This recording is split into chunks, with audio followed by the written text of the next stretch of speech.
You're listening to an Airwave Media Podcast. Christopher Media, let's make some noise. Hold your ears, folks. It's showtime. People pay good money to see this movie.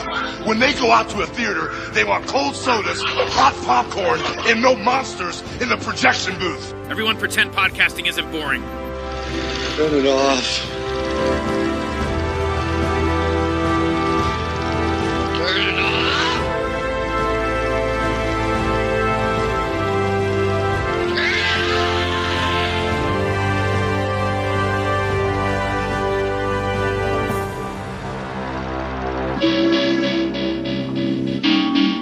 From Steven Spielberg, director of Close Encounters of the Third Kind, Poltergeist. Contrary to popular superstition, hauntings and poltergeist incidents do not necessarily occur in old, dark, abandoned mansions. They can occur anytime, any place. The house looks just like the one next to it, and the one next to that, and the one next to that. And yet, it's special. It is inhabited by a young couple. Their 3 children. And something more.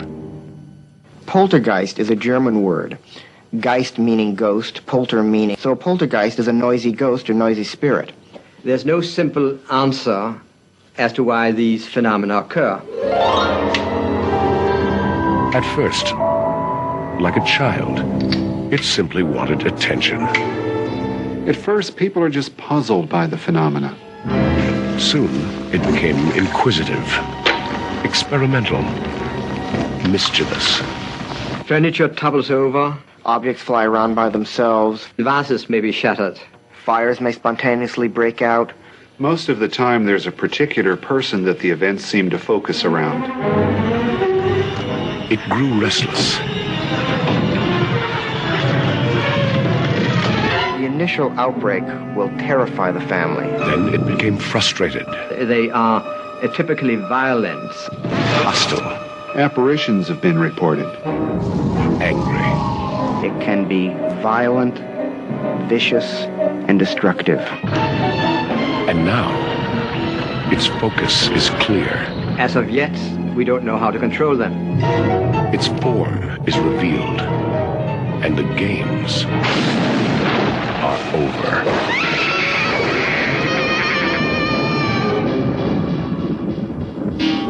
Next summer, the unknown will be revealed. Visible will be seen. Poltergeist. The first real ghost story.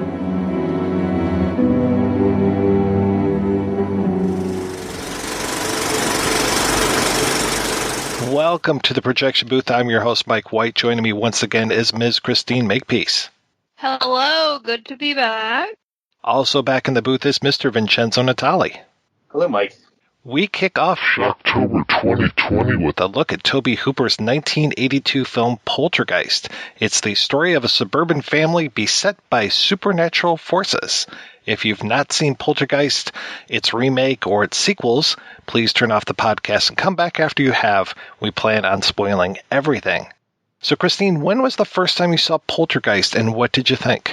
I was much too young. Not to give away too much, but I am the same age as Poltergeist, so it was kind of always on when I was young, and it terrified me. I know good thing you just said we're spoiling, but there's a specific face-ripping scene that haunted me for a very long time.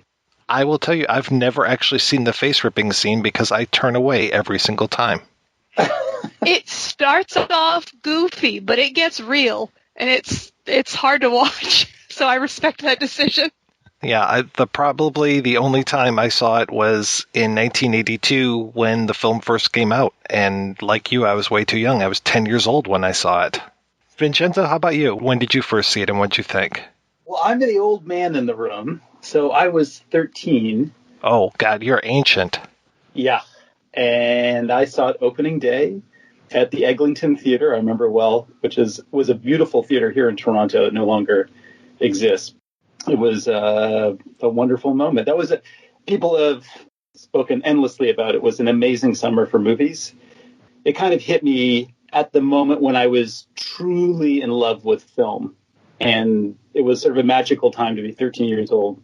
It was just one extraordinary experience after another. And I guess maybe Poltergeist was the first film that I saw that summer. I think it preceded E.T.'s opening, and I probably saw it before Wrath of Khan. Probably kicked off the summer of '82 for me, so a very significant experience. This opened June 4th, so it would have been right around the time school was letting out, I think. This and E.T. were coming out, I think, 2 weeks apart from each other? And me being 10 years old, I felt like I was a little too old for E.T., but a little too young for Poltergeist, but I still went and saw them probably multiple times. But Poltergeist, oh my God. Yeah, I think 10 years old is too young for this movie, or at least for my fragile little self. I was really scared out of my wits with a lot of it. It still packs a punch. Even all these years later, this PG, back when PG was a lot easier to get, there was no PG-13 yet.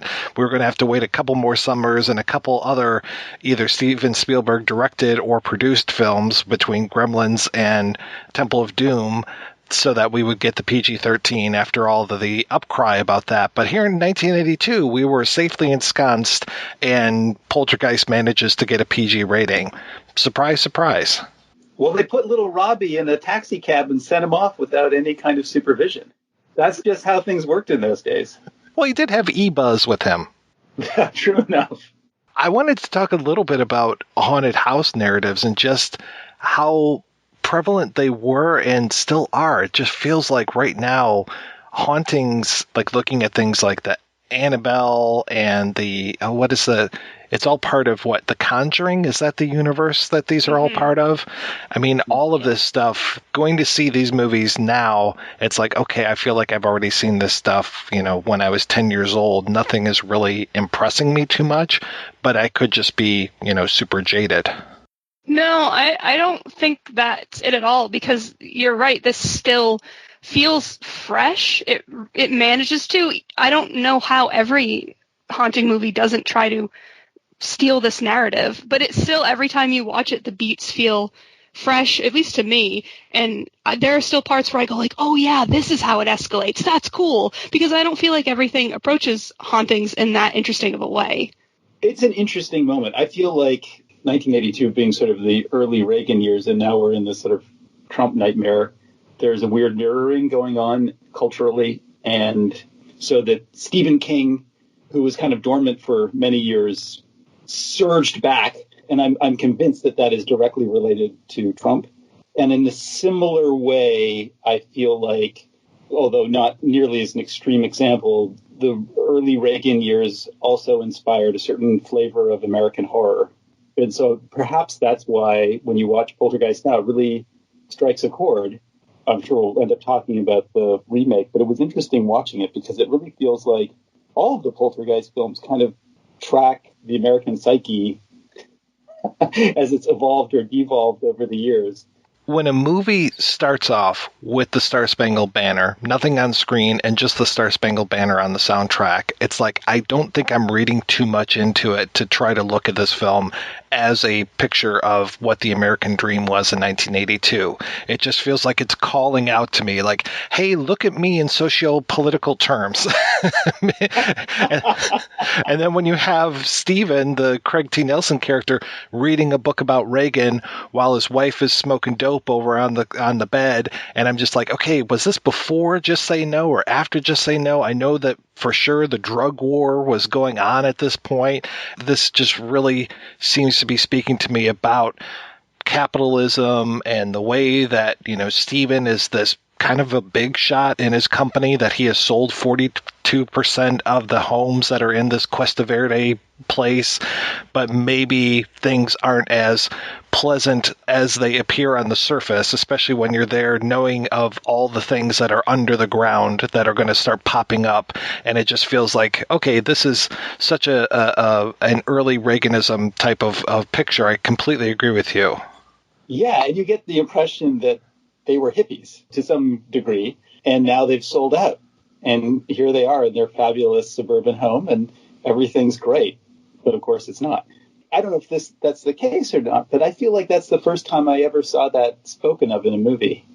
Afterwards, there was the big chill. Like in Secaucus 7. Afterwards, there were these movies about radical leftist hippies who sold out in the 80s. But I don't think there was anything like that before Poltergeist. I never picked up on this before, but watching it the last time, I didn't put 2 and 2 together, or 16 and 16, when Steven is telling the Ghostbusters, he's just like, oh yeah, my wife is 31, no wait, 32, and my oldest daughter is 16. I'm like, oh, okay, so you guys got together when you were pretty young. It seems like there's a lot of history going on with this couple, but they seem to be okay about it, like as opposed to other couples who had to get married because of teenage pregnancy, and then there's a lot of resentment that goes on throughout the years. So I'm glad they actually seem fairly well adjusted, at least in this movie. We'll get to Steven's drinking problem in the second movie as we talk about it. That's probably one of the things that I've always enjoyed so much about this is that like relationship that Steven and Diane have. Because in real life and in media at the time and now, that's not always a thing you see. You see a lot of infighting and broken families, and it's nice that they kind of act as a unit. And Diane even has that line when they're in the bedroom, like, you remember when you used to be fun? And it's teasing, and it indicates a weird character trajectory that maybe we're not in on, but like she's not resentful. She doesn't like hate what he's become. And I thought that it's a refreshing way to look at this couple. Like, yeah, people change, but like they're still on each other's side, and I respond to that. It doesn't feel like it's criticizing them. It doesn't feel like a critique. It just feels like an observation. The family is whole at the beginning of this, and eventually they become whole again at the end. We do lose Carol Ann. Dana just kind of goes off, does her thing. You already talked about how Robbie gets in a cab and he and E-Buzz are out of here. So many of Spielberg's films, you have a missing parent. Even that same summer with E.T., it's like, I think maybe they mentioned that the dad is off somewhere with like a new girlfriend or something, but so often in haunting films and other horror films, there's a fracture in the family. And I'm thinking of things like The Entity, and I'll bring up The Entity a few more times as we talk. The Entity with the missing father and the kind of weird relationship that the Barbara Hershey character had with the son character, it just always felt like, that was the real problem that needed to be solved, and that was kind of what let the horror into their life. I know that you guys had a very frightening, in a great way, experience watching the movie. Maybe because I was older, it didn't scare me as much when I saw it. But regardless, I think part of the reason people love Poltergeist is because it is like a warm bath. It's a very inviting horror. As horror films go, it's a very inviting horror film. And it doesn't do what many horror films do, and this is part of why I love horror films, is it doesn't try to attack the basic tenets of family and of conventional morality. It actually affirms them. But somehow it still ends up being like a wonderful funhouse ride. Like when you watch the other movies, they don't have that. But even the second film, which has the same cast, you're right, that Steve has a moment where he has he's drinking and he has you see his dark side. The third film, the family isn't even really there. And then the remake, the family is in an economic vice, like they're in tremendous economic trouble, and it's causing fractures within the family. So it's the only one. On this episode, we're doing something a little different. I'm sprinkling in the interviews that were done about the various aspects of this film. That said, we're going to break now for an interview with Dahlia Schweitzer, who has written a book about haunted homes that should be available by summer 2021. So Dahlia Schweitzer, how did you come to the idea of writing a book about haunted homes? I always feel a little bit self-conscious when people ask me stuff like that, or, ask me about my upcoming project, because I feel like my books always start with these sort of like really naive observations where I'm just like, that's interesting. After the 2016 election, I needed like escapism, and I was all tapped out on zombies, so that was out.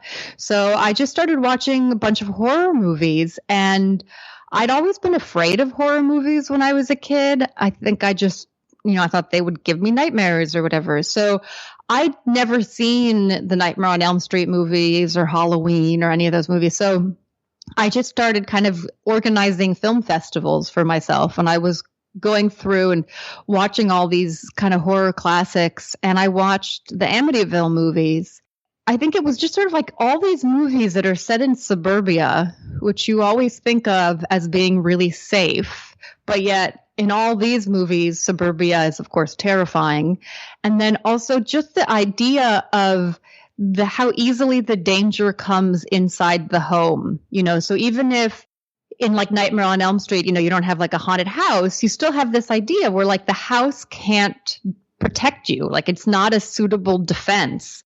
And in Amityville, of course, like, you don't breathe a sigh of relief until the characters are driving away with the, escaping the home. And so that's kind of where the original query started, where I was like, oh, there's something interesting here, because we always think of home as being a place of safety and sanctuary. And yet in horror movie after horror movie, home is frequently where the horror happens. You mentioned the Amityville horror, and I'm curious what other major films kind of made an impact on you the most as you were researching this. One that deeply disturbed me was The Entity. I mean, one of the things that I talk about in my book is how, even though we have this preconceived notion of the home as being this place of safety and sanctuary, quite often for women and children, the home is the most dangerous place.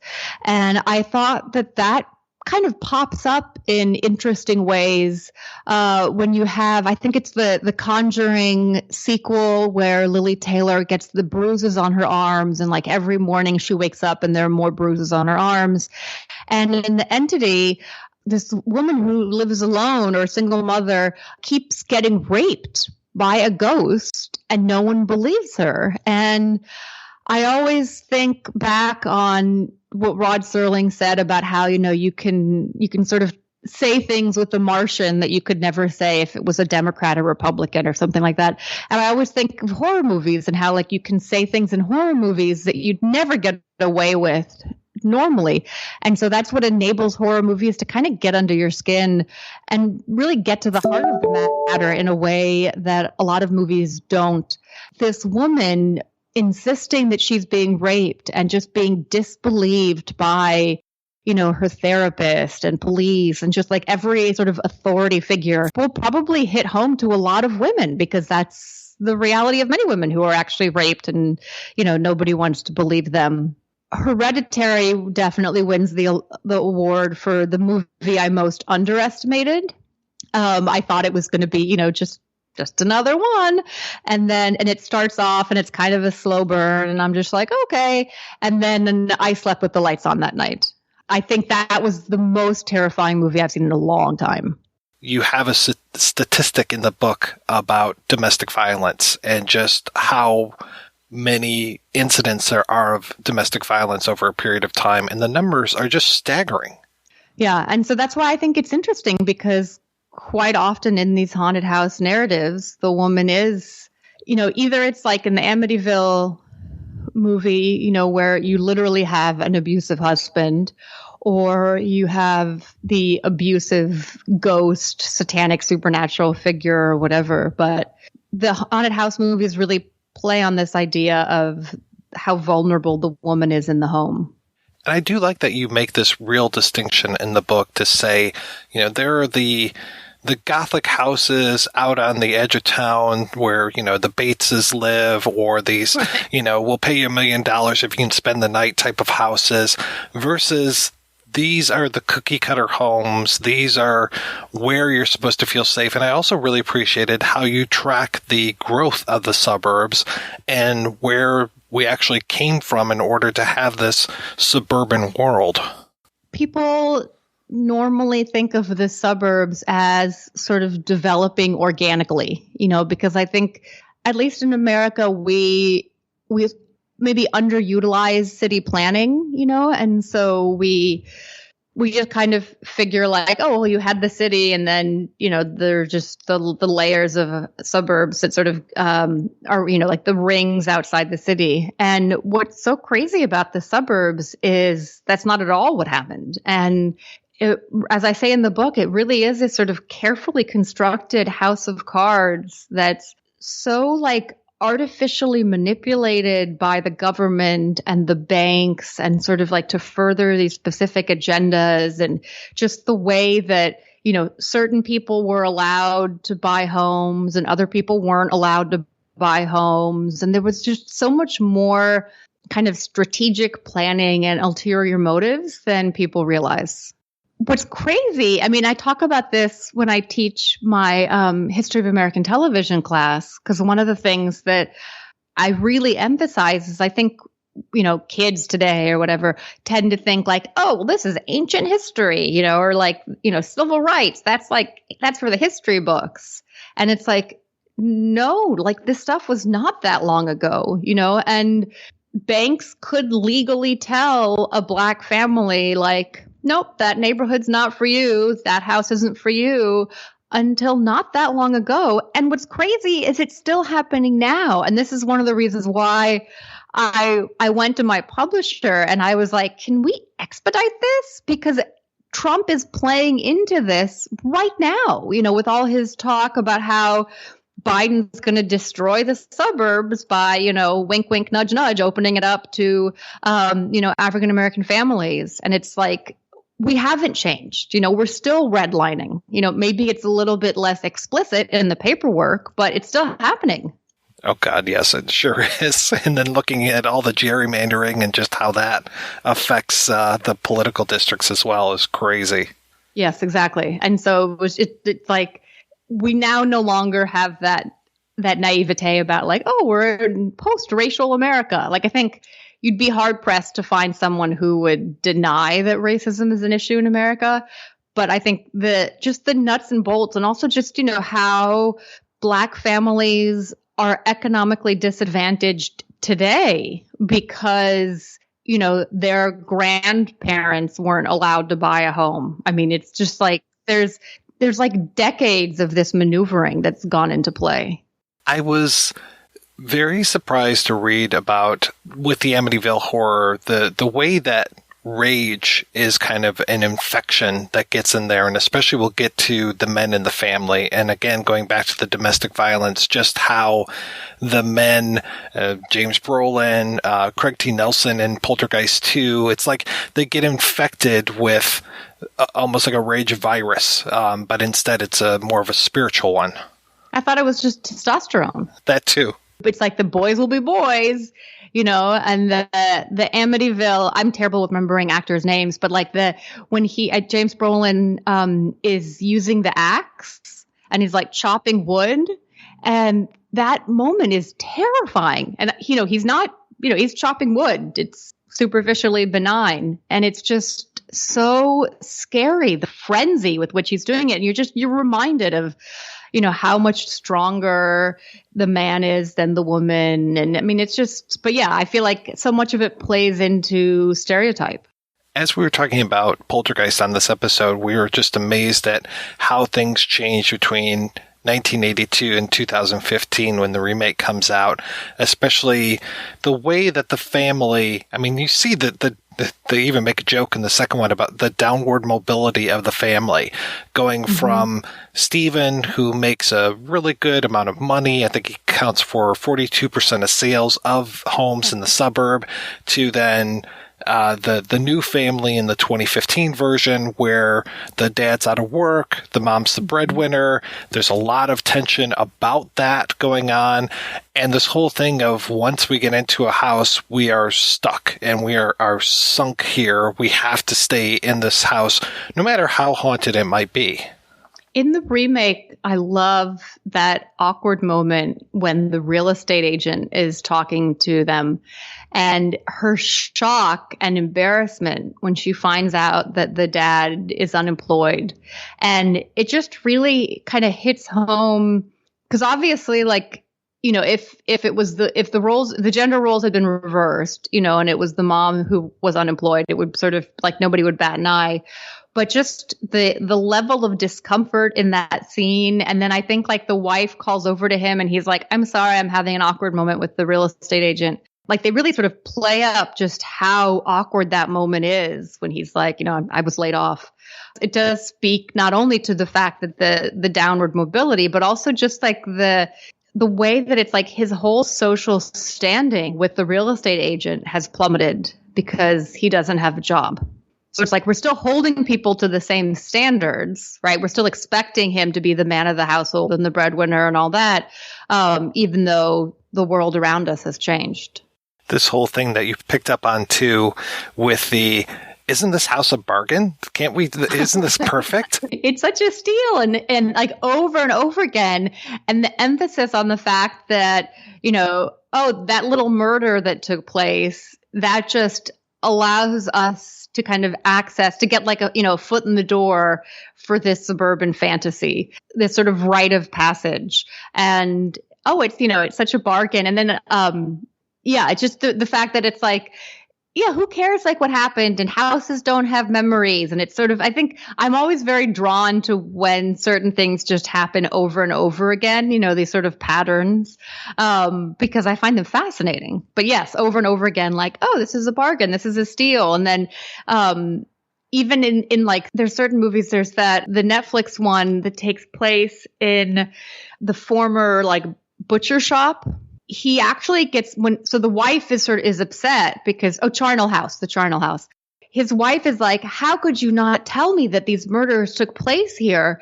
And then his reaction, rather than apologizing, is to kind of lash out at her and be like, well, you had to have known because we never would have been able to afford it otherwise. So it's like the onus is on her for not being like, this is weird. How are we affording this building? Did something terrible happen here? Which I think is just like such like just masterful manipulation. Like it's her fault because she didn't ask. So like over and over again, it's like, of course something terrible happened here. Otherwise we wouldn't be able to be in this lovely house.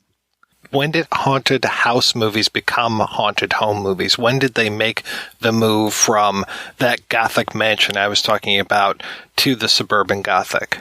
The genre or the template or whatever really like grabbed hold after the economic collapse in 2008.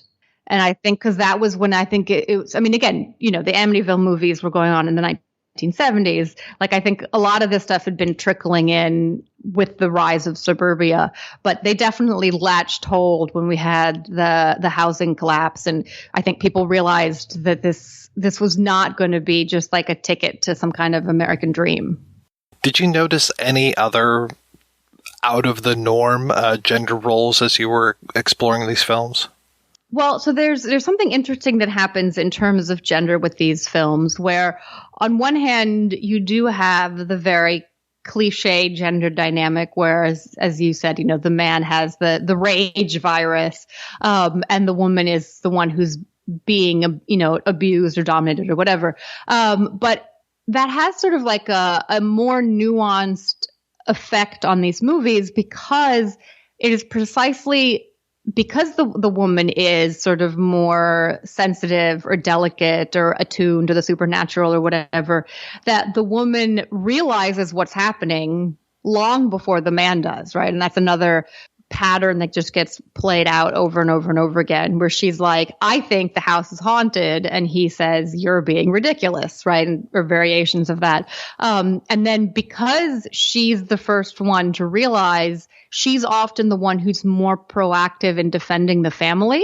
So the haunted house movies, like the haunted home movies, like they start off really playing on conventional gender stereotypes, but then there's sort of this unexpected twist where, inevitably the woman is proven right, because the house is haunted or the child is possessed or whatever. But in a lot of these movies, it is the woman who plays more of an active role in protecting the family until often like the very, very end. And then maybe the dad kind of pulls it together. But usually, and I think Hereditary is a good example of that, where, on the surface, you're like, oh, look how cute. It's a suburban family. But Toni Collette is just, I think, a more a stronger, a more memorable, a more pivotal character in the film than her husband. And even in movies like there's something about Kevin, which I talk about, even though it's not a traditional haunted home narrative, it does play out with a lot of these tropes. And you think of Tilda Swinton as being sort of the weaker parent, right? Because she frequently can't stand up to her son, and she's being bullied by her son, and the dad comes home and everything's great, and then the dad leaves and she's being bullied. But also, like, who's the last one standing? And I think that plays out a lot too. So I think I think one of the reasons why I find these narratives so fascinating is because there is this complexity to gender roles. Last year, we had Us. And I think that's the first time I remember seeing a black family terrorized by otherworldly things. What are some of the other instances of that you might have found? I know people loved Us. I just couldn't get into it. And so I always tell my students, like, I'm delighted to be proven wrong. So if you can, give me that insight to Us that will make it come alive, please do. And I loved Get Out. Get Out, again, it's not a traditional sort of haunted home narrative, but you do have this idea of, the charming house in the suburbs where you think everything is going to be incredibly safe. And then it becomes this, horrific nightmare for whatever black characters stumble into it. And then other than that, they're very, very few with African-American characters. Haunted Mansion, like earlier on, was like, I'm not really going to get into this one. And then I went back and rewatched it and was just so disturbed by all the stuff that I hadn't noticed the first time around. And so the Haunted Mansion really exemplifies like all the troublesome racism, the fact that like you have this black family and they're in a haunted house, but they don't own it, and the way that the mother/wife is treated like property to kind of be bartered back and forth. I mean, it's just, when I went back and rewatched it, I was like, wow, that's really disturbing. And then you have the sort of like the comedic takes on it, with like the Keenan Ivory Wayans and stuff, which they're funny, but you're also kind of like, why is this the only representation of a haunted house narrative that has some diversity in the cast, where it's more than just like the one exotic character who's coming in to like consult, right? So it's just very weird that it's so limited, because I feel like you expect there to be a little bit more diversity and just nothing. I had forgotten about the Haunted Mansion, and it's so funny because I always think of Eddie Murphy's joke about what if a black family had moved into the Amityville horror house. I would have been in the house and said, oh, baby, this is beautiful. We got a chandelier hanging up here, kids outside playing. It's a beautiful neighborhood. We ain't got nothing to worry. I really love them. This is really nice. Too bad we can't stay, baby. Well, and Jordan Peele said that's when he named his movie Get Out, like it was a reference to that Eddie Murphy skit. So, Jordan Peele talks about how influential that was. And, and it is brought up in some of the more satirical takes where you see kind of like, I don't understand why white people are so weird in this situation. So I think that's great, but it's glaring that there are so few others. And for instance, when I originally put together the proposal for the book, one of the things that I wanted to do was talk more about non-heteronormative families and sort of what happens to them in the haunted house. And then I was like, oh, they don't exist. So apparently, you very rarely have gay families buying haunted real estate. Well, I think you said that there's one movie where there is a gay couple, but then they leave town and it's the niece and her boyfriend, so it becomes a heteronormative couple anyway. you think it's going to be all diverse. And it was funny because I interviewed like the director, and he was talking about how they were very aware of the fact that, that this kind of thing hadn't been done before, and they wanted to have sort of, more diversity. And that when he pitched it to the actresses, they were like, yeah, let's do this. It's like, yeah, we got the gay people out of the way, and then the daughter and her boyfriend become the heteronormative couple remaining. Is it the one called Home? Yes. Okay. There you go. By Frank Lynn. I keep them straight because, the names would would clearly reflect, like some subplot or whatever. But this is just a disaster. It's like if I don't have the index cards in front of me, then forget about it. Tell me a little bit about A House Is Not a Home. That movie is the only one that I could find that had an African-American family. Like it fit all the tropes except for the fact that the family wasn't white. So it's not a satire. You have a black family who moves into a home that appears to be, middle class, and then the house is haunted. And it's predictable and formulaic in the ways that these white haunted house movies are predictable and formulaic, except that the family is not white. And I remember when I was like, there's no way this is the only one. And it's the only one I found. And I interviewed Gerald Webb, who is one of the producers on the movie and plays the dad in the film. And he was saying that, yeah, one of the sort of inspirations had been like, oh, well, no one's done this. That's weird. Let's do it. And then they couldn't find distribution. And it's just so amazing to me because it's kind of like the record industry where it's like nobody wants to try something different, so it's like, oh, well, I've got the new Britney Spears. And it's like, oh, sure, record deal. But then you've got someone different and it's like, oh, I don't know what box to put that in. So we're just going to pass. And so even though the movie is fine, I mean, again, it's not, Academy Award winning, but neither is, Amityville 17. It's distinctive because of how unusual it is. And yet it didn't really get any traction. A lot of these movies you can find to rent on, Amazon or iTunes or Netflix or whatever. And I had to buy the DVD because it could not be found anywhere, which is sad because the production value is fine. It came out in 2015. There's nothing let's just say that there are many more worse movies that are on Netflix. Let's just put it that way. So you said that you talked with one of the filmmakers for that. And I think that you talked with quite a few filmmakers while you're putting this book together.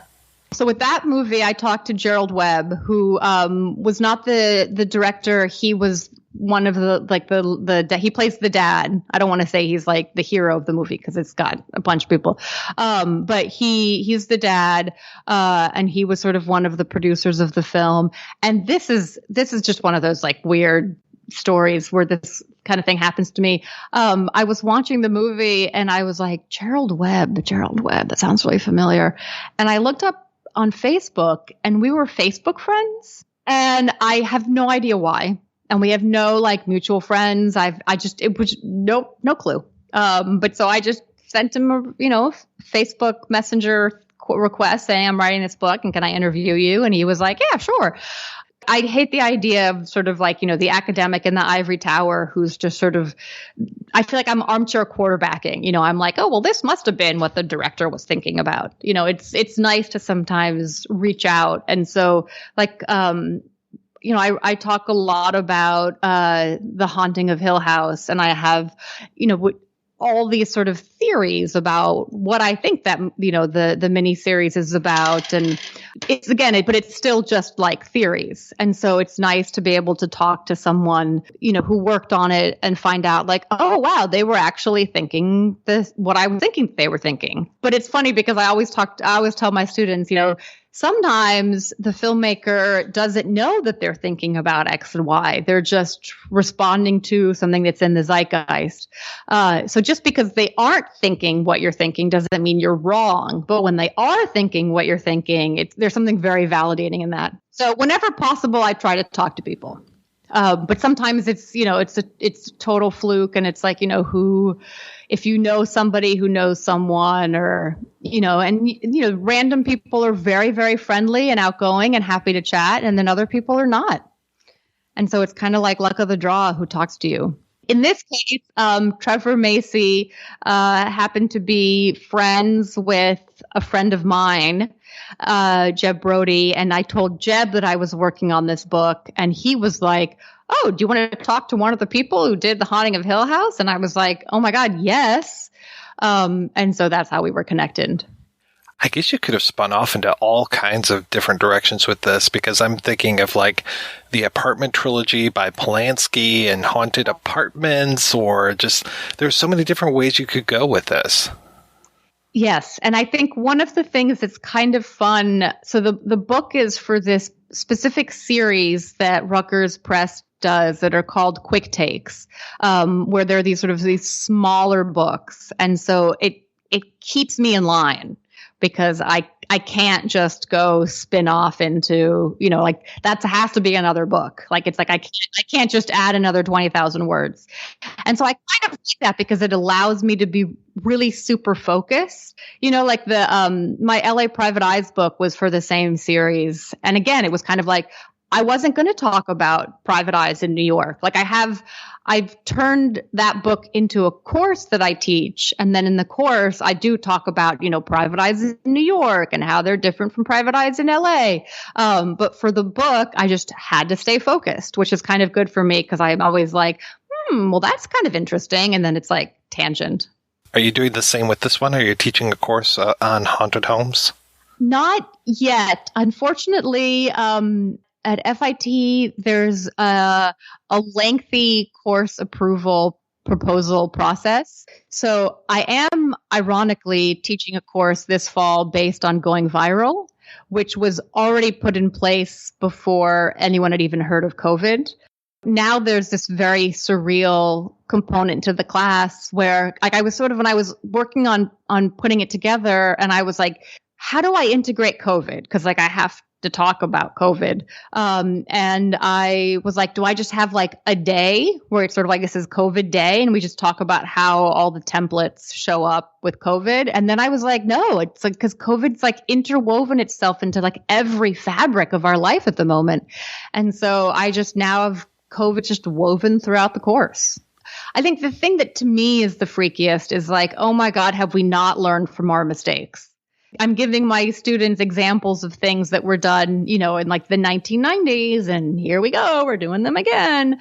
That's the weirdest, where it's just we just, does that sound familiar? Because that's what's happening right now. That's the most infuriating, where you just kind of want to hit your head against the wall and be like, we did this already. So when is Haunted Homes going to be out? Unfortunately, I don't think Haunted Homes will be out until the summer of 2021. I think there have been some delays due to the aforementioned COVID. I'm hoping that they will be able to push it out a little bit earlier and get it out in the spring, but as of now, it's summer 2021. Do you have your next project in mind already? Oh, no. Yes, I do. And again, it's going to start with that same kind of naive question that always makes me cringe a little bit. But I actually was thinking about doing this one before the Haunted Homes, and then I knew that I was moving, and so I was like, it'll actually be easier right now to do this more bite-sized project, and then once I've moved, I can kind of sink my teeth into this next project, which will definitely be several years of work. I want to write about memory, and specifically the sort of cultural, social erosion of memory that's taking place at this moment. And I don't have anything terribly fleshed out, but what drew me to this question is sort of noticing how basically we forget everything, myself included. You've noticed I forget names of actors and never ask me what year a movie came out. I'm just a disaster. But you have on one hand, the young people who I remember when I was in school, we had to memorize things. And in previous generations, I've heard they had to memorize the Gettysburg Address. And now, kids don't even know their own phone number. So on one hand, on one side of the spectrum, you have this sort of just this like forgetting, and there was some crazy statistic about like, you know, how many kids have no idea that the Holocaust even happened. I mean, there's just this loss of sort of facts, history, narrative, memory. And then on the other end of the spectrum, we have increasing numbers of people living with Alzheimer's and dementia as a result of longer lifespans. And so you have like the old people and the young people are all forgetting everything. There's something really interesting to me about that. And I have not yet decided where it's going to go. But I know that my methodology is to have this kind of like naive interest in a topic. And then I just start accumulating books and articles and lists of movies. And then I kind of figure out where it'll go. Like, you know, the haunted house one, it was just like, oh, this is weird that the suburban home becomes the place of danger. So again, I start with these very sort of cringingly naive queries, and then it sort of takes on a life of its own. So Dahlia, if people want to keep up with you and your projects and want to, you know, maybe see when the book is actually coming out for Haunted Homes, where should they go to find out more information? The best place, but the least interesting place, is my website. This is dahlia.com, because I rarely update it, but it does get updated whenever there's like a new book. So this is dahlia.com. And then they can look me up on Facebook, which also barely gets updated. And then there's Twitter, where I post lots of angry political tweets. And then it's my handle is Dahlia Destiny. Any combination of those will definitely let you know when the book comes out.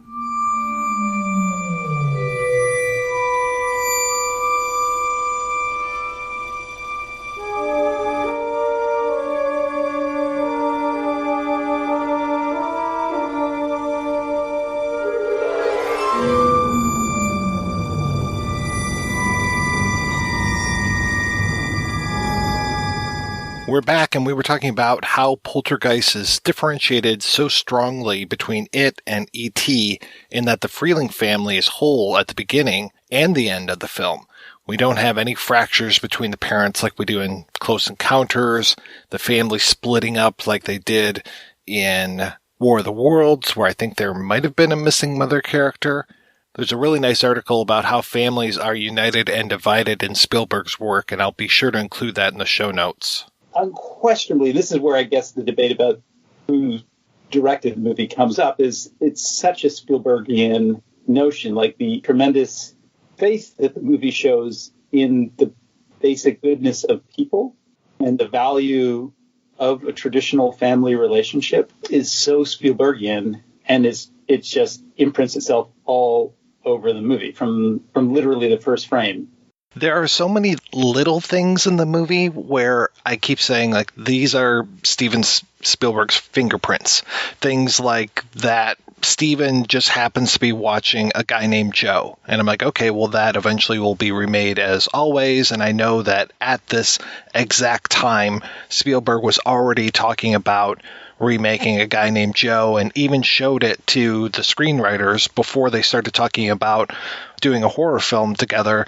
He brought them in and showed them the film, and they're like, yeah, we're not really interested in this, not knowing exactly how to make deals in Hollywood. And they kind of walked away from it, but then they called back. They're like, but we are interested in doing a horror film. So they managed to get Poltergeist out of it. Things like that, things like the one scientist who has the bite on his side, and I'm like, oh, this looks like a shark bite, you know, and I'm just seeing like all of these little nods to other Spielberg films. Like the only thing that I didn't see in the movie was a shooting star when there was a nighttime sky. I mean, even the clouds rolling in when Robbie's climbing the tree and the clouds are coming in, I'm like, okay, did somebody get ready to open the Ark of the Covenant? Because these are the same clouds, it looks like, that come over the island when the Ark is about to be opened. Yeah, no, it's ILM, and it's obviously the influence of his friend George Lucas, whose products are everywhere in the movie. Oh my God, are they ever? And I was interested. I didn't realize, but in all the great material you sent, I learned that Poltergeist was shot before E.T. And somehow in my mind, I always, maybe because E.T. is, you know, such a cornerstone of who Steven Spielberg is as a director, I always sort of assumed that was shot first. But since Poltergeist was shot first, you can kind of see, well, that was a kind of a warm-up for E.T. And a lot of the visual... And by the way, I'm very conflicted about who really directed it. Because I have tremendous respect for Tobe Hooper, and I can see some of him in this as well. But I can only imagine what it would have been like to be in the orbit of Steven Spielberg at that moment, who is, kind of like the Mozart of American cinema. Like, he's just at his apex, like at the absolute zenith of his abilities as a filmmaker. I'm sure just getting close to him, it would be impossible not to feel that imprint. Even if he wasn't like telling Tobe Hooper what to do, I think just the fact that he wrote or co-wrote the script and the outline, and it obviously came from him. It just infects everything in the film. That was always kind of my feeling about it, because I don't love a lot of Tobe Hooper's other work, but I mean, he's a competent director. I just feel like myself, who has never directed a movie, if I worked with Steven Spielberg, I might be able to direct a nice movie. I don't know. It just feels like being around that energy and with that capability. Like, the man says he directed it. Like, why don't we just believe him? I don't know why there'd be some big conspiracy theory around hiding the truth. And there's a podcast, I don't know if it was in all the lovely readings that you sent over, Mike, because I got lost in that for a couple hours. I was there too podcast. I wanted to re-listen to it before this, but there's a gentleman that talks about the fact that Tobe Hooper was there and he directed this movie and Steven Spielberg did not. So I don't know. To me, he did. And it just benefits from Steven Spielberg's presence. There's a lot of finger pointing when it comes to, there was a behind the scenes short that was filmed around that time, and that was, I think, directed by Frank Marshall, one of the co-producers of the film. And it's basically the Steven Spielberg show. Like, look at how involved Steven Spielberg is with... No shit. This is going to sound really harsh, but in 1982, who's going to run out and see a Tobe Hooper film versus who's going to run out and see a Steven Spielberg film? It's that thing where, no matter who's directing it, you put like the big name across the top. Everybody at this moment knows Steven Spielberg. He's got a track record. They're going to want to see this movie.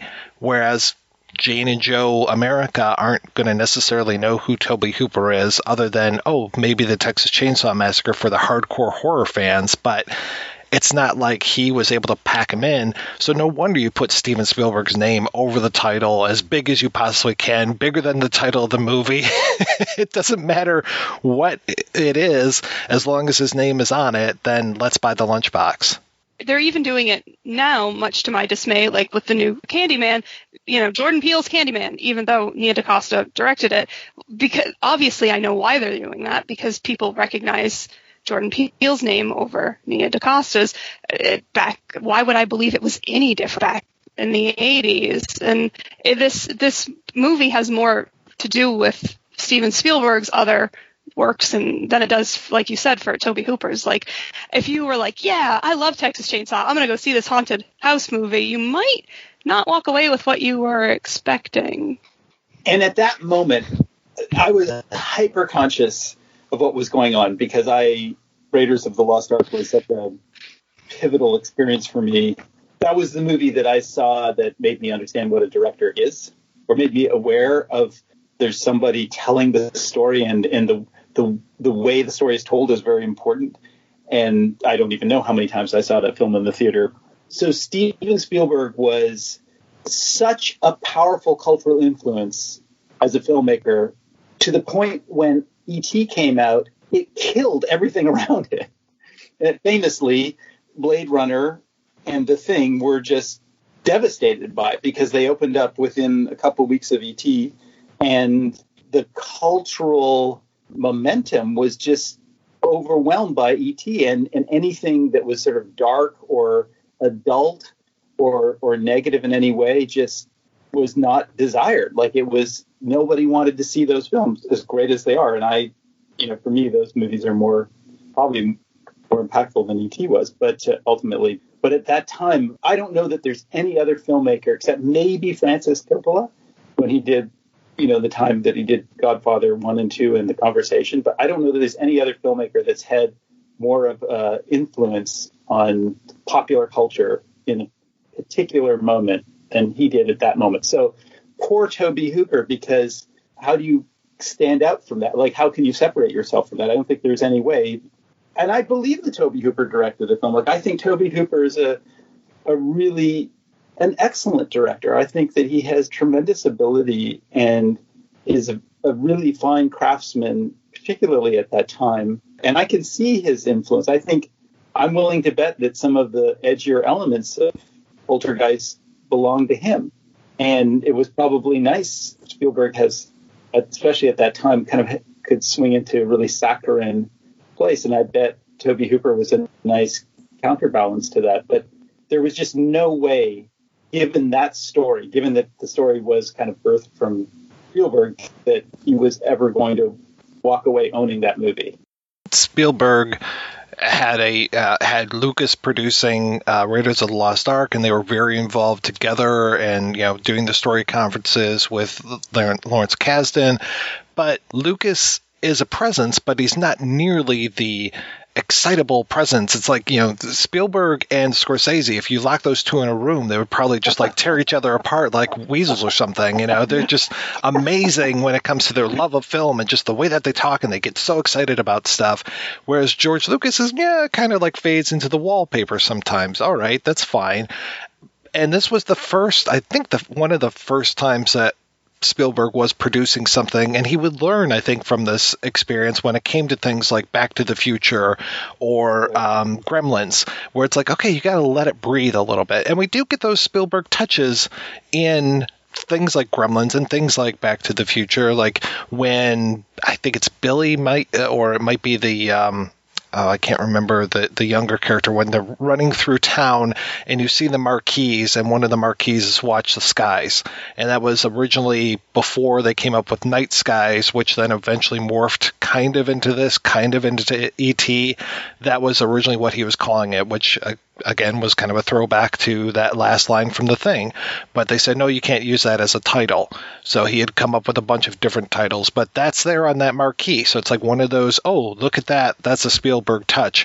But that movie is really owned by Joe Dante a lot more than Spielberg. That's a really good point. I'm sure you're right. I'm sure Spielberg, based on some of the interviews that you sent to us, I think you're right. I think he realized that he didn't want to repeat that experience. And you're right as far as Spielberg getting really saccharine. I mean, the next thing that he would direct would be the Twilight Zone segment of Kick the Can, which is like the schmaltziest of all of those segments. And it's like, you think like, hey, if you did direct Poltergeist, maybe you would go for something a little bit edgier than this, but I like Spielberg adjacent projects. I like when he's like involved, but not like the spearhead. I don't know if his like unbridled sensibilities are really what I'm into. When we talk about Poltergeist, there's no way to talk about it without talking about that time in cinema, in American cinema, because I really feel like 1982 changed the course of Hollywood, and it never, I almost want to say it never recovered. If you think about the films that opened that summer, beginning with Poltergeist through to, Wrath of Khan, The Thing, Blade Runner, Tron. In the fall, there was Creepshow. The seeds of virtually everything that we see now were sown that summer in terms of mainstream popular Hollywood filmmaking. With something like Poltergeist, we can see that Spielberg was really reaching a point of creative influence that even in the Jurassic Park Schindler List days, he would never reach again. And it was a wonderful moment. I mean, it was, I'm sure for adults it was depressing. For Pauline Kael or somebody like for serious critics at that time, it was probably depressing because essentially it was B movies, the kind of movies that were classified as B movies in the 50s and the 60s were becoming the A movies, and the intelligent, meaningful dramas and the influence of the French New Wave and the attempt by American filmmakers in the 70s to really evolve the medium were vanishing. and really what was being offered were fantastic rides for the audience. Like it Hollywood became a theme park. But if you were 13, it was a wonderful moment. It was magical. And I don't believe for a moment that Spielberg was ever cynical about what he did. I think that he just made the movies that he loved to make, and they just happen to synchronize with popular taste. And I mean, I think he is a filmmaker who loves to be loved, but I truly feel that he is as passionate about the kinds of movies he makes as Ingmar Bergman is about his films. And it, and of course it really shows. So it was done with tremendous earnestness and a serious intent. It's such a fascinating moment because in that sort of incredible explosion of creativity, there was like also tremendous tragedy, because the Twilight Zone famously had one of the worst accidents of all in film history, with the death of Vic Morrow and 2 children. So just at the moment when Steven Spielberg made this Poltergeist and E.T., and he sort of reached the stage of being the greatest filmmaker or the most successful filmmaker in the world, this horrible, horrible thing happened, not directly to him, but to, a movie he was producing. And he was going to do a different Twilight Zone segment. I'm not sure which one it was. But it was a darker story.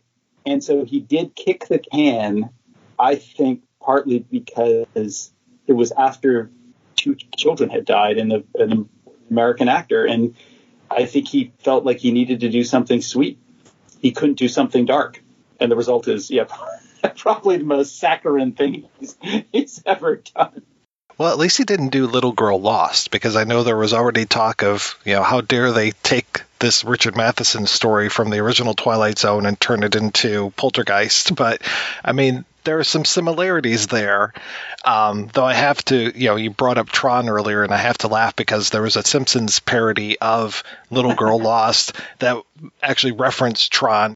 Do you see a light, Homer? Yes? Move into the light, my son. No! Homer, this is your physician, Dr. Julius Hibbert. Can you tell us what it's like in there? It's like, did anyone see the movie Tron? No. No. Yes. I mean, no.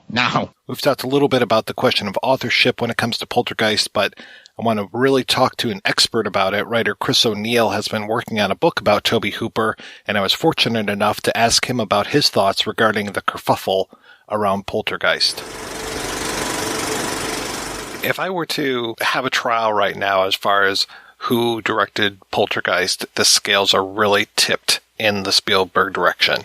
Seeing the behind-the-scenes footage with Spielberg calling all the shots, hearing from witnesses like Zelda Rubinstein or from John Leonetti, they're saying that Spielberg was the one who directed the film. And I'm curious, what went on there, and why do you think that it's not that?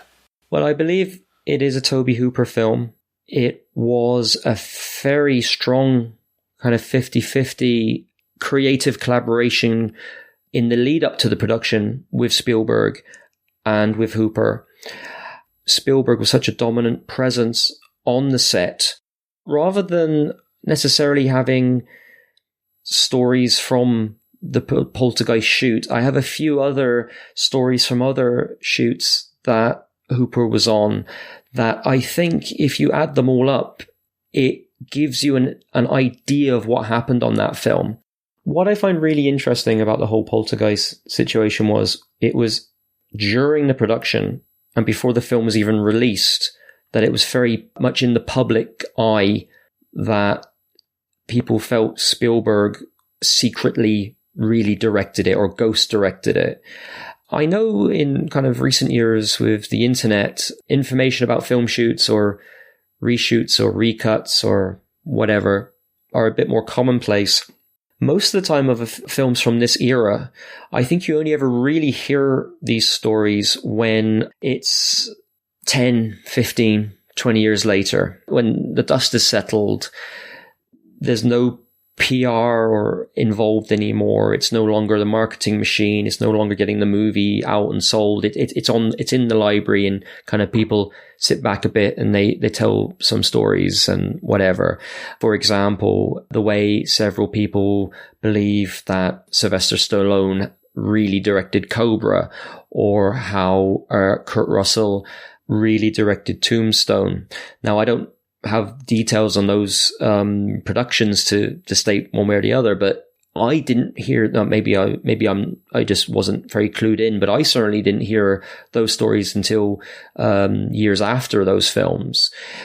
And yet something here, like with Poltergeist, this was something that was kind of going on as it was unfolding in the public eye and before it even came out. So as I'll go along, I have a kind of theory about that as well, because if you have a film where a huge creative element of it is Steven Spielberg, who at the time was, he must have been the biggest money-spinning filmmaker of that period, having just done Raiders of the Lost Ark, and before that Close Encounters, and before that Jaws, and of course he had, coming out around the same time as Poltergeist, E.T. It sounds like there was a lot of people who it was good for them to push the Spielberg angle. However, as much as I can say that, I think there was an unconventional, by general industry terms, way of how they worked. That's where difficult to definitively say, no, he directed it. No, he directed it. I think, like, as I said, I think I present now in a list of different points and things why I think it ultimately favors with Hooper, but also how the film does have very strong Spielberg qualities, and indeed he was a creative force behind the film. So it's not to say that he wasn't involved in the film hugely in influencing it, but at the same time he wasn't the director per se. So like I said, here we are 38 years later still discussing this. The only time I get the sense at the time when this was happening was the only time you really heard there was an issue with a film with creative differences, shall we say, was if a filmmaker had somehow been removed from the project or didn't have final cut, and that filmmaker was trying to be very, was trying to point out basically the film was no longer his. But that's not the case here. Both filmmakers involved are both claiming everything was amicable and everything is above board. And yet there's a lot of qualities here which people question that. As I was saying, in the research of my book, in this book I've been working on, I've been trying to get a good, strong sense of Tobe Hooper as a person, as a filmmaker, in terms of his work methods, the way people refer to him, actors, crew members, etc. In doing so, in films prior to, and in some cases after Poltergeist, it gives you a good idea of how things unfolded.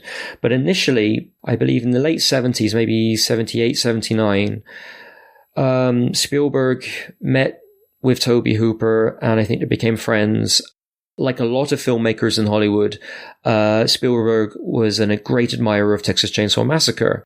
For example, when Tobe first went to Hollywood, his mentor, the person who kind of tried to get him into the industry and was trying to set him up with some projects, was William Friedkin. A lot of people really were quite taken by Texas Chainsaw. The two filmmakers started talking about collaborating on something, and Tobe wanted to do a film along the lines of The Haunting, the Robert Wise 1963 film, a haunted house movie, but something incredibly, that could be visceral and ghost story. You can only imagine the initial thoughts going through his mind when these two very excitable filmmakers got this idea of, let's do a project together. And that's what happened. Spielberg says, let's work on something. So in 1980, when Spielberg was in production on Raiders of the Lost Ark, back and forth, they corresponded and created a treatment for a film to be called It's Nighttime. Some people think that Dark Skies project split up and be elements of it went into E.T. and elements of it went into what became Poltergeist. Apart from like the most superficial family in peril by some sort of supernatural alien force element to it, I don't really think there was anything else to it. I think this was just a different project. And It's Nighttime was the bare bones of what became Poltergeist. So the two filmmakers developed the concept of It's Nighttime. And I believe the plan was always that this is Tobe's project. Steven Spielberg was going to get it rolling. He loved it, the concept. He was developing it with Tobe. He was co-writer, the story. Tobe, I don't think is in any way credited in the creation of it, but he was. So that's another element that if it had been story by Tobe Hooper and Steven Spielberg, maybe people would have a different opinion. But it kind of, just looking at the credits, it just sounds like Spielberg on his own or with other people came up with it, because I know there's other script writers, of course. Throughout pre-production, the film was rigorously mapped out and planned out, and it's so intricate in terms of the spectacle of special effects involved and things. There was a lot of planning that had to be involved, rigorously so. The two of them were heavily involved. And you got to remember, and this is very important, Spielberg was the producer. So he wasn't the director. He wasn't like the final say necessarily on the creative aspects of the project, but he was, in a business level, invested in the project. You know, he was actually involved in it, and therefore he needed to see it come to fruition in some shape or form. And that's very important in what I'm going to come to in a few moments. And also to note, Spielberg's been involved as in some sort of producer capacity on several films. However, in most of the cases, he's executive producer. He wasn't the producer. So, for example, Back to the Future is executive produced by Spielberg, and it's Steven Spielberg presents. It's not a Steven Spielberg production.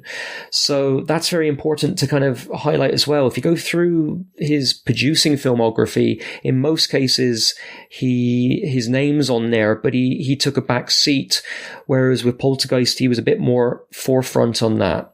So I mean, that's also a very important thing to highlight. Filming begins, and very soon after it begins, it seems that Spielberg's presence on set very quickly became felt, and he not only was on the set, but seemed to be taking charge quite a bit, basically doing what in a lot of cases a director would seem to do, which would be calling the shots in terms of, sorry, when I say calling the shots, I mean like instructing crew to do this, asking questions. And when you see that behind the scenes footage, that's what you're seeing. Before we go into that any further, what I want to now talk about is what people have said about Tobe on other film productions. If you add up these stories together and then come to this scenario, you can see what happened and how Spielberg became to be more involved than he initially intended, or maybe should have been. And at the same time, I think it's Tobe's film. So one term that often comes up when you hear people talking about Tobe is he was very childlike or softly spoken, as I said already when we were talking. Shy is also something else I've heard used, and introverted. These are all not necessarily qualities you think of in someone who is helming a major Hollywood production like Poltergeist, and it was a big production.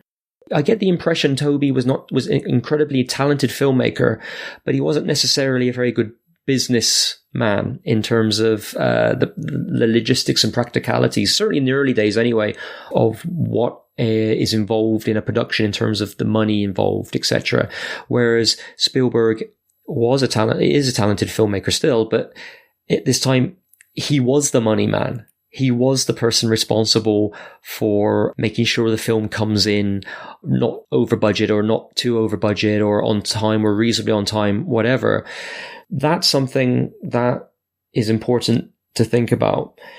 One thing that comes up a lot throughout the filmography is when Tobe had a producer who was supportive of what he was trying to achieve and did what they could to facilitate that. He generally worked on productions that went pretty much okay. Like there's a quote here from Harry Alan Towers, the producer who brought him in to do Night Terrors. And I think this is interesting. He said he's very introverted and needs a lot of support, but capable of doing great things. Now, he's introverted and needs a lot of support. Like I said, if you have someone on your team who's in your corner, supporting you and letting you and understanding that about you and helping you achieve that, great. But if you don't have that, or people aren't quite behind you, I can see how that could be a problem. And for example, I think that's what happened on Eaten Alive, for example, or the films that he was removed from. There's a lot of accounts that he could, while on set, say directing actors, could get a bit flustered or stumble in the way he was trying to communicate with, say, actors. And who knows if this led to other members of the crew, but I've heard this with actors, in the way that you have communication issues with people.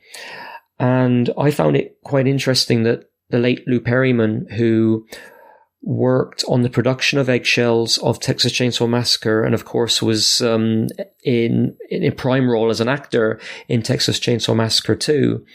He said that on those early films, on Eggshells and on Texas Chainsaw Massacre, the first film, that in Texas Chainsaw Massacre he was assistant director or assistant camera, I think, or assistant director. But either way, he'd be standing there and he'd be looking at Tobe communicating with the actors, and he'd be in the middle, and he could see what Tobe was saying, and he could see the response from the actors.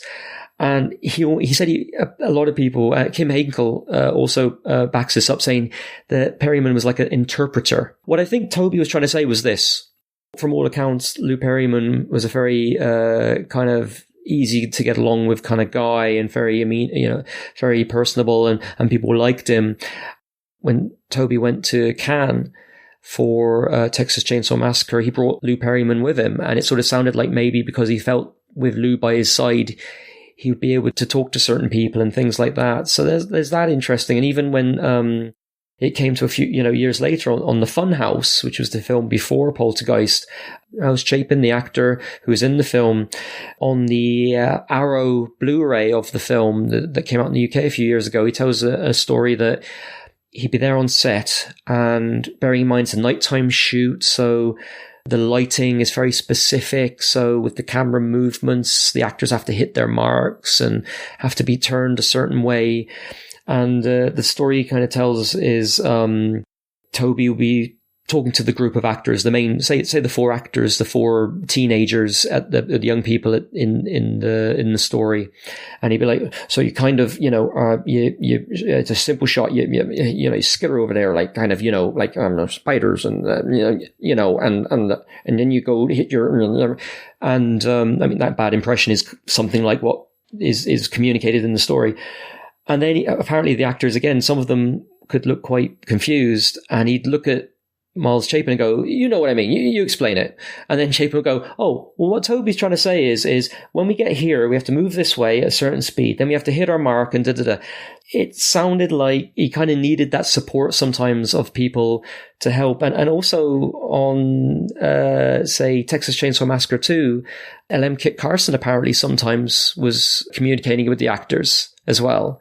So that's not to slight those films and then suddenly have question of ownership over those films, but it's just an example of moments where Tobe could have trouble with communication and would need that support, as Harry Alan Towers said, to carry it through.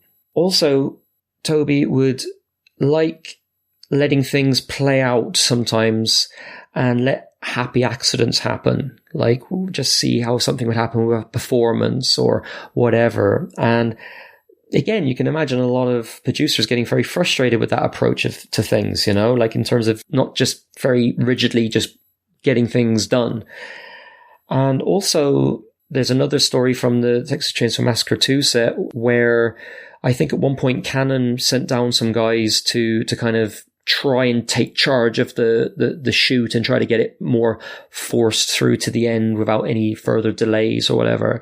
And the way the story's told is by one of the members of the production was normally with Tobe, while they were going through what they're about to do, if anyone had an opinion or an idea, like Tobe would listen to them all and discuss them all. And of course, it would just be wasting time, whereas he'd be like hearing comments and looking for suggestions.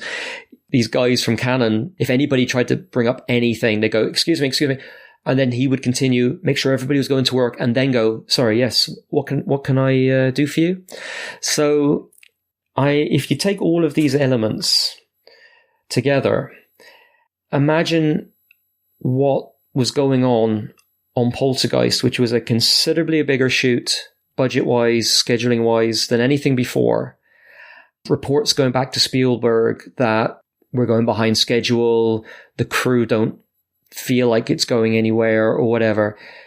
My theory is that interpreter, that kind of more forceful presence that I've mentioned in the other shoots, I reckon Spielberg, the producer, and remember, it's not just the producer, it's a producer with a vast amount of not only film experience, but experience of this film, having discussed it inside and out with Tobe. I reckon he kind of jumped in and tried to like really take the reins to push the project through, because with so many intricate effects and such like that, he could see it going over budget and over schedule, and he didn't want that to happen. I'm not talking like Heaven's Gate style over schedule or that kind of thing, but I could see it from him being the way he would maybe have a production and the way he would do things, him getting very frustrated with that approach and being that kind of interpreter for Tobe. That's what I think happened. That everything was devised so rigidly beforehand that between them, they would work out what was going to happen. And then Spielberg would almost like take charge more on the set than necessarily Tobe was. Because the making of footage in that documentary, it's like a 7-minute, if it's the same thing I've seen, is it like a 7-minute just behind the scenes kind of featurette? Yeah, and Frank Marshall, who's co-producer with Steven Spielberg, directed that. It really pushes the Spielberg angle. It's Spielberg talking with the effects people. It's Spielberg talking about, oh yes, how is this effect going to be done? And talking about, oh, how this rig will be done. It's all some of the big intricate stuff he's discussing. And there are only 2 moments you see Tobe, and he doesn't say a word in regards to, he's not interviewed by the camera crew. You don't hear him saying anything. And yet, in at least one of those instances, he's there directing the young actor Oliver Robbins, who has always stated Tobe was the director. I reckon what might have happened was Spielberg took him aside and said, look, to get this done, you focus on this part and I'll focus on this part. And I'm not talking necessarily about for the whole shoot. I just mean certain sections, because in the majority of the cases, the actors talk about working heavily with Tobe. Oliver Robbins there. James Cameron always very much spoken very highly of Tobe. And of course, when you think about it, Tobe brought Karen in to be in Return of the Living Dead before Tobe jumped from that project to do Life Force, and brought him back in to do Invaders from Mars. And if I'm not mistaken, he's also in the Amazing Stories TV episode that Tobe did for Spielberg's show. When some of the actors kind of are a bit more diplomatic, I think that's because they are seeing what was happening on the set in some of these other situations. It does sound like Spielberg would just be sometimes an overriding voice in something that was pre-discussed with the 2 people. So almost being in this kind of strange way, like an overly assertive assistant AD or something. That, not to downplay, but do you know what I mean? Like really like cracking the whip and getting things done. Because ultimately, if that film, as I said, there was any problems, it was going to be a problem for Spielberg, the producer. that's my feeling on why that happened on the set itself. Because there are loads of photographs of Spielberg shooting. And also there are accounts of people saying, no, Spielberg directed. But we're talking about certain crew members who perhaps under normal circumstances would have had a different relationship to a director in this case. Like, for example, unless I'm mistaken, I've never heard the director of photography give his opinion on the hierarchy. Because you've got to remember, this film had a massive crew compared to the previous films. So, as I said, I always feel like Spielberg was the intermediate. So a lot of the crew members and effects people and whether it was the makeup artist, whether it was the actual like visual effects, I reckon he spoke to a lot of those people, and it's a lot of those guys who are giving their impression that Tobe wasn't really the director, it was really Spielberg. Also, what's very important to stress is what happened publicly afterwards, which is MGM, who not only funded the film, but they were also the distributors of the film, because they had their own distribution arm at the time. If you're going to sell a movie, and bear in mind, MGM was kind of in financial dire straits at the time. If I remember, I read somewhere that of their 11 or 12 productions around this time, the only one that really made big money was Poltergeist. So the fact that they had Spielberg on board was a big thing for them, because he was like the most successful, popular current filmmaker around. If you look at a lot of the material out there, the initial material, they're really pushing Spielberg in the forefront and not Tobe Hooper. Now, that's not necessarily surprising, because, I can imagine that would be the case. As with, say, Gremlins, Steven Spielberg Presents. There was a lot of movies where Spielberg's name was very much in the forefront or kind of large font on the poster. But with the discussion and rumors and the reports on the sets that Spielberg had ghost directed, what some people were saying, I feel like they were playing on that, because if you look at the early marketing materials, if you look at what I believe is the advance poster, I'm not talking about the "They're Here" poster with that tagline and that iconic image of the little girl touching the TV screen. I'm talking about the earlier poster where it's just like black and white image of the suburban buildings, the housing area on the film that are featured in the film, the credits below and above, lots of text. And there are 3 paragraphs, then the title of the film. And the first paragraph is, Steven Spielberg has been called the American screen master's storyteller. From the thrashing terror of Jaws to the awesome spectacle of Close Encounters of the Third Kind to the globe-trotting adventure of Raiders of the Lost Ark, he has delighted, mystified, and scared more audiences more imaginatively than any filmmaker of our time. That's the first paragraph. The second paragraph on this poster is, as producer and co-author of Poltergeist, Spielberg is joined by co-producer Frank Marshall, with whom he made Raiders of the Lost Ark. Then co-authors Michael Gries and Mark Victor. And then finally, director Tobe Hooper is after the producer and the writers. And at the very end, and the special effects wizardry of Oscar winner Richard Edlund, brackets, Star Wars, and Industrial Light and Magic. They're really pushing the Spielberg aspect there.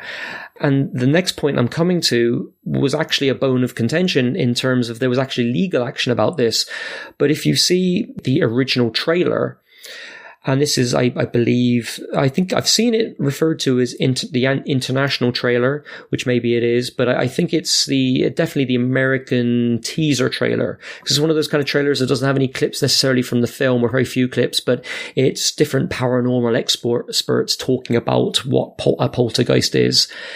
And if you look at the font on that trailer, the font for a Steven Spielberg production and Poltergeist are the same size, whereas Tobe Hooper's name is the same size as Metron-Goldwyn-Mayer, and even, if I'm not mistaken, even some of the actors mentioned, Joe Beth Williams and Craig T. Nelson and Beatrice Straight, are slightly bigger than Tobe. So you have this massive, like, Spielberg's name is as big as the title, and then the actors are second, and then third, somewhere almost like small print in there, is Tobe's name.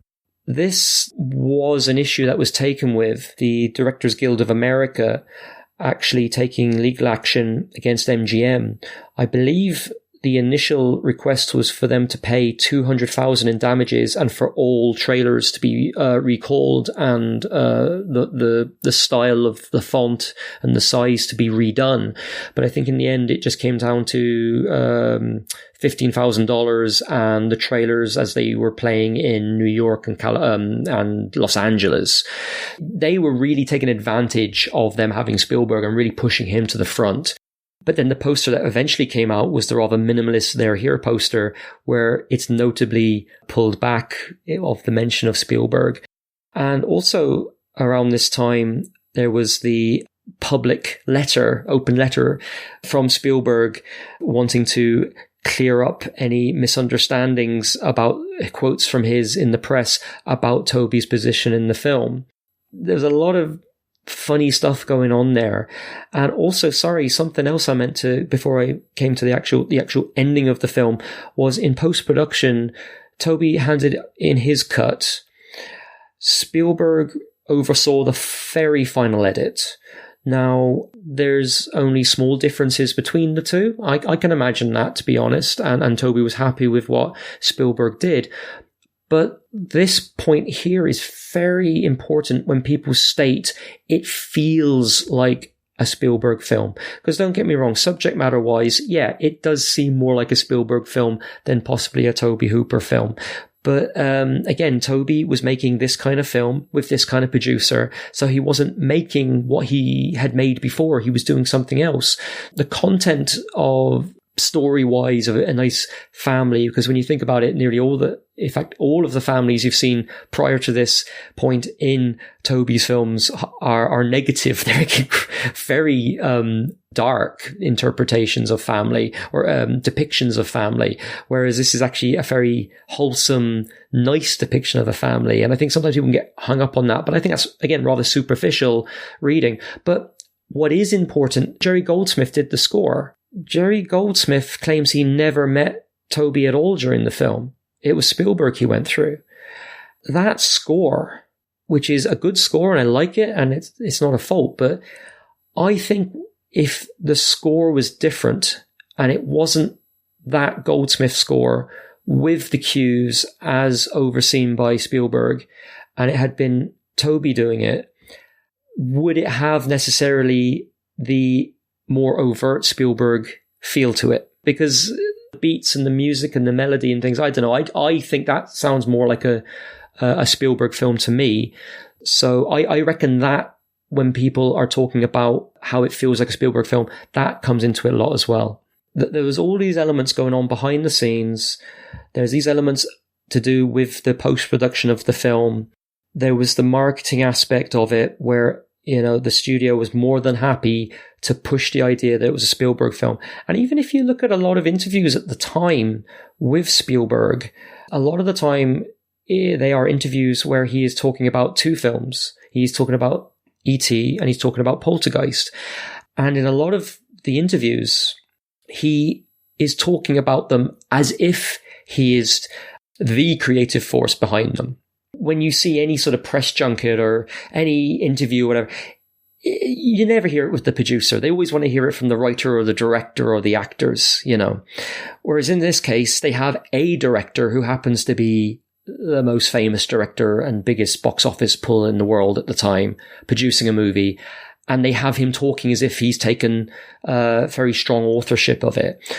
All of these elements put together are why that it is ultimately Tobe's film, in that on the set, Spielberg took more of a strong, firm organizational role in achieving what the two men devised prior to shooting that Tobe was going to go for. Film fans love the idea of discovering something. I know I do. I love hearing like how, such and such really directed that film. Such and such just did it for the credit because it didn't take credit for it because he couldn't, because he was blacklisted, or he couldn't because of union regulations. And again, one of the stories was that, oh no, Tobe really did want to always direct this, but because he was working under contract with ET and Universal, he couldn't do it, or there was the strike coming up and he couldn't do these two. There's all these stories, but it was always intended that Tobe was going to make it.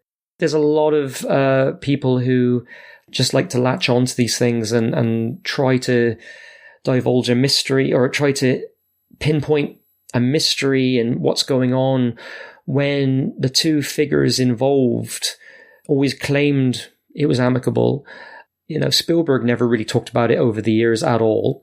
It's very overtly obvious on, say, the Blu-ray that came out of Poltergeist that the only extra on it is a documentary about paranormal activity. There's nothing actually about the making of the film. It was just such a contentious situation. He never really wanted to talk about it. And I feel that Tobe's career suffered from it, because that should have been a big push for him. And instead, people were saying, well, he didn't really make it though, did he? He was the stooge or something. That's why in kind of the pantheon of the 70s American horror filmmakers, or maybe North American to include Cronenberg, I think he's somewhat slighted. He did have trouble getting gigs, because after Poltergeist, he did the 3 films for Canon. And then after that, he was doing, TV episodes. He directed the pilot of Freddy's Nightmares. He directed an episode of The Equalizer. And into the 90s, there were a couple of films, but there was more TV movies. There was pilots. There was, again, episodes of a series. You know, he really did kind of take a bit of a beating, I think, over that whole controversy that we are still discussing today. So what's your plan for the book? When's it going to come out? At the moment, I am quite busy doing several visual essays for different Blu-ray releases. That's taken up a lot of my time. But I'm still doing my little bit of research for this Tobe project. And to give you an example, during lockdown, I made a deal with Mark Rance, who was a friend of Tobe's, who restored Eggshells a few years ago, and also 2 of Tobe's early short films, The Heisters and Down Friday Street, which are 2. The Heisters is a lot of fun, but Down Friday Street is an absolutely amazing, wonderfully inventive, experimental film. I think it's incredible, and Eggshells as well has some amazing moments in it, and certain elements in it that you can see maybe later in other films of his, in certain plot points and certain visual ideas. So over the summer during lockdown, I actually did like via the cinema website, because obviously we couldn't show any films. I actually did like a VOD service of the early films. And that was really interesting, because I felt like I was really getting back into the films, because I was cutting trailers for them, and I was analyzing the films again just while I was prepping text work, summary, synopsis work for the website or whatever, and even the tech uploading to get the films on VOD and things. So even if things seem to kind of dip for a bit, I always seem to somehow come back up to something.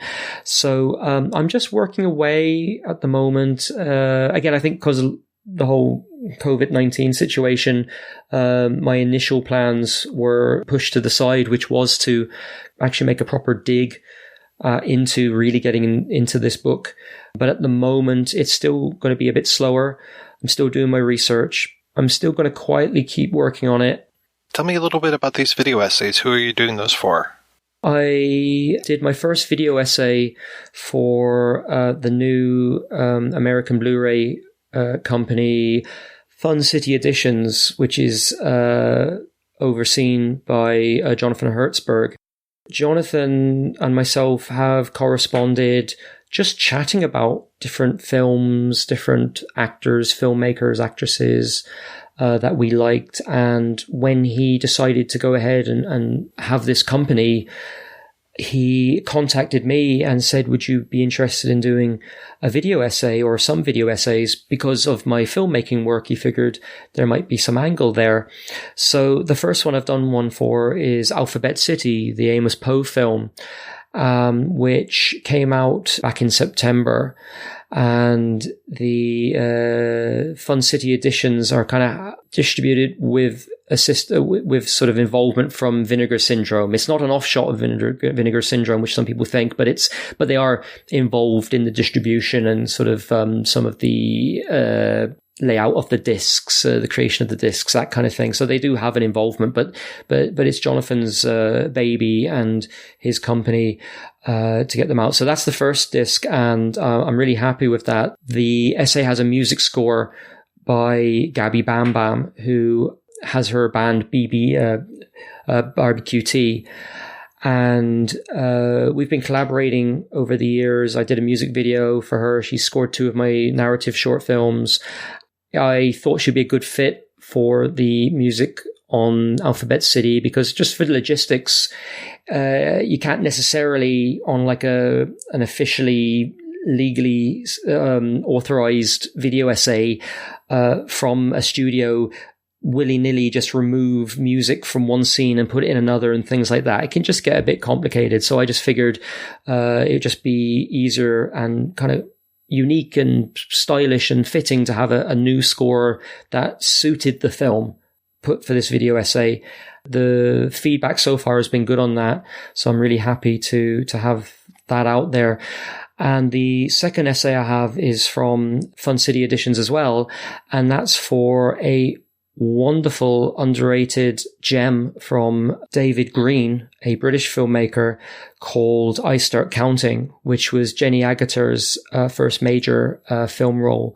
And it's a wonderful film, and it's a film that's been unavailable for a long time, or if available via like crude, heavily pixelated 4:3 stretched out to 16:9 copies on YouTube and whatever. Seeing it in its proper 1.85 dimensions from the interpositive, these film elements are like 49, 50 years old, I believe, so they look very strong and under the circumstances, and the film looks great, and it's a wonderful movie, and hopefully one that will be given a second lease of life from this Blu-ray and a reevaluation. And I would just hope that the video essay that I've put together with Gabby somehow adds something to the experience of viewing the film within the set of features. Chris, thank you so much for your time. This has been great talking with you. I'm so glad that we were able to finally do this. Yeah, and thank you for having me.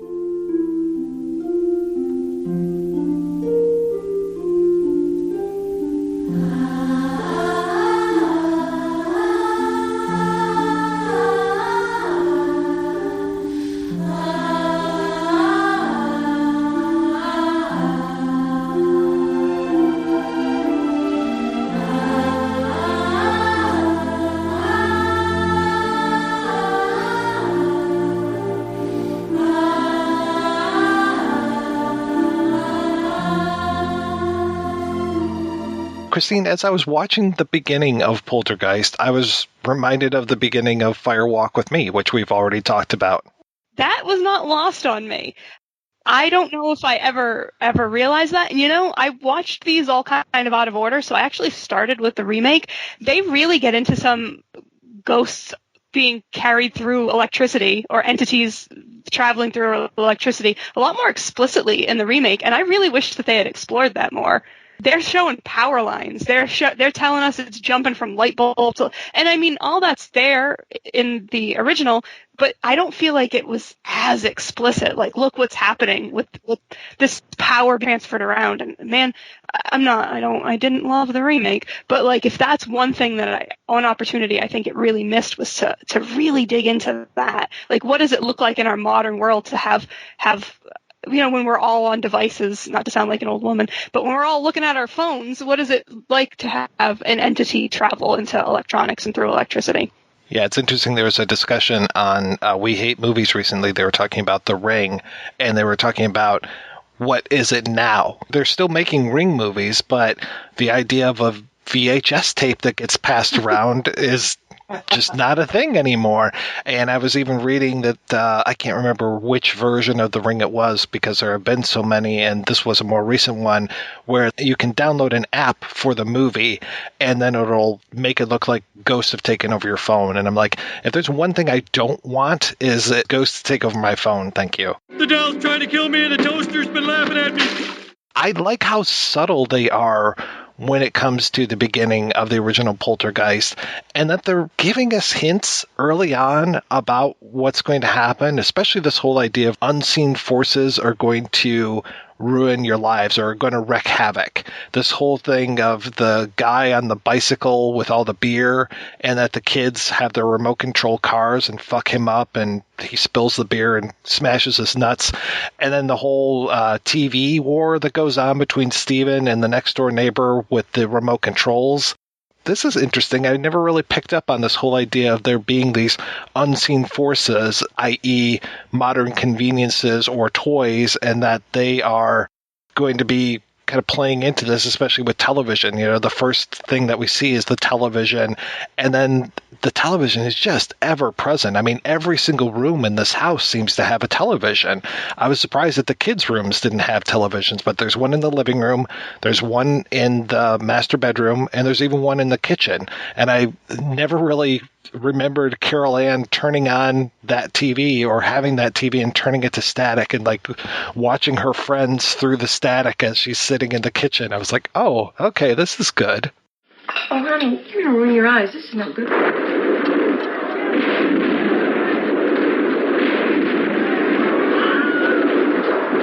That's 80s parenting. Don't be so close to that television looking at static. Here, watch this war movie. As a child of the 80s, I can confirm. That's still another thing about this movie that I love. It embraces the technology that was kind of everywhere at that time. And in modern movies, I love when characters use their cell phones and use their devices like in the plot instead of like, oh, it's broken or somebody threw it in the lake. Like a poltergeist doesn't swoop in and come through the TV and then break all the TVs or something. It continues to be something that, I mean, we're all living with, and they have to continue. I just love that the way it embraces it and continues to use it in the story. It's not like a conduit; it is a plot point, and I appreciate that. So, hey, I don't know if you know this, really good storytelling in this movie. It's probably top 2 movies of all time for me. I am continuously impressed by the efficiency that multiple different stories are being told, and I love it. And I think you hit on a really great point, which is that it's introducing television into a supernatural world and introducing the suburbs into a supernatural world, which we had never seen before that, I don't think. I feel like the kind of horror that Spielberg was playing with and Tobe Hooper were playing with in this movie is akin to what Stephen King was doing at exactly the same time. Because before that, I feel like horror was still very much in the realm of the Gothic. It really hadn't been introduced into middle-class America. I mean, it was really Stephen King who did that, who, somehow injected horror into average Americans' lives at that time. And I feel like this movie did that as well in a very significant way. And then did it at the highest possible level, because only somebody like Spielberg at that time could get a horror movie made at that price point. Poltergeist was a big movie. I mean, Alien maybe had a large budget, but I don't think, and The Shining, of course, had a large budget, but I don't think many horror films prior to that were given that kind of a movie treatment. And the technology that is being used to bring these images to the screen were at the highest possible level because they were being produced by the ILM. And people just hadn't seen that before. The whole idea of moving horror into the suburbs was really brilliant. There is no dark old house in this. There is no creepy mansion where you have to spend the night in order to make $500,000 or anything like that. This is just a regular family going about doing their thing, not really, seeming to hurt anybody. The only thing that seems to come up that makes them different is that this was the first house in Cuesta Verde that they moved in during phase 1. It seems like things really start to go to hell when Tweety dies and when they bury Tweety and then Tweety's grave gets dug up. We don't necessarily know that as Tweety's grave gets dug up, so do all these other graves get dug up. And that seems to really, we've already seen the supernatural stuff happening, but that seems to really kick it up a notch is when Tweety's resting place gets disturbed. It seems like, well, fuck you to all the other dead people that are out here. I mean, I'm being somewhat facetious with that, but not really, because Tweety's death is I think it might be the only death that we see in the entire movie. We don't see Tweety die, but Tweety's dead, and it almost gets flushed down the toilet. And we could talk about Hitchcock and the hidden world of the toilet and all that as well, but almost gets flushed down until Carol Ann ends up giving Tweety a Pharaoh's burial with, here's something to eat, here's a blanket, here's something that will make it smell nice. Then Robbie with his whole crass, when it decomposes, can we dig it up and look at its bones? And it's like, oh, kid, you're going to see a lot of bones before this is over. It's super analogous to the rest of the movie, obviously, but I feel like whether or not is just an adorable, sweet, empathetic, lovely child that this is her friend that died and she wants to make sure he's as comfortable as possible, or she knows this is this little bird. I can speak to this little bird. This little bird is communicating with me through the ether. I don't know. I tend to believe that she was just a lovely little girl that wanted to take care of her pet. But it really solidifies in light in the movie. She's sweet and beautiful and lovely, and who wouldn't want a kid or a sister like that? And then that is also the reason why maybe she gets targeted. Yeah, when she says Tweety doesn't like that smell, I never really picked up on that before as far as, is she communing with the dead right now? I mean, in either way you look at it, it's still, why not? But also, that's a thing that a kid would say. Because this is my bird. I know this bird. That my bird doesn't like. That part makes me cry still. Rewatching it, I was like, this is normal. I have something in my eye. But I know it's coming, but there's just something so innocent and sweet about it that really is unique and special in this movie, I think. And I love her little laugh line of, can I have a goldfish now? As soon as Tweety's in the ground. Because that's authentic to a little child too. Okay, done and dusted. Let's move on. What can we do now that's fun? I love it. It's very authentic. The reactions and the dialogue of the children, oftentimes when you have, obviously kids aren't going to write their own dialogue, when you have adults writing dialogue for children, it's sometimes what a grown-up would think a kid would say, not what a kid would say. And they're not just their dialogue, but all the children's reactions in this are so authentic to children. Robbie, I know we'll talk about it, but Robbie's relationship with the clown, it's all very much what a kid would think and what would scare a kid. And I think that's why it's so easy to get wrapped up in the world the movie creates, because you're like, yeah, I would have thought that about that clown too. It's creepy. I feel like that scene, the family gathered, where there is, in a Robert Altman way, there are multiple stories that are overlaid with each other and dialogue that's overlaid with each other, and a sense of chaos and authenticity that is kind of the same scene that you see in Jaws, and you see it in Close Encounters, and you see it in Poltergeist, and you see it in E.T. It's like he's remade the same scene in each movie brilliantly, but it's the same scene. And that's why it indelibly feels like Spielberg. It doesn't feel like Tobe Hooper, because I've never seen that in any Tobe Hooper film that preceded that, and any Tobe Hooper film that followed it. It just feels like Spielberg. Yeah, when those kids are fighting around the table, I was just waiting for one of them to call another one penis breath, which always stuck to me as one of the most inappropriate lines in E.T. and just makes me cringe every time. The dialogue and the performances are so nimble in this movie. And this is where I think Tobe Hooper gets good performances. I believe that was him. It plays like a comedy. The rhythm, the cadence of the dialogue and the turns and the little subtle looks that they have to each other is effectively comedy. And it's beautifully played. And those actors are magnificent. Every single one of them. especially Craig T. Nelson and JoBeth Williams. I really like JoBeth Williams because I think playing a suburban mom has probably got to be one of the hardest parts that you could ever get. And she invests it with such emotion and authenticity and irreverence.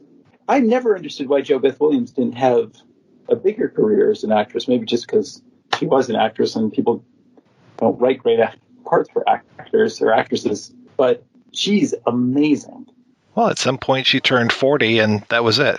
Yeah, there you go. It's so unfair. I think she's the heart of the movie because her connection with Carol Ann feels 100% authentic. And when she loses her daughter, you feel that loss. And when she feels her daughter, you believe that she feels her daughter. She's amazing. Even in this, I was looking at the sequel again, and both of them are really true. Those two actors are just outstanding.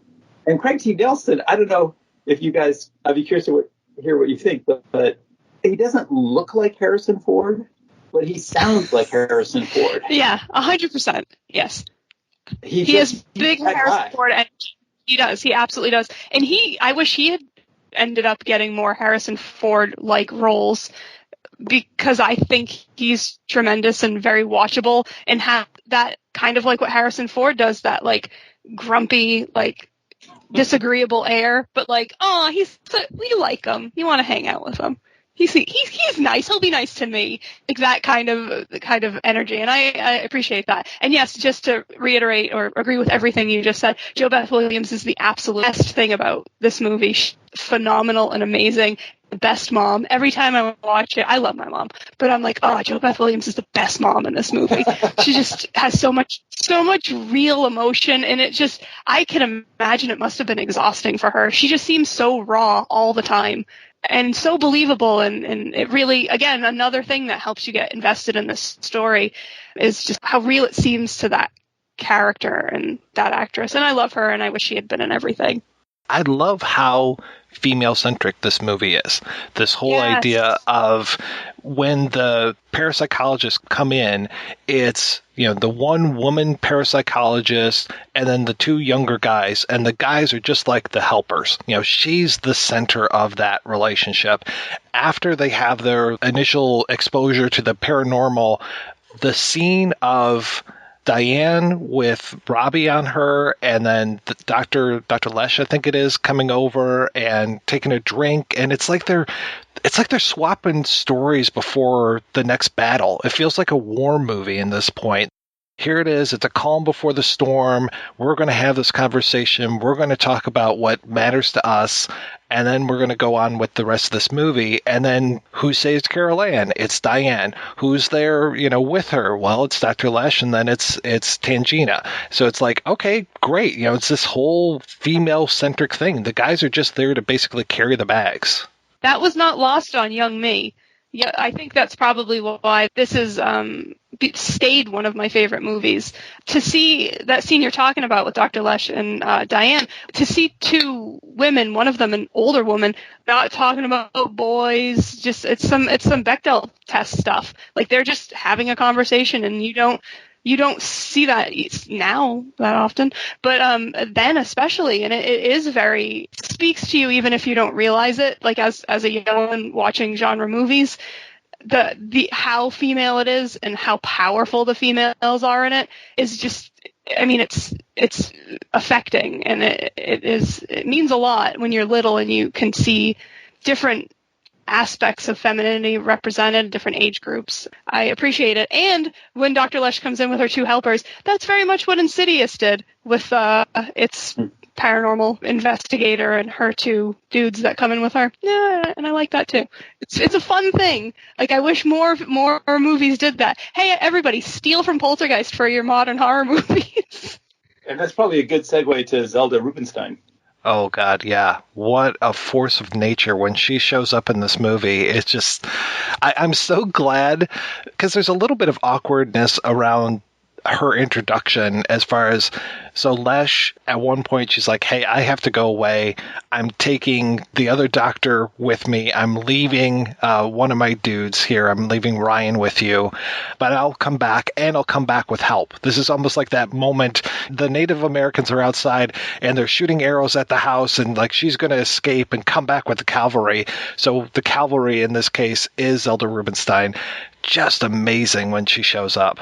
It's a brilliant maneuver because, let's face it, it's a one-location film.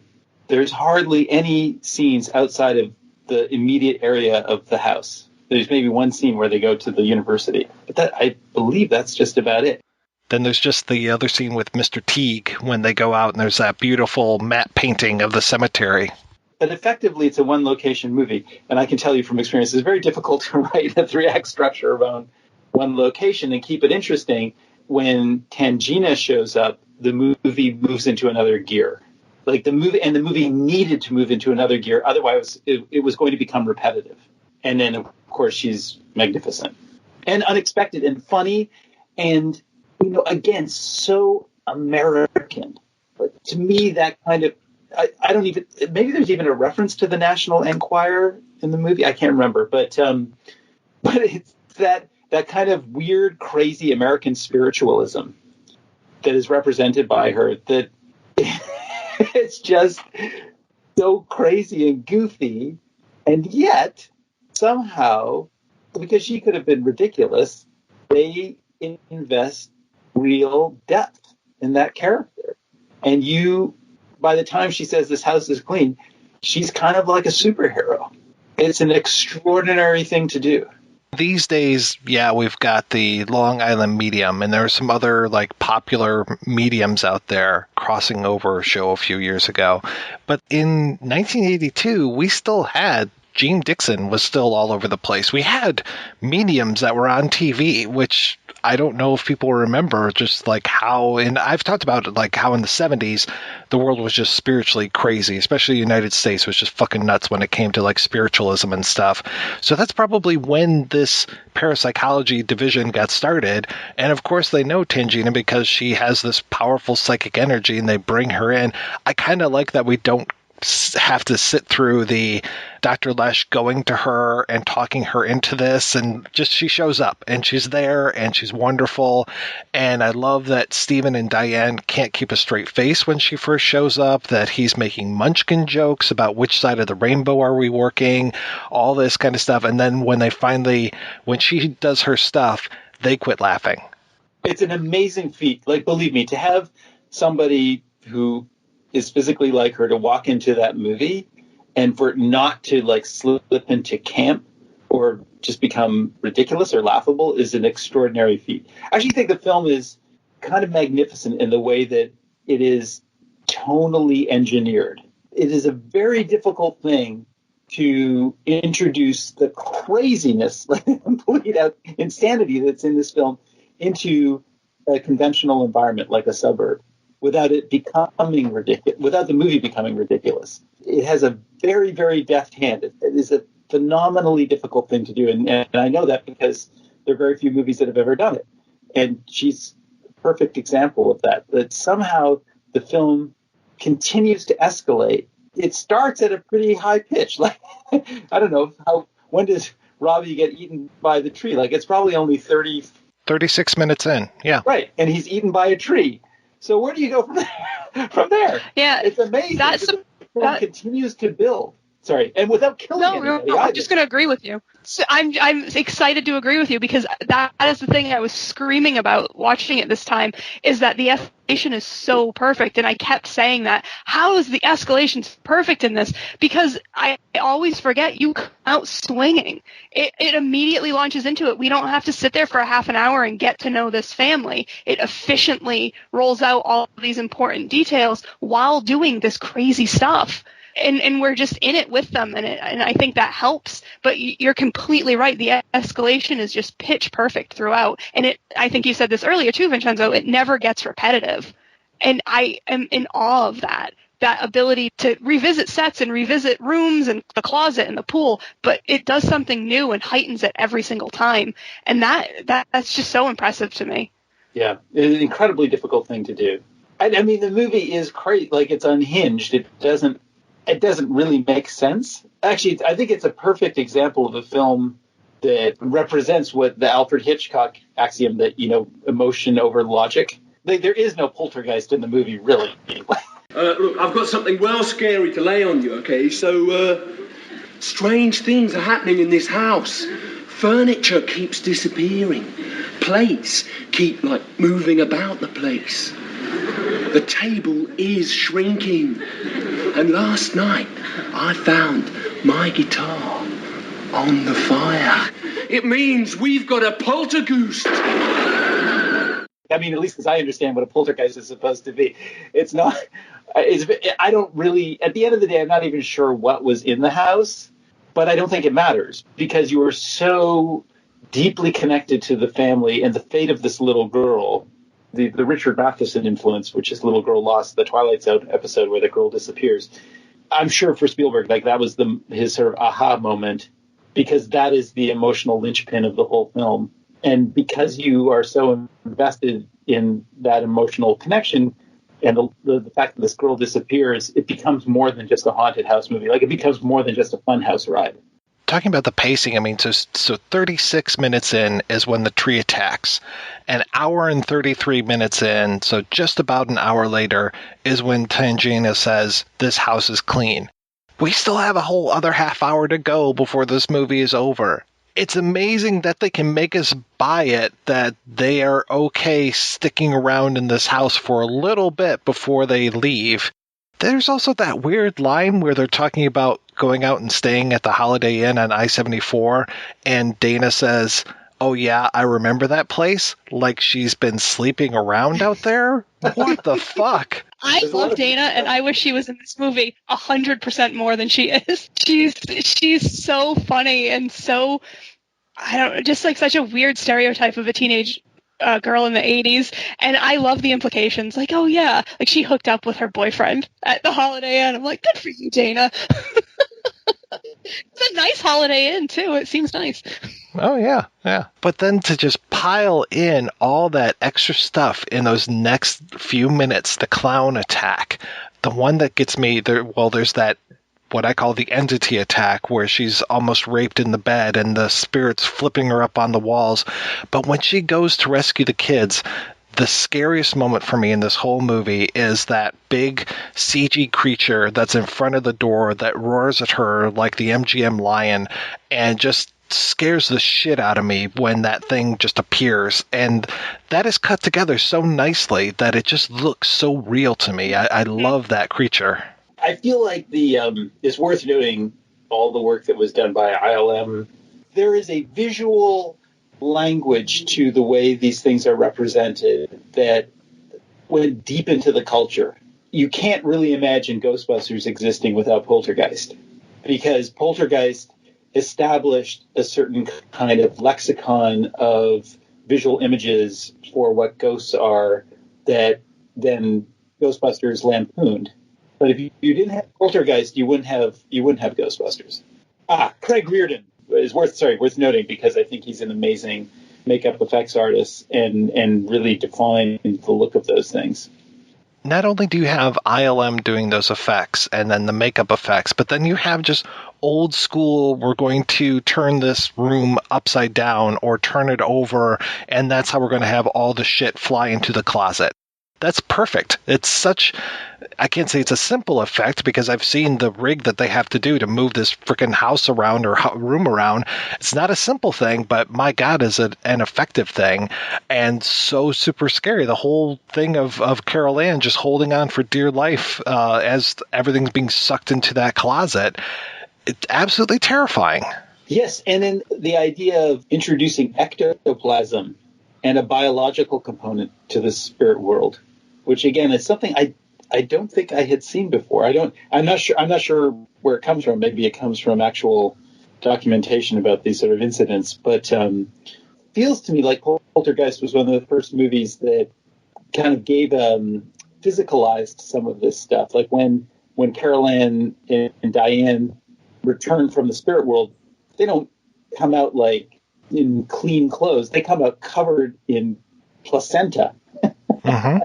Yeah, oh yeah, it is a total rebirth moment. Yeah, and even the rope is the umbilical cord. Right. It is a very physical kind of thing. Like that's a big innovation.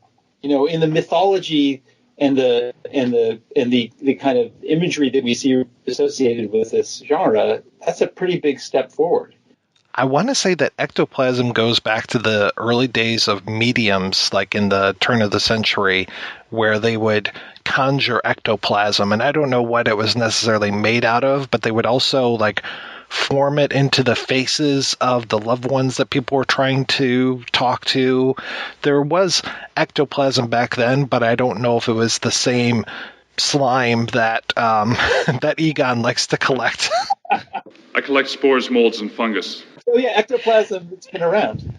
In like Victorian photography as well, the images of like organic matter floating out of people's fingers and hands to represent some kind of conjuring of a spirit or connecting with the spirit. But and you could be like, oh well, they were just riffing on that, but it escalates. Like it's not just that matter that looks like afterbirth. It's when the closet opens up again, that's all organic matter. It looks like the inside of a pumpkin, and that like tentacle comes out. So it takes that idea and heightens it even more. And that, again, I think is a genius way to keep it from feeling repetitive. Well, the closet's back, but it's not, it's completely different than what you remember. It's even more awful now. It's like a big mouth that's trying to suck you in. It's so scary because it's like, what can't this entity do? It's showing just like flashes of light, and now it's organic matter. Where is it conjuring this from? It's very interesting. And I think that protoplasm is also on Robbie when he gets pulled out of the tree's mouth, because he definitely gets scraped up quite a bit, and I think on his nose he's scraped up, but he does have goop on him, and it's like, okay, I guess this is the same stuff. And then yeah, they are just absolutely covered with it, and you're right, it's such a rebirth. And then even putting them in the tub and having them reawaken by wiping off the babies, basically, it's quite a nice scene. I did notice too, and I'm curious if the ghosts were offended because Diane gets that streak of gray in her hair, and then she goes to color it the night before they leave, and it seems like hell really breaks loose when she gets into the bed and is coloring her hair. Like, hey, we gave that to you. Don't throw your nose up at our Bonnie Raitt white stripe for you. I liked her Elsa Lancaster Bride of Frankenstein stripes. Right? I was sorry to see them go. Yeah, she would have had a great costume come Halloween time.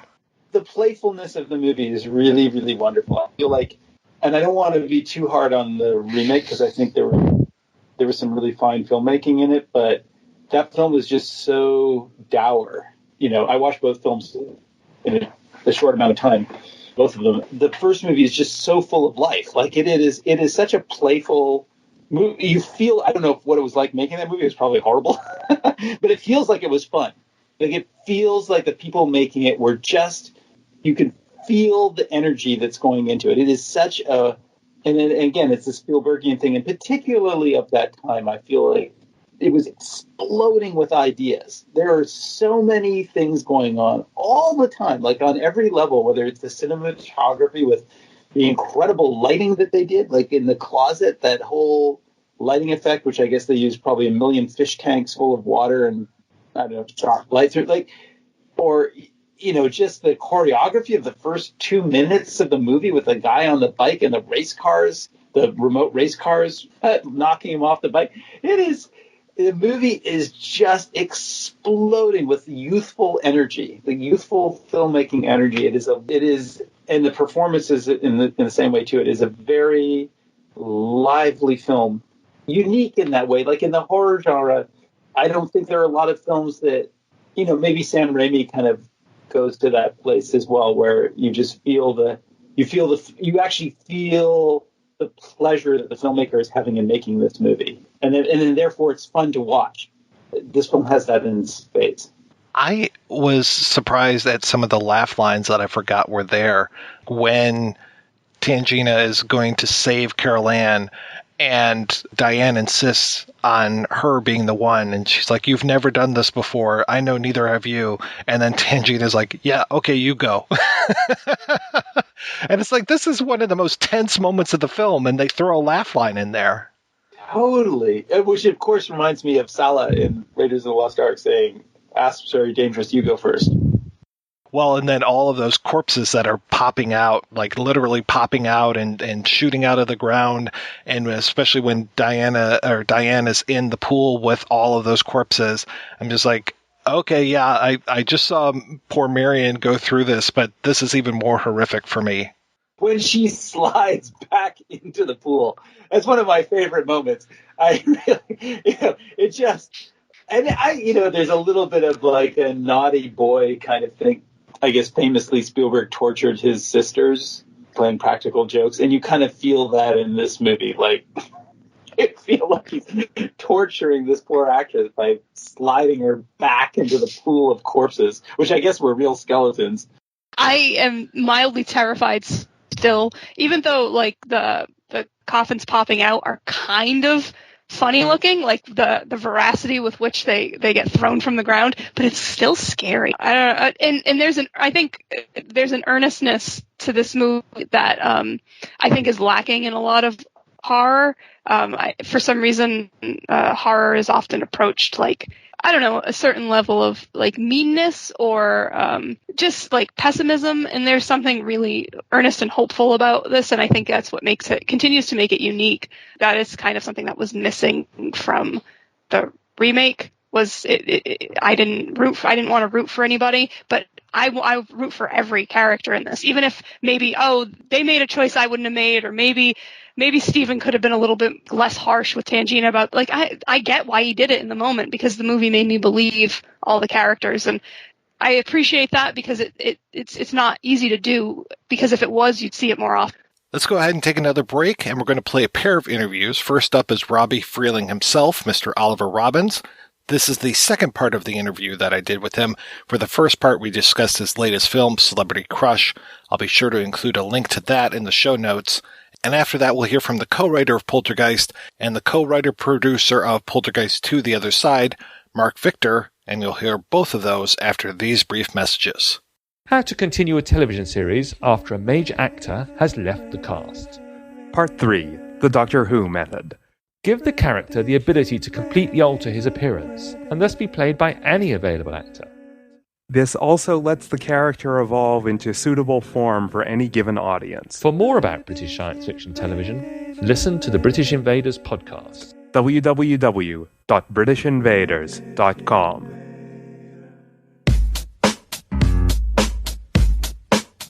It's not easy having a good time, and it's not cheap either. Every week, the projection booth brings you a new show, possibly even two, focusing on all genres of cinema. If you've sat through the 7-hour Conan episode, the 6-hour Star Wars episode, or even the hour-long Superman episode, you know that Mike and his co-host put forth a lot of work into researching the movies, tracking down the interview subjects, and putting together one of the best podcasts on the internet. Now I'm asking you if you can repay all that hard work by giving back to the projection booth. The show has a Patreon fundraiser at Patreon. That's patreon.com/projection booth. You can donate as little as $1 a month. That's $12 a year. At least 50 great shows and 2 terrible ones. That's the price of 2 matinee tickets. Now, isn't the projection booth worth it? Once again, that's patreon.com/projection booth. Donate today. It's the right thing to do.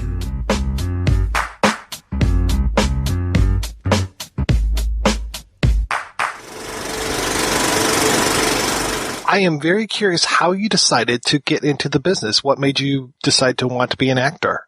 I was living in New York City at the time with my parents, and obviously I wasn't on my own. And, I slowly but surely, I was watching kids on TV, and at that time, you really didn't have cable. You had like 12 stations. So I used to watch like Brady Bunch and all these shows, and I was seeing the kids on that. And I was like, I could do this, but I was really young at the time. And then my parents moved to California, and I tell them again, I say, I like to act in movies, and they thought I was really kind of joking. After I talked about it so many times, my parents said, okay, we'll put you in a commercial workshop class. And so finally I was in the class, the end of the class. My parents thought it would just end. But instead, the teacher was like, it was run by this teacher named Sheila Manning. She was a top casting agent at the time. And she said, Oliver's pretty good. He could do this professionally if you guys want it. And my parents were like, well, my parents are pretty conservative. And my mom didn't want me to be involved with that. And my dad thought that, child acting was one step above child pornography. And they didn't know anything really about the entertainment industry. My dad was from Wall Street. My mom was a fashion editor in Manhattan. So I persuaded them. I said, I'd really like that. So they called the casting person up and they introduced me to a couple of agents. I remember I was introduced to one agent called Herb Tannen. At the time, they were, I guess, like the top child acting agency. They sent me on my very first audition. Like, I met them that day, and they're like, Oliver, there's an audition for like a pizza commercial. Do you want to go? And I'm like, okay, why not? I never been on an ad before. And I got there, and they said to me, Oliver, here, we want you to pretend like this pizza is the most delicious thing you've ever had in your life. Meanwhile, it was like this cold, horrible, like day-old pizza in this guy's office. I mean, and all the producers and the director were there. And I think I gave like the worst acting I'd ever done in my life. But I'm really glad that happened, because then from that point on, I learned what I really needed to do, and I got over my stage fright. Well, actually, I nearly never got over my stage fright, but I learned kind of what you need to do on these auditions. So that's how I kind of got into acting. So what year was that? How old were you? I think I was like 8.5 years old, right around that age. So I was really young, though, too. So what were those early gigs like? Were you just doing a lot of commercials? I'd only done a couple at the time when I did Poltergeist. My very first commercial was this fertilizer commercial. And you're going to laugh. My star of the commercial who starred with me was the man who wrote Stand By Me, among the other movie called Starman. And, a lot of people, now and then would act in commercials to kind of pay the bills. So he was a writer who hadn't quite, sold his scripts yet. And so it just turned out that Ray Gideon was my dad in this ad for a fertilizer commercial.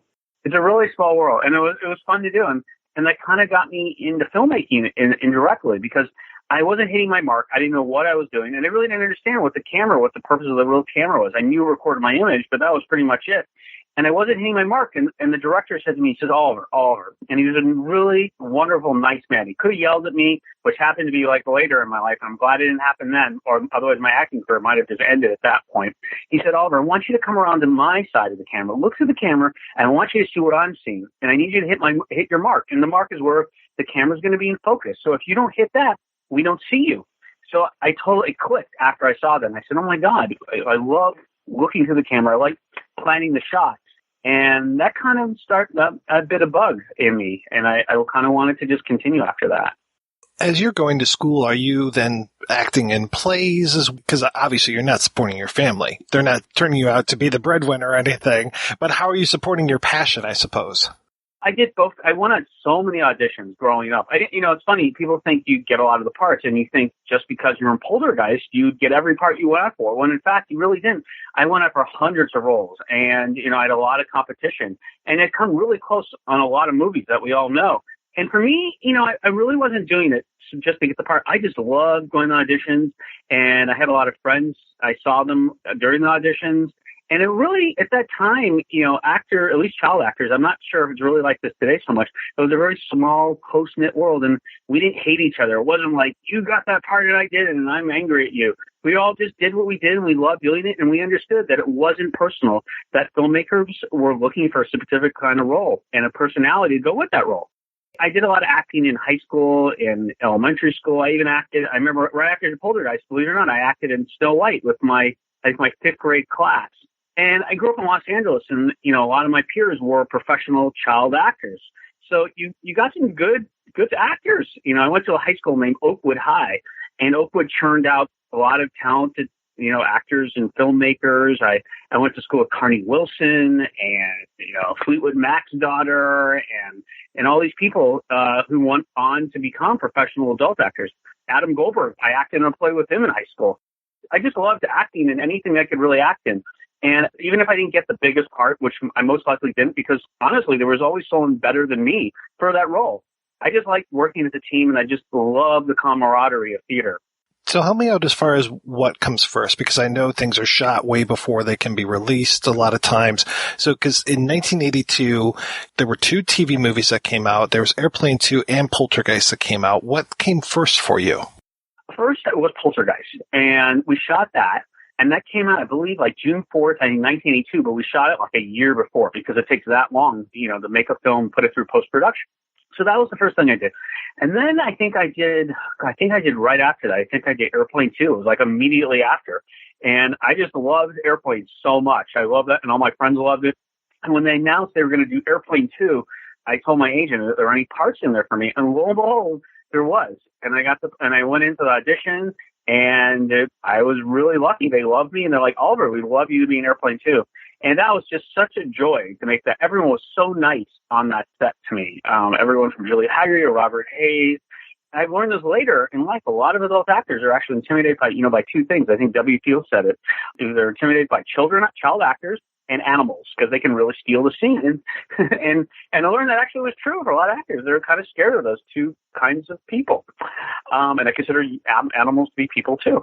So on that set, they just embraced me, and I had a blast, and they, let me ad-lib lines, and I just had a great time, and I wasn't screaming, which was like a really nice break from Poltergeist. It was all I did on that movie. I was terrified of something. And in Airplane 2, I got to take pies in the face and joke around and be over the top and be a bigger than life kind of person and not played very real.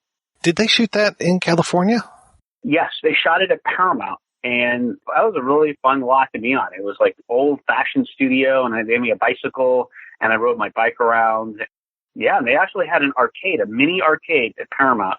And at lunch, as a kid, I was like 10 years old, and this is the early 80s, I played a game called Zaxxon every day at lunch. That was like my ritual. I'd go to lunch, and then I'd play Zaxxon. A kid is like today would be like, well, what's really the big deal? We can play them on our phone. But the only way you could play an arcade game then was on an arcade. And meanwhile, I'm in school, and you would never get to do that during your school day. But instead, I was able to play Zaxxon. That was kind of like the highlight of my time on Airplane 2. I know Ken Finkelman's based more in Toronto, or at least that's where he's at today. So I wasn't sure if this was in the Hollywood North days or still everything was being shot in California. So yeah, Ken was so much a wonderful man. He was so kind to me too. And honestly, I wasn't great at memorizing lines. I'm not even great today memorizing lines. And at Paramount, you had to know your lines to a T. And I remember the script supervisor, he would yell at me if I missed even like an article of any kind. So Ken would defend me. He said, no, calm down, dude. Calm down. It's okay. 10 years old. So yeah, Ken was just a wonderful man. I must remember it was really difficult for him on that show because he was just consistently fighting the studio. The studio wanted to do a complete redo, as they always do, of the original. And he had all these original ideas and all these great jokes. So I remember he spent so much time up in the boardroom, fighting for what he believed in. And it kind of taught me because I saw him once come back to set. And I said, Ken, what's wrong in my 10-year-old style way? And he said, nothing, Oliver. And I could see that he was upset, and I was intuitive to that. And it showed me, if you have a vision, you have an idea, a lot of people aren't going to see it. They're never going to see it. And a lot of people might hate what you're doing, but if you believe in it, you got to fight for it. And that's what I learned at that very young age with Ken. So tell me a little bit more about your experience on Poltergeist. You said that you were screaming all the time, and the more I think about it, poor Robbie Freeling, he's abused consistently through that. I mean, at least Carol Ann gets to escape and go through the TV. Well, people always ask me, said, Oliver, were you terrified when you were doing Poltergeist? Everything was so scary in that movie, especially for then. And I tell them, I said, no, and they're really shocked. And I explain, when you shoot a movie, especially over several months, it's completely shot out of order, and it's all special effects. And this is before we could even see things immediately. There were no digital effects. We were at the point where, it was shot out of order, and they asked, and I said, Tobe, who's the director, I said, Tobe, what am I screaming at? What am I so scared of? And he said, we don't know yet, but Ion's going to put it in, and it's the scariest thing you could possibly think of. So I just thought back to my childhood, and I believe I grew up in this haunted townhouse. I'm in New York City when I was a little boy. So I kind of tapped into those fears. I wasn't afraid at all on set. As a matter of fact, it was the best time I ever had. It was like camp because Frank Marshall, the producer, and Kathleen Kennedy and Toby and Steven, they redid such a fun set for me. And I remember Frank Marshall would say, Oliver, we're gonna go back to MGM. You're gonna play with all these toys. You're You're going to have the best time. And Frank and Kathleen, were such sweethearts and so kind to me. They made it such a wonderful production. I think all of Steven's team were amazing and such really, really nice people. And I didn't realize how special those crew people on that set was until I, was on other movies where things were a little more tense. And I'm just so glad, and I was so privileged to get the opportunity to work on my first film with those people. These days I hear a lot of actors talk about how they're shot against a green screen and they're acting against tennis balls. I know you weren't shot against a green screen, but what were you reacting to? They had sticks. They literally, we were standing there on set. And like when we see the ghost coming down the stairs, or like for instance, there's one scene everyone might remember when we first see, they video recorded all the ghosts coming down the stairs, and we rushed to the video monitors and we're looking at the monitors like, who are they? Who are those people? We're looking like at boxes. We're not looking at anything, and then they did an insert, we do the reverse shot and we see them walking down, the stairs, and I go. So it was always like that. We were always looking at pretty much nothing. They would just give us an eye line, and they see that piece of dirt on the wall or a piece of tape. Well, that's your eye line, guys. And the ghost is there, and then the ghost is going to go to the right. So just look 6 inches to your right and look back. So that's the kind of thing they'd always give us direction like that. That's pretty much what we were looking at. It wasn't at the point where you could actually do an entire green screen. We had blue screen on Poltergeist 2 when we were in the astral dimension. But, CGI and a lot of these digital effects were not around really quite yet in the mid-'80s. Tell me a little bit, how did they do the tree effect for you? It was such an interesting process, and it was challenging in a lot of ways because you have to remember, they did not have CGI at all. So it all had to be practical effects. They might have had a few opticals they threw in, rotoscope some things out. But what they did is they had 5 different trees, like one tree for the arms. So the shot where a tree's coming in and it looks like it grabs me and takes me out. So you have that tree. And then you have a tree where it's eating me. And all that was the least, the lowest common denominator of special effect you can think of. It was just me on a platform pretending to be eaten, pulling myself in. So the special effect really there was just the tree, set, and me acting, pretending to be eaten. And then you had the big tree, the tree, the far shot. And then you had another couple of little angles of the tree. And so basically it was 2 weeks on various sets on stages at MGM. And that was really how they did the whole sequence. So it was all practical. And I think, because it is practical, it actually looks more real than if they had CGI, because some of the, let's face it, a lot of the CGI I do today kind of looks like a video game. You said that you were tired of screaming, and I have to ask, did they bring you back in to loop a lot of your screaming, or was that shot on the stage? The scenes where we're just sitting there talking, we're just talking on the soundstage. So a lot of that did not have to be ADR. Maybe there was some production sound that wasn't perfect. For the most part, I don't think those are really ADRs, I remember. But every one of the screaming scenes, all of those scenes were ADR. I mean, everything. And I think if you're in a big action movie or a special effect movie, you're going to be ADR in most of your lines because there's no way you can save the production for that. The production simply becomes a guide track so you can kind of get back to that moment when you are doing the ADR. When it came to the sequel, was that pretty much a given, or had you already been signed up for, was that part of your contract that if there's a sequel made, you're part of it? No, there was no discussion about a sequel when we originally did the first movie. While we were shooting the movie, people thought, oh my God, these dailies are amazing. And people really began to understand this film might have legs of some kind and people might like it. So then people on set half jokingly were saying, we'll get ready for the sequel one day. Even a big studio movie, you have no idea if there's ever going to be a sequel. You don't even know if it's going to be a success. You don't even know if people are going to like it. Otherwise, I guess every movie the studio make would be a blockbuster. So not until the film came out, and they waited a little bit of time to actually do it. So I got a call, a year or two later, and they said, hey, we're going to be doing a sequel. Do you want to be in it, Oliver? I'm like, sure. I was actually a little, hesitant.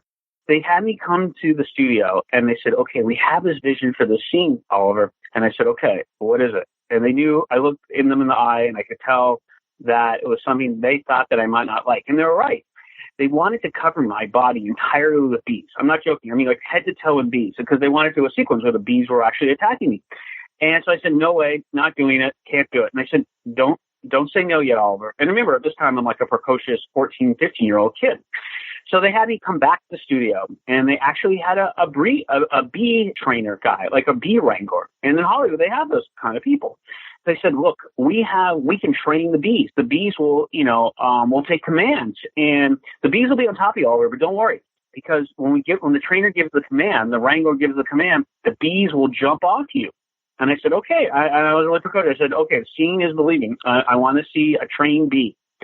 So they actually did. They actually brought me into the production office, and they sat me down, and this guy brought in this tray of bees. And meanwhile, of course, I'm terrified of bees. I wildly allergic to them too. And he takes a bee out, and he's like, look, I'm going to give it a command, and it'll jump off. He tried that. It didn't follow the command. The bee totally ignored him. I said, okay, well, there it goes. I'm not doing it. I'm not doing the bee scene. But, as a result of that, and this is really true about filmmaking, filmmakers are forced to go, okay, what are we going to do? So they came up with the idea of the braces. Braces are much more in tune to my character, kid going through puberty, and everyone can identify with braces far more than they can ever identify with bees. Because that's, it's cool with the bees attacking me, but at the same time, it's pretty generic, and it's not character driven at this point. So the braces, that's how that scene came about. How was that revisiting that character, and especially those other actors that you had gotten so close with? Like you said, it was like summer camp. How was it going back to camp 4 years later? It was like we just went back in time, and we went back to that moment. It was like nothing had really changed. We got along so well.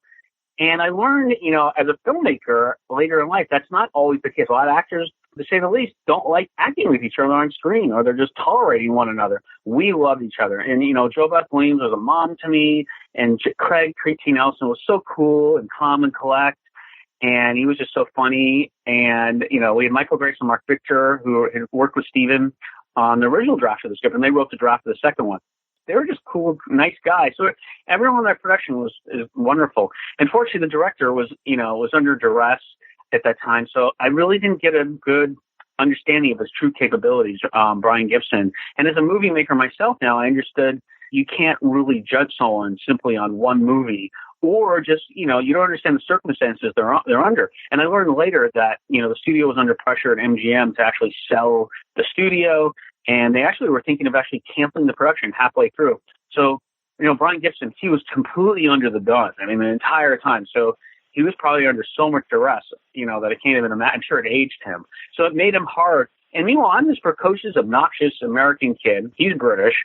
And I told him what I thought half the time, and I don't think he was quite used to that. I think he got used to that later in life with working with other American actors. I never fall in line. I fight him, and I question everything.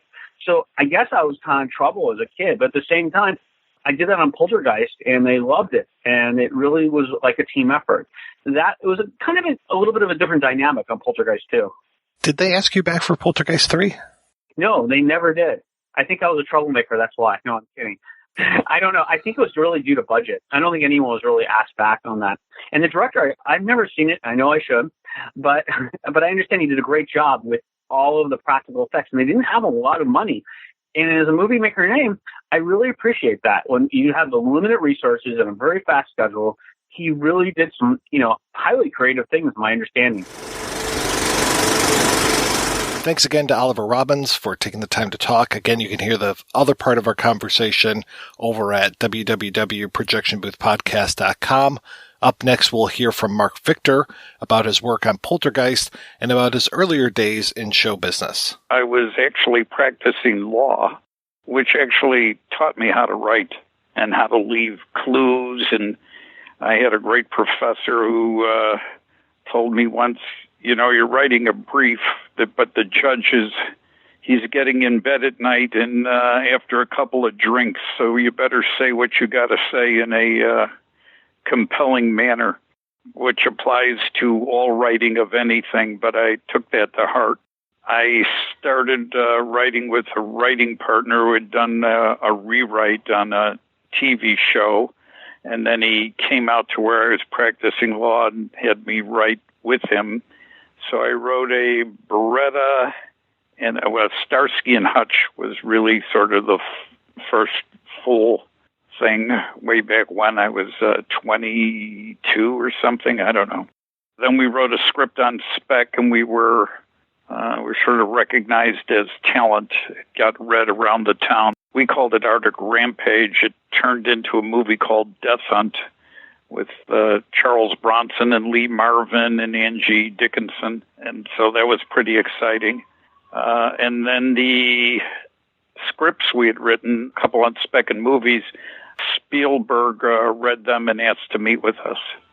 So we did something, we had written a comedy called Turn Left or Die that he loved. It was about air traffic controllers. And so we were trying to find something to do together. And at first he wanted us to do a guy named Joe, which we didn't really want to do. He was talking about a ghost movie. We said, well, we'd rather write a ghost movie. And so that's how that evolved. Can you tell me a little bit about your writing partner? Is it Michael Grace? Is that how you say it? Yeah. I read a little thing that he wrote for a book about screenwriters, and it sounds like he might have been the id to your superego. He seemed like kind of a wild child. Yeah, that was a book a long time ago. I think I got asked to write a chapter and never did it. I would have to get the content of it, but I would say he brought some different emotions to the table, if that's a fair way of saying that. I can't believe you're out there practicing law and then move into the screenplay and writing business. Well, I wrote something after college and before law that kind of got my mind high. Before that, I'd been at sort of this jock getting me into college. And then law school kind of got my mind going. But the year before law school, I went and wrote something on some island, remote island in the Caribbean. That got my mind high. I kind of liked the process. So I figured they were negotiating to make me a partner, and I was thinking, well, if I do that, I'll be doing that the rest of my life. So I might as well give this a try now. So I took my, I hate to say this as an example, but my wife and 6-week-old baby and left the practice of law and drove to L.A. That is incredible that you just had that chutzpah to do that. Or stupidity. You could call it whatever you want. That's what happened. So when you meet with Steven Spielberg and he's pitching these things, you know, what would eventually become Always, and then talking about ghost stories, I mean, how formed was that idea when you guys initially started talking? Well, initially he was talking to Kubrick, The Shining, and Kubrick and he sort of couldn't agree on writing credits or how it would be done. He came to us and see if we wanted to write it. And it wasn't very formed at all.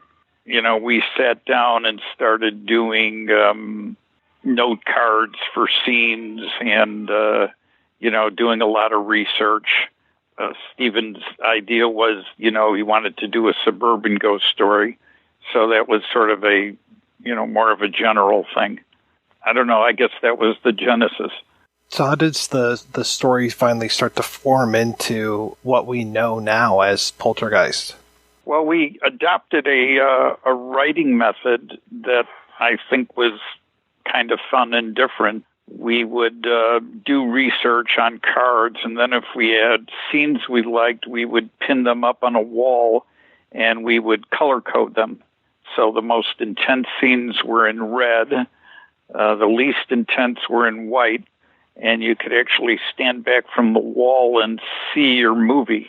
If it's white a really long time, you know it's going to be boring. And if it's red forever, you're not getting some breaths in there.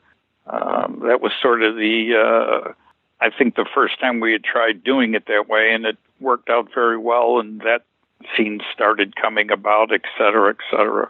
So is it the two of you working together primarily, and then Spielberg checks in, or how does that... Because I think all three of your names are on the screenplay. How did you actually collaborate with him? Well, there was a collaboration agreement, so the credit was sort of predetermined, so to speak. And we would meet occasionally and, you know, run stuff by Stephen, and, you know, he had his own ideas, and et cetera, you know, what he wanted to do. I think at the beginning we were willing to be a little more vicious than he was. We wanted to kill somebody. He didn't want to kill anybody. Then he said you could kill one person, and, you know, joking around, we said, well, what about the little girls? The family is so important to that film. Did you model him off of anybody that you knew, or did you just say this is going to be the configuration of this family? There's a familiarity to it, and everybody has little things they grew up on that scared them. I remember a tree outside my window that would, take shapes at night.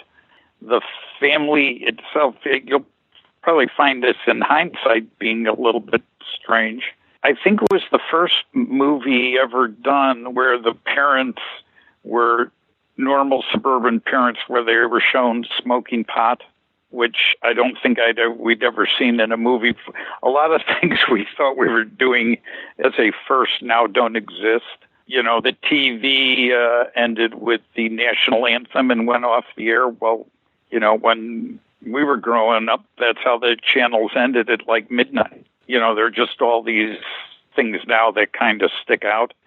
But the family was just treated as sort of normal people with a good relationship. There wasn't a psychological issue related to it. Perhaps in the sequel, we dug into that more because Craig and Joe Beth were signed, so we spent a fair amount of time interviewing them, and Craig had just come off spending a lot of time on an Indian thing, and Joe Beth had lost her mother, and I think you'll find all those character ideas and traits in Poltergeist too.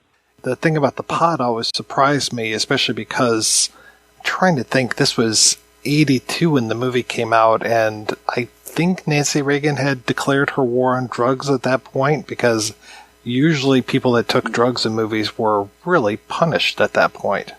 I do remember some flack because it was a PG rating, and there were some parents, I think, that were got a couple letters upset that it was too scary for PG. But if you look at the movie, there's really there's no nudity, there's really no profanity almost. The first quarter or third is almost a comedy, with the family discovering this stuff and playing around. That was, I think, more of the focus of the flack. We didn't, I don't recall anything about the drug part. It might have been there, but, it's not like this is fresh in my mind. I'm pretty surprised that it was a well put together family as far as there being a father figure there, because I know so many of Steven's films don't have father figures to them. Yeah, I didn't notice that, but we're doing a family. Things go one of two ways that I've seen, which is after you're done writing, they shake your hand, send you on your way, and off you go, or you manage to stick around, hey, do some rewrites, we're there on the set, and I'm curious which way things went for you. You mean, do they trip you and hit you from behind on your way out the door? In general, what you're going to find is directors don't, and often producers don't seem to want to have the writers around on set or when they're done, because I think there's a fear that your ideas may conflict with theirs, whatever they may be. We certainly didn't have that on Poltergeist 2 at all. They kept using us for rewrites. On Poltergeist 1, we were on strike, the Writers Guild. So we're in this odd position of, I guess, striking while the movie was shooting. So we're only on set once or twice. Steven's a sufficient writer, and, so it wasn't like someone was saying, we got to have you here, but we couldn't be there even if we wanted to. We didn't get the chance to get, fully beaten up. Yeah, meaning that the strike took it out of our hands. We weren't allowed to write at a certain point. When the movie came out, was it pretty similar to what you had turned in for your last draft? The movie was better than I expected, and my experiences, usually they're worse. When you're writing and you're talking about special effects and the monster and this, and it comes out of the thing, at that point, there were a lot of movies like that. You didn't know how it would look. So I really give the production a lot of credit. I think that picture probably came out better than we had hoped for. I couldn't really tell, so I didn't have a high, an expectation. There were some things that were written that I thought might look corny or goofy. I was afraid of that Stephen would say, no, they weren't, so we got to trust that. But I mean, the bodies coming out of the swimming pool and shooting up. In my mind, I'm going, boy, that could really look hokey. And so I thought they did a terrific job. How soon after the first one came out was there talk of doing a sequel? I don't remember. I do remember we were going to write something else. We were going to write Great Balls of Fire, Jerry Lee Lewis. We'd been working on that, and then they came in and offered us to write and produce the sequel. We hadn't produced anything yet, so we said we'd do it, and that took up from writing it, seeing it through production, probably almost, 2 years of our lives. How was that being a producer, and how did those duties change for you? Well, we enjoyed it. We didn't find it, it was all novelty for us. So we were able to, Craig would want to try a line because we're writers. We could go, Brian Gibson. It was very collaborative, and we enjoyed that. It was a very sort of lighthearted, fun set. I think people enjoyed that part. I guess my funny part is we drove to the lot the first day. We're in our 20s. We're driving to the lot. On location. And they have the, the arrows of where, parking down here, we'll drive you in, 6 or 7 in the morning. And I remember the first day I rolled down the window, traffic guy, and I said, well, where should we park? And he said, well, who are you? And we said, well, we're the producers. And he said, well, you can park wherever the fuck you want.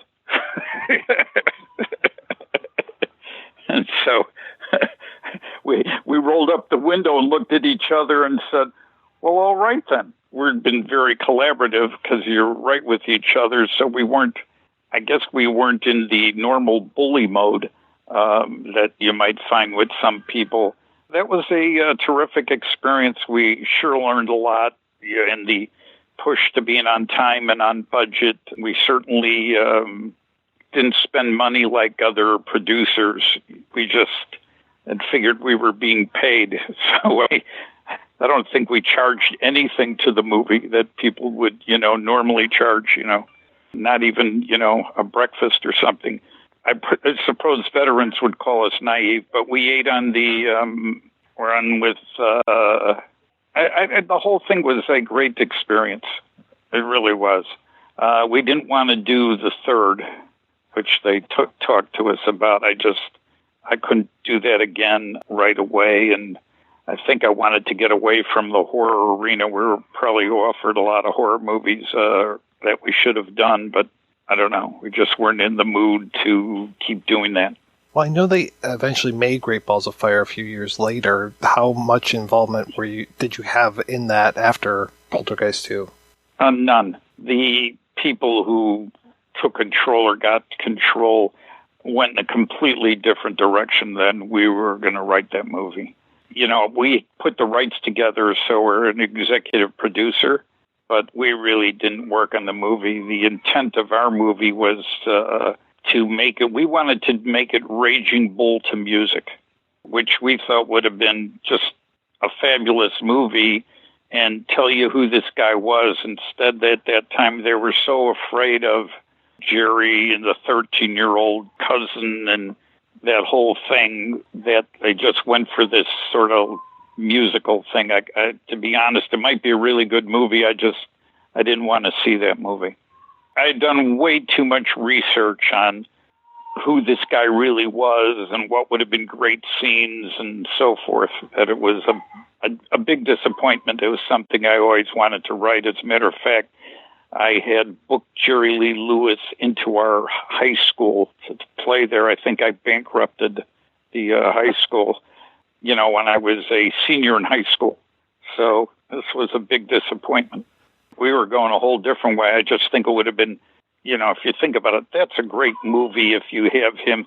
Because, he was sort of his own man and, in a way, you know, a bit of an outlaw with his behavior. But, you know, that's how he grew up. He came from generations of outlaws and stuff, and all this religious stuff and the emotional conflicts, and you're a star one day and then you're banished the next. You know, there were just so many scenes that aren't there. Probably one of my favorite is when he finally went to get Myra for being kicked out of her house. She packed her clothes in a dollhouse. It's just crazy. I mean, there was just incredible scenes. You know, everyone I'm sure has those in their career, but that's one I would have loved to have written. Well, you did write one of my favorite Steven Seagal films, Marked for Death. How did that come about? We saw Seagal in Above the Law, and we thought he could be like the next Clint Eastwood, you know, Dirty Harry type character. So we asked to meet with him. We sat down and pitched ideas around, you know, we wound up writing a script on spec for him. I would say that was one unusual person to be in business with, I can tell you that. I've heard some stories, yeah. Yeah, well, I think he got more and more power probably when each movie went on, but he originally, we were talking about ideas, and he had this great idea for an opening scene, which was a terrific opening scene idea, and we're going, great, you know, and it was when Japan was hot, and we said, okay, and he was leaving the country. We said, okay, that's great. Maybe we'll start going off of that opening scene, which sort of dictated a lot of things in the movie. And then we said, well, we better read this other script, Black Rain, because it takes place in Japan and is coming out just to see what they did. And we read it, and it was the exact same opening scene he had pitched us. And we went, whoa. We had been talking about doing a picture about Jamaican drug gangs. So we did the research and wrote that with Stephen in mind. He, of course, decided that to arbitrate for writing credit. Oh, jeez. Even I had to prove he was out of the country when we wrote it. I mean, you just never knew where it was coming from. That's like a small percent of, you know, I could literally write in a chapter in an important, you know, in a book about being in business with him, what we encountered. I do have to ask you, too, how you got involved with Cool World, because I was working at a movie theater when that came out, and that was the first time I had experienced Ralph Bakshi's work. We met with Paramount, and they told us they wanted to do a live-action animation movie for adults instead of kids. So we met with Ralph, who loved the idea we were doing, and then we wrote, our idea was that there's this guy doing tattoos and cartoons in prison, and they're coming alive for him, and then he moves across the street of the lady who ID'd him. And it was fairly intense, but really fun. And I think the script was really good. And then Brandon Tartikoff came in from the network and saw that and said, well, this can't be in our movie. We've got to make it a G or PG. And so it was rewritten into, to be honest, something I didn't recognize by the time it was in the theater, even though we were, you know, still the credited writers. It was just a completely different tone. And, you know, I think Ralph probably caved to all the powers that be just to get the movie done. And I thought the movie was a little schizophrenic, to be honest. Our original script is probably it was odd. At Paramount, they knew what a good job we did, so they wanted to hire us again, but other people who saw the movie were going, well, that movie was screwed up. What's going on? So that's one of those weird career things. What was your experience like with the remake of Poltergeist? Did they involve you much at all, or just kind of license the characters? Nah, they just licensed it. Whatever path they were on. Did you actually end up seeing that one? I gotta tell you, by the time you're done making a movie, I can tell you this with Poltergeist 2, when you're in there, and I mean, we were very diligent producers. We were on set every day from beginning to end, in the sound, in the, all these things, and, we're grateful to learn them, but with all the effects and the sound and the music, by the time you're done, I'd never want to see the movie again. I literally, if it, maybe I went to the premiere and that said I can't watch the whole thing on TV, any of them. I don't know how to explain it, but it's, it's like someone made you write and read a book over and over again, and you don't want to read it again. No, I totally understand. Yeah, if you get so close and so involved with something. I was just, didn't want to do it, couldn't do it. The sequel, I probably would have been interested in, or a remake, talking about it, but the script I ultimately read on it just seemed very similar to the first, and I think you've got to be you've got to have a real new angle. I think when your remakes and sequels are very difficult in terms of distinguishing yourself. They're just very hard because often the writers wind up in the studio, we'll just make it bigger, more effects, more rather than you really appreciate a sequel or remake that has a different kind of story. It's probably in a lot of ways why I consider The Godfather 2, one of the best movies ever made, if not the best. They moved away and they had the whole character story, and De Niro was unbelievable playing Brando at a young age. It was just so compelling. I just thought it was really fantastic, rather than, part 2, part 3, part 4 of the same thing, the same journey. After Cool World, and I could be wrong about the timing, but I think after that you moved into producing pretty much full time, correct? We got much more involved in producing, and we had a management company. We were trying to arrange financing. We did far less writing. I think some producers maybe didn't want us on board, perhaps because maybe they thought we only wanted to do it if we produced. I don't really know. But yes, we spent a lot more time kind of aiming in other directions. When there's not a global pandemic happening, what have you been working on lately? I wrote a script for the first time from sort of beginning to end on a thing called Memo from Turner, and it is really intense action and has a political edge. It's about a South African cop who's black coming up against incredible odds. So I like it a lot. So we'll see what happens. I got to get it out into the world. I'm happy with it. That isn't always the case. I'm pretty picky. The flaw of being a perfectionist is a problem. Mr. Victor, thank you so much. This has been terrific. Okay, well, I hope it helps. Let me know when it's on, and, try not to make me look too bad in your editing.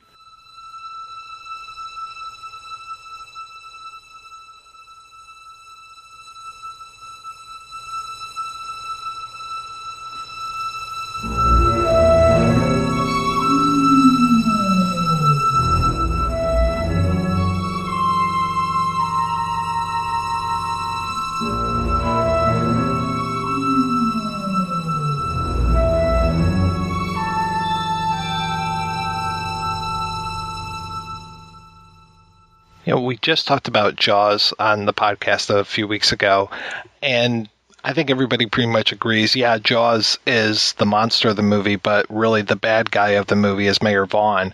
And I have to say, same thing with this. Mr. Teague is the villain of this movie. He's the guy who probably approved you moved the headstones, you didn't move the bodies, and just we're here to make money, and we're just concerned about money. He's not concerned about Stephen's health necessarily. He's just concerned about getting those sales made and having Stephen there to just continue to sell these houses. He wants more sales, and they're going to do the same thing again. They've got this other cemetery, which I think was the original one, but they're like, okay, we're going to move these headstones now a few more miles away, and then we're going to build up here. And Stephen, you can have a house up here and look down on the valley and see everything that's down there. Isn't that going to be great?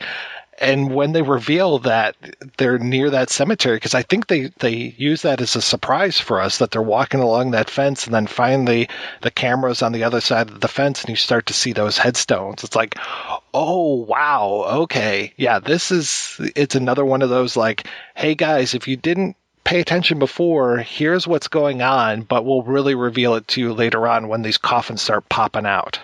It's interesting watching this film and all the other movies, like the sequels and the remake, because they really say something about America. I mean, 1982, things are looking great. The Freelings are doing terrifically well. They're in this fantastic house in this, great community, and yet there's this rot underneath that is entirely based on greed. And then if you flash forward to the 2015 remake, the Freelings, I don't know if they're still called the Freelings, I can't remember, but return or go to a suburb, but it's a horrible suburb. It's an old suburb it's a bad neighborhood because they don't have any money, because the economy has collapsed and Stephen Freeling has lost his job. It was an odd experience watching the remake for me because I made that connection, but also because I felt like not only was the film tracking the downward trajectory of America, it was also unintentionally tracking the downward trajectory of cinema, because I don't want to be too hard on the movie because I actually think it's quite well directed and there's some really fine work in it, but I did not care for the digital photography. It was well lit.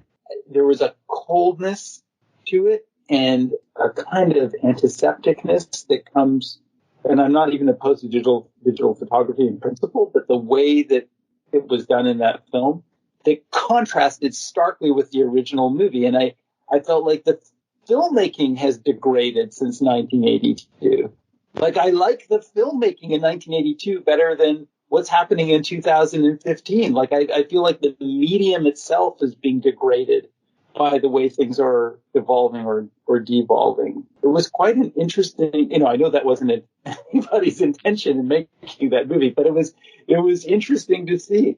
Well, yeah, even in the second Poltergeist, the way that Stephen talks about how I'm into downward mobility, and then he's very much the millennials and even some of my generation who are still living at home, because here they are living back with Diane's mom, and he's selling vacuums door to door, and the vacuums seem to have a mind of their own, and he's not doing good.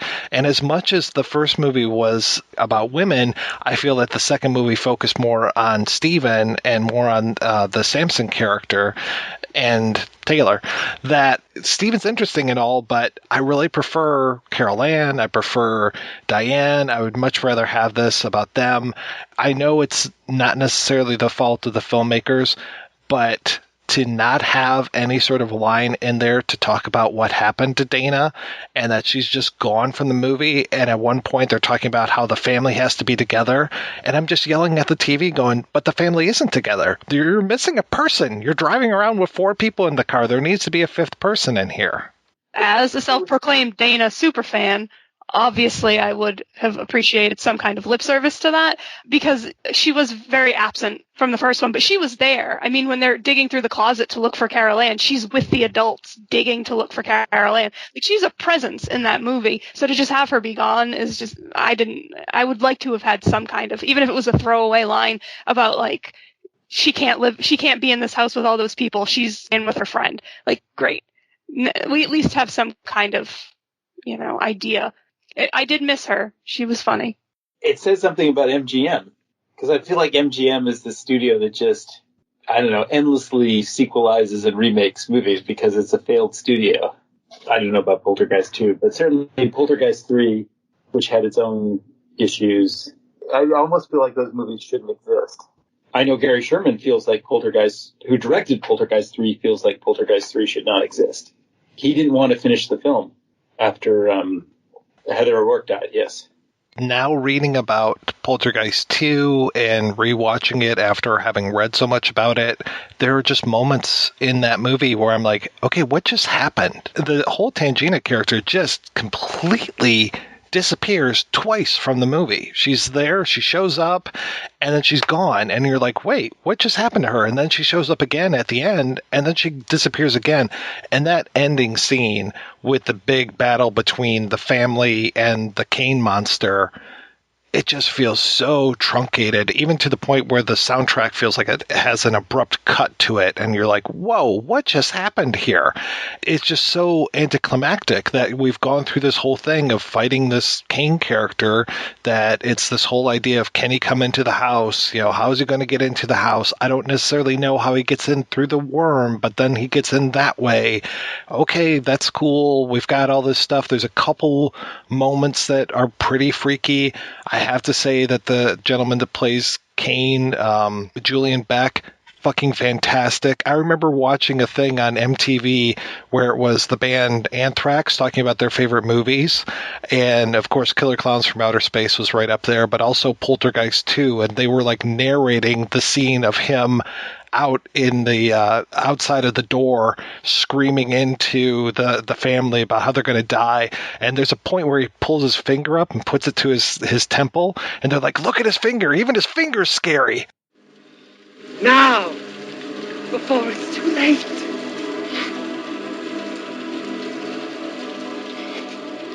You're gonna die in there, all of you. You are gonna die.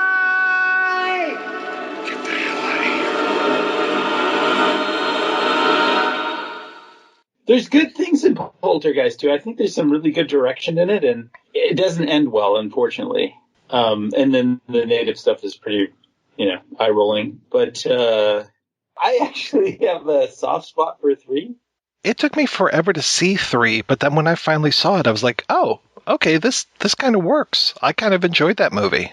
I agree. I don't think 3 should exist, but there are some really great things in it. I appreciate that, putting Poltergeist in like a suburban home instead of like a big Gothic manor was like unique and new. So putting it in a high rise is really interesting to me. I love the feel of it in that building. I love the use of the reflections, all the mirrors, the puddles.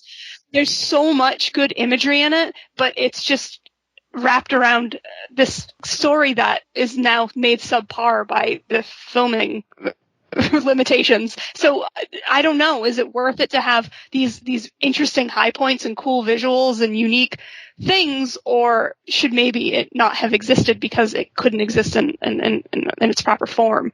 I don't know. Like that puddle scene, her getting pulled in that puddle, haunted me. If you had said, adult Christine, have you ever seen Poltergeist 3? I'd be like, I don't know. And then you explain that puddle sequence where Carol Anne's pulled into it. I would have been like, oh yes, that haunts my nightmares. I barely remembered this movie. I had seen it when I was young. It's just that scene is terrifying. And it does a similar thing that the first one does, is it taps into these childish kind of fears. Like it's irrational. A puddle isn't infinitely deep. Except in this movie it was. So maybe they all are that way if you catch them at the right time. It did that thing, but it's uncomfortable to watch. I don't know if you guys felt that way. Like it makes me feel uncomfortable. I agree. The moment when Lara Flynn Boyle crawls out of Zelda Rubinstein's body. Oh, God. And she's screaming like crazy. That's amazing. Like, isn't that fantastic? It actually... Poltergeist 3 has a very David Lynch quality to me. It stepped into the realm beyond the genre into like the realm of surrealism at points. There's something very interesting going on in the film. But I just, when you see Heather O'Rourke, and I guess she was taking steroids or something. Like, there's just something, you feel like there's something wrong, and there's some, like, real human suffering behind this movie that makes it hard to watch.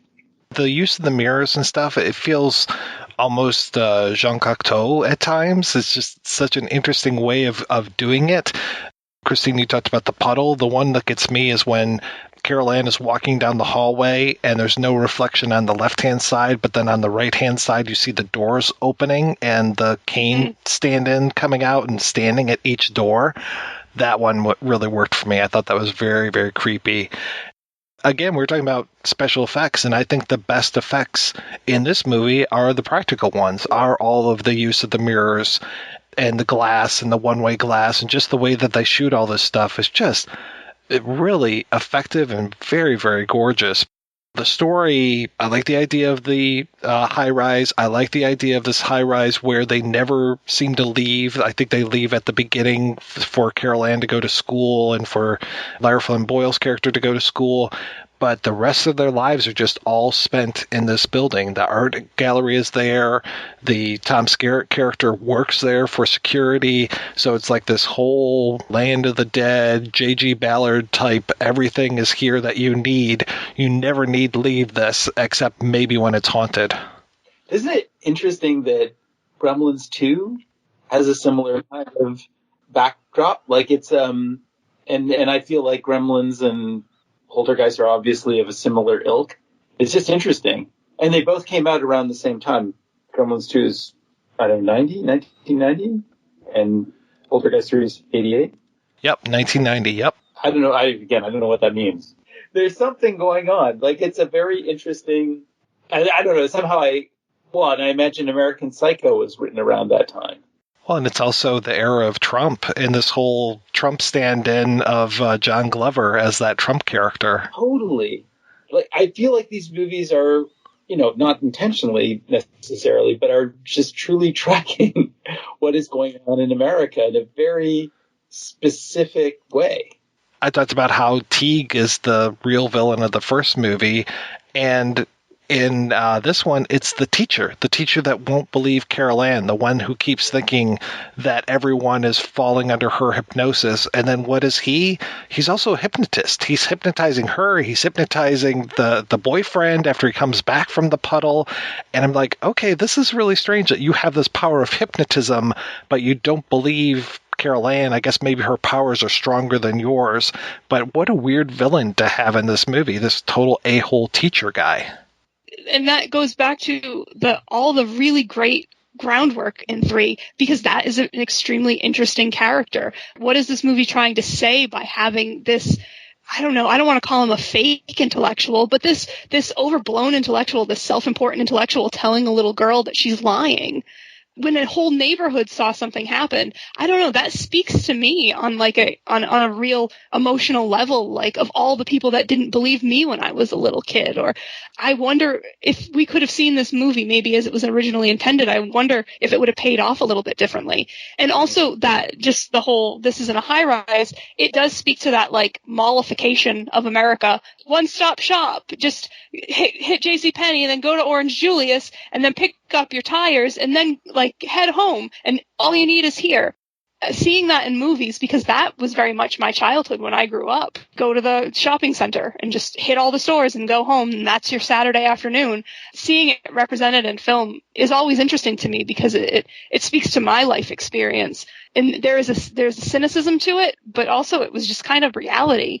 So having it shown, like, spooky things can happen here too, even though this is a modern construct, that's effective too. Somebody remake this movie so I can see Poltergeist 3 in all its glory. By 1988, we've got this guy who will not believe this person who is traumatized.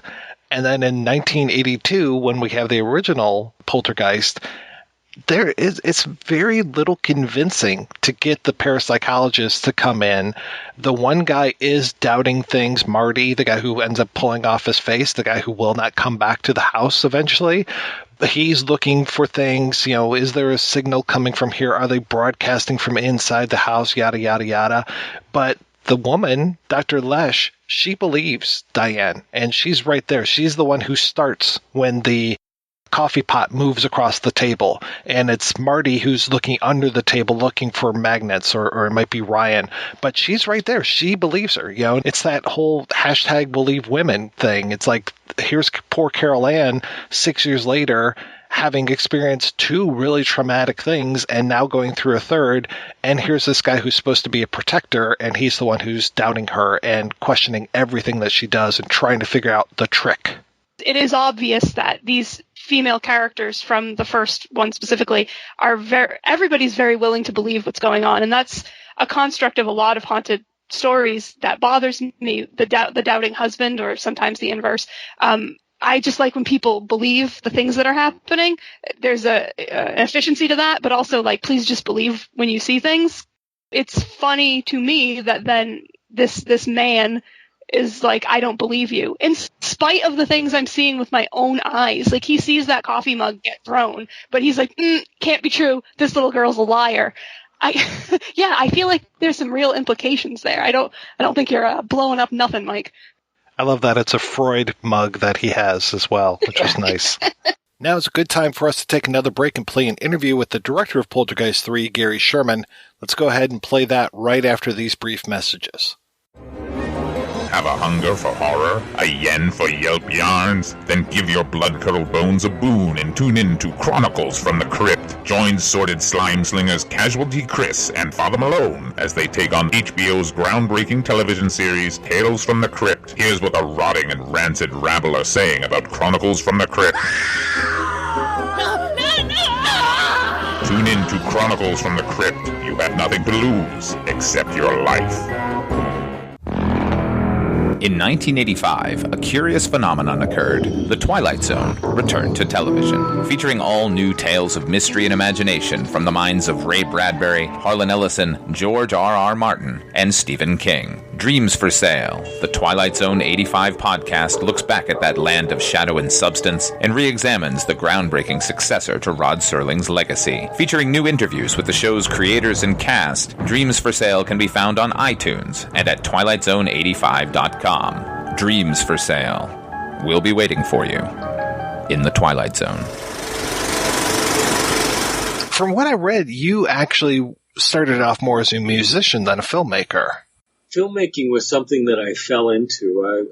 I was an artist looking for a medium. From the time I was this big, I drew and painted and did sculpture, and I was taking art classes at the Art Institute of Chicago and the Saturday School, which was for kids. And I did that all the way through grammar school and high school. And when I was about 11 or 12, I started playing guitar and singing. My dad was a piano player, and I used to, from the time I was just little, we'd sit on Sunday mornings and he'd play piano, and my brother was a singer as well. We just used to sit by the piano and sing. And I loved music, and I loved singing, and it was Chicago, and I really got into blues and gospel, not for any religious reasons. I just loved the music. So I was just into music, and then had a rock and roll band in high school, going into college, and, just kind of a garage band. We played mostly covers. We did a few original things. Now I'm in college, and I'm in art school. I'm at the Institute of Design, still searching for my medium. I didn't know what I wanted to do, and that was why ID was the perfect school, because the first year you do everything. You do absolutely everything. They try to kill you the first year. And you just try every different kind of media that you can think of working in. And I discovered a camera, and I started shooting stills. And Aaron Siskin, who's, the father of modern photography, came there to critique our work. And he saw my work, and he asked to meet me, and he said, I take on 3 students a year. Would you like to be one of my students? And how do you say no? Even though I thought I was going to go into visual design, which is the major I was leaning towards, I switched over to photography. Anyhow, I'm kind of, earning money with my group playing, and I was doing other odd jobs. I worked in a photo lab and I was kind of putting myself through school. And so anyways, my group cut a record. We were signed by the Quill label, and Quill recorded at Chess. So we went into Chess Studios, the old 2120 South Michigan Avenue, the old Chess Studios, and we cut our record. And Ron Malo, who was the head engineer, pulls me aside after our session and says, "You read, don't you?" And I said, "Yeah, I do." And he said, "You got a great voice." He said, you got really good range. He said, "I could use you as a background musician, as a backup singer." And I said, "Great." I gave my phone number, and he started calling me, and I would go in and do sessions at Chess. Anyhow, I was simultaneously at the same time, I discovered a movie camera at school, an old World War II Airflex that had just been sitting in a closet forever. And I took it out, cleaned it up, and with a friend of mine, we figured out how to rework it and make it run. And so I just started playing around with it and shooting some footage. Aaron had given us an assignment, Aaron Siskin had given us an assignment to indicate work, show people at work, and Aaron meant it as something very abstract, because that's the way Aaron thought. Anyway, so I'm doing a session with Bo Diddley and singing background on a Bo Diddley album. And I said to him, "Can I shoot some footage of you? Because you're working." And he said, "Yeah." He said, "Just ask Ron if it's okay." So I asked Ron Malo, I said, "Is it okay?" And he said, "Yeah, sure." He said, "Just stay out of the vocal booth, because I won't hear you. They make so much noise in that goddamn studio. Just stay away from the vocal booth and we'll all be cool." So I'm shooting away when I'm not in the booth singing with Bo. I'm picking up my Aeroflex and shooting footage. And Marshall Chess walks in while I'm doing this. And Marshall says, "Sherman," he knew me as a studio musician. He says, "Sherman, what are you doing?" And I said, "This is for school." He says, "I want to see it." Anyways, a few days later, I drag a 16mm projector into Marshall's office with all my dailies under my arm and show him what we shot. He starts calling everybody in, his dad and his uncle and everybody, and says, "You guys got to see this stuff." And he said, "This stuff's wild. It's so hip and it's doo-doo." He says, "Let's make a movie." I said, "All I know how to do is shoot." He says, "You just do what you do. I'll hire you a crew." And he hired me a crew, and I went on the road with Bo Diddley, and we ended up putting together a film called The Legend of Bo Diddley. And Marshall sold it to 75 television stations around the world. And then it won all kinds of awards, and all of a sudden I got other record companies and stuff calling me. And then that led to somebody seeing, I did the thing for Crescendo Records for a group called The Seeds. So I shot this whole film on The Seeds that was may have been the first music video, because I shot them running around through a greenhouse, and we did all this stuff. Somebody saw that and showed it at a design conference, the Aspen Design Conference, and the next thing I know, people are calling me to do commercials. So I'm still in school. I set up my own production company, and boop, I'm shooting commercials and shooting docs and doing all kinds of stuff, and I graduate, and my company's going guns. I hired half my friends from school to come work for me at the production company, and we had this production company. And then came the convention in '68, and I'm a bit of a political animal, a very left-wing political animal, and got in lots of trouble during the convention. Just decided I couldn't be here anymore, and my mother's British. So I went to England. I immediately got a green card because of the fact that my mother was British. And I just went there to do commercials. Jonathan Demme and Michael Mann and I set a company up together. We were all 3 expats in London, and then Michael left, thank goodness. One of the most objectionable human beings I've ever known. But then that's an old story. Everybody has Michael Mann stories. I've got some Michael Mann stories myself. Jonathan and I set up this production company. And Jonathan keeps saying to me, you should do a feature. Jonathan was producing then. He had no want to direct at that point. Jonathan kept pushing me. I kept writing scripts. Jonathan and I wrote a couple of scripts together that we sold that never got made. And I came up with the idea to do Deathline. I came up with the story idea, and we're on location. We're on a big location. We're shooting this Procter & Gamble launch campaign that had a budget that was probably twice the size of what the budget of Deathline was when we finally made it. And the agency producer had just written a novel that I had read, and it was really great. It hadn't been published yet, but it was really great.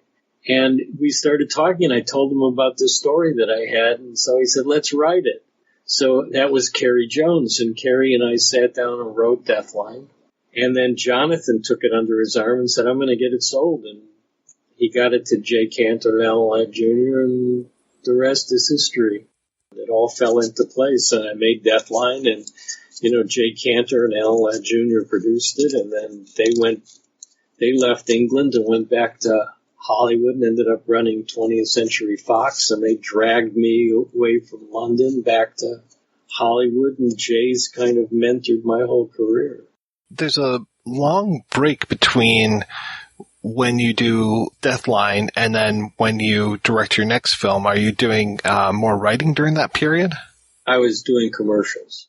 I was doing commercials, and commercials were really lucrative, and I was enjoying myself. And I actually didn't enjoy I enjoyed making Deathline, but when it ended up getting sold to AIP, and they turned it into raw meat, and they completely recut my movie, and it made it awful, and then did that terrible exploitation campaign. I said, that's not what I want to do. And even though Jay and Laddie had gone back, they kept telling me, come to Los Angeles. And I said, no, I don't want to make it movies. I want to continue to make commercials, because at least I get to do what I want. And so anyways, they finally dragged me back. And when I got back, I really couldn't find a picture I wanted to do, and television came knocking on my door.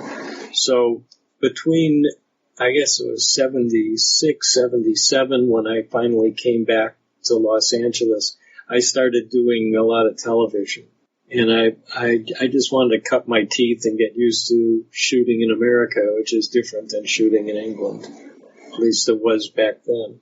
And the fact that Deathline had become raw meat really hurt me here. Nobody was pounding my door down. In England, they were looking for me to do more horror movies. But I didn't want to do another horror movie, actually, because of the way that Deathline was treated so badly.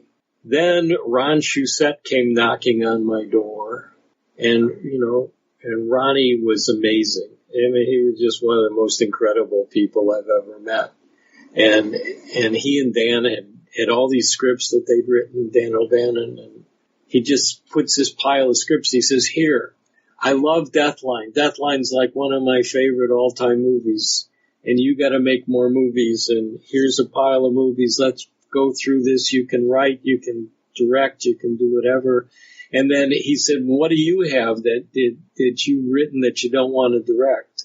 And I gave him a script, and that was Phobia, which ended up being done by John Huston, and with Ronnie as a producer. And Dead and Buried was really the target. I really loved it, and I wanted to do it. Ron was trying to get it set up, and then Alien opened, and literally the Monday morning after Alien opened, Ron called me, and he said, I think we're going to get Dead and Buried done. And we did, and I really wanted to do that movie because it was, when we originally got into it, it was going to be a dark comedy. Yeah, that's what I read. How would you have used the comedy in that? It was. I mean, Jack Albertson's part was written purely for comedy initially, just the way that Donald Pleasant's part was written for comedy in Deathline. And I really wanted to have that same kind of balance going. Well, it's a long story, and it's very boring. You could hear it on the commentary on the DVD. The company that started to make the film, the production, it was always Avco Embassy as the studio. It was a negative pickup. So the production company was in charge. And so the first company that we were doing it with were all, and they loved the script, they loved the comedy. They got bought out by a second company. Now the second company went along with it too, and we were shooting and everybody was happy and we shot. We get into post-production. We're like 3/4 of the way through post-production when Aspen Productions gets bought out by PSO and Mark Damon comes in. And Mark looks at the movie and he says, "What is this?" He says, "I thought I was buying a horror movie." He said, "What is this?" He said, and he turns to me and he says to me, he said, "If I wanted Bergman to direct a horror film, I'd hire Bergman. Now you give me a horror film." And they basically just started, we had changed stuff. I was going to walk, and Jay Cantor, who had always been my mentor, said, "Don't get a reputation for being hard to work with. Just go along with it, get it done, take it as far as you need to take it, and then go do your next movie." And that's what I did. That led to Vice Squad. Then I went from Vice Squad to doing a lot of television. I just suddenly television was just attacking me, and I was enjoying it because instead of spending 2 years on a movie, back then you used to do 26 episodes a year of television. And so I started creating series and directing shows and executive producing shows, and I was having a good time. And it's really funny. I walked into a party one night, and Jim Bridges and Alan Parker jumped on me and started screaming at me. And they said, "What the fuck are you doing? You give us Vice Squad and then you leave us and start making television?" Then I came back and into movies, and I did, I guess, Wanted. I did Wanted Dead or Alive, and Wanted Dead or Alive led me right in. I was in post-production on Wanted Dead or Alive when Jay and Laddie called me and said, "We need your help." I said, "You need my help?" They said, "Yeah, we need a Poltergeist, and you got to do it." I said, "I don't want to do it." They said, "No, you got to do it. We need to do it." I said, "I don't want to do a Poltergeist sequel." I had been asked to do Poltergeist 2, and I wasn't available because I had a pilot to shoot, and another one of my pilots got picked up to go to series. And I just had to beg out of doing Poltergeist 2. I also didn't like the script very much. Victor and Grace, who I liked both of them, I mean, especially Mark Victor, I really like Mark. I didn't want to go in and say, "I don't like your script." And with the writers being the producers, along with Freddie Fields, I figured I was going to have no weight at all changing the script. So I passed on Poltergeist 2, which Mr. Gibson did, and he did a good job. So I absolutely love Wanted Dead or Alive. I saw that when it first came out on VHS, and I love Rutger Hauer. I love Gene Simmons, and those two together. I mean, Gene Simmons, I always thought played such a great villain in things, and some of the stuff that you did in that movie was fantastic. Thank you. I had a good time making that movie. We had no time. When that film also was kind of a favor. It was Bob Raimi was running New World. He had left Avco Embassy and he was now at New World. He had been my rabbi at Avco Embassy for 2 pictures. He tried to protect me on Dead and Buried, and he absolutely protected me on Vice Squad. Vice Squad was my movie because of Bob Raimi. I love Bob Raimi for that. He stood up for me and he said, "This is Gary's picture and he's going to do what he wants to do." Then the producers were just held back in abeyance, and I got to do what I got to do. They had sold Wanted Dead or Alive based on the title. They didn't have a script. This guy, Bob Peters, had bought the title and the title Wanted Dead or Alive, and then they brought in Arthur Sarkisian, who, to actually really be the producer on the movie. So they sold it based on the title, but they didn't have a script. They got a script delivered to them that was unreadable and unshootable. They couldn't believe it, and I mean, I won't get into personalities, but it was a writer who's written some really good stuff. And this script was absolutely abominable. I don't know if he just thought this was a quick payday and he could get away with it or what, but it was awful. It was absolutely dreadful. So Raimi calls me up and says, I need your help. Come in here.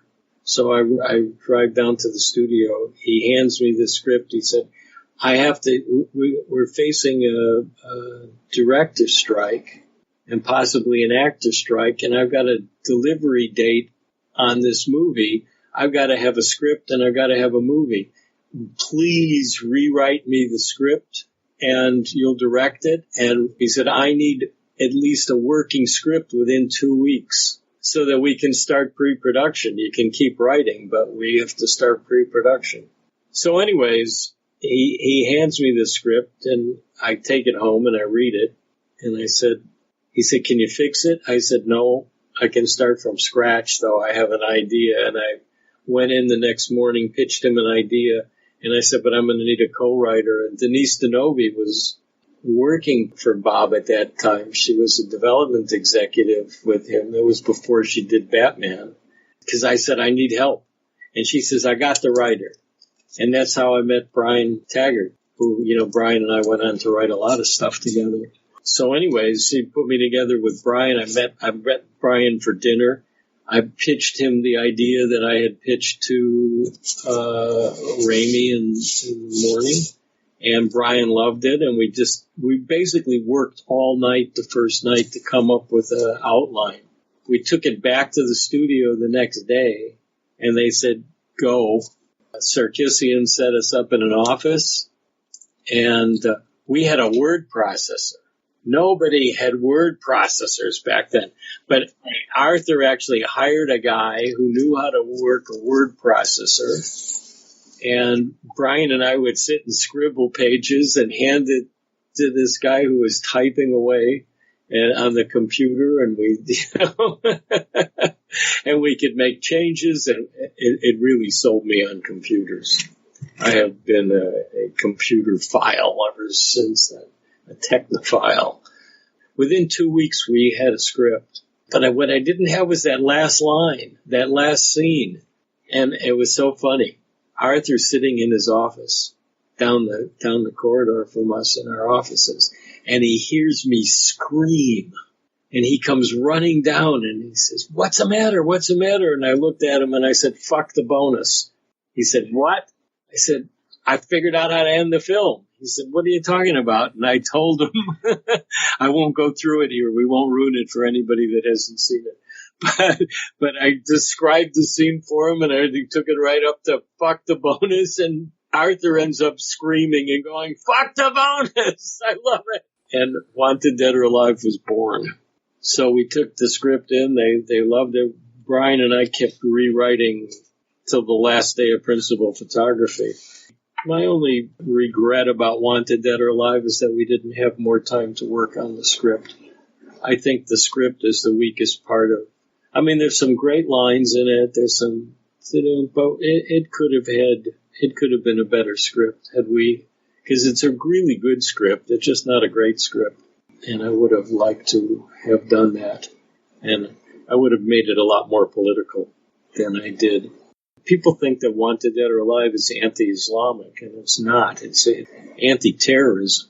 It's not anti-Islamic at all, and it wasn't meant to be. And anybody that knows me knows I'm, the most open, colorblind human being on the planet. I was raised that way. My dad was colorblind his whole life, and my dad taught me that, it's the inside of people, it's not the outside of people.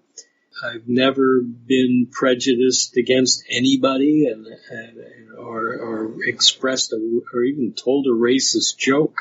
It's just not me, and it's not the way I was raised. And I got very upset when critics called the film Islamophobic and racist, and it upset me. But anyways, one of the things is that, Jay and Laddie loved it. And they said, you're not going away. You're coming here. You're doing Poltergeist 3. And I said, I don't want to. They said, yes, you are. Yes, you are. I said, okay, two conditions. Well, there were more than two conditions, but the two main conditions were I shoot it in Chicago and my hometown, because I wanted to shoot a movie in the Hancock building ever since it had been built. I love the John Hancock Center. It's just an amazing, sociologically as well as architecturally, it's just an amazing place. I mean, people can live their whole lives there and never leave the building. I just was fascinated by that. I said, okay, so I get to shoot it in Chicago, and I'm going to have the biggest haunted house that ever existed. I'm going to haunt the John Hancock building, one of the largest buildings in the world. And I'm going to do all the effects practical. And they said, you're crazy. I said, no, you know that. But and Laddie says to me, do you really know how to do that? And I said, absolutely. I said, I was raised on an Oxbury. And if you can do it on an Oxbury, the multi-head projector printers, animation stands, virtual image, what they used to do all the opticals on back in the analog days. I ran one when I was in college. I said, if I can do it on an Oxbury, I can do it in a camera on the studio floor. And Laddie said, how much is that going to cost me? And I said, you know what? It'll cost you the same. Our shooting schedule will be a little longer, but post-production will be a third as long. And I'll save you the money in post.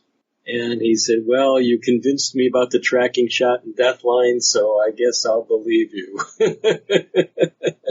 Because he didn't want me to do the tracking shot and death line either. And so, but Jay had said, no, let's just go for it. And we did, and it worked. And then, of course, the fact that the film went a long time, and then there was an ending that was going to cost a lot of money and take several weeks to shoot.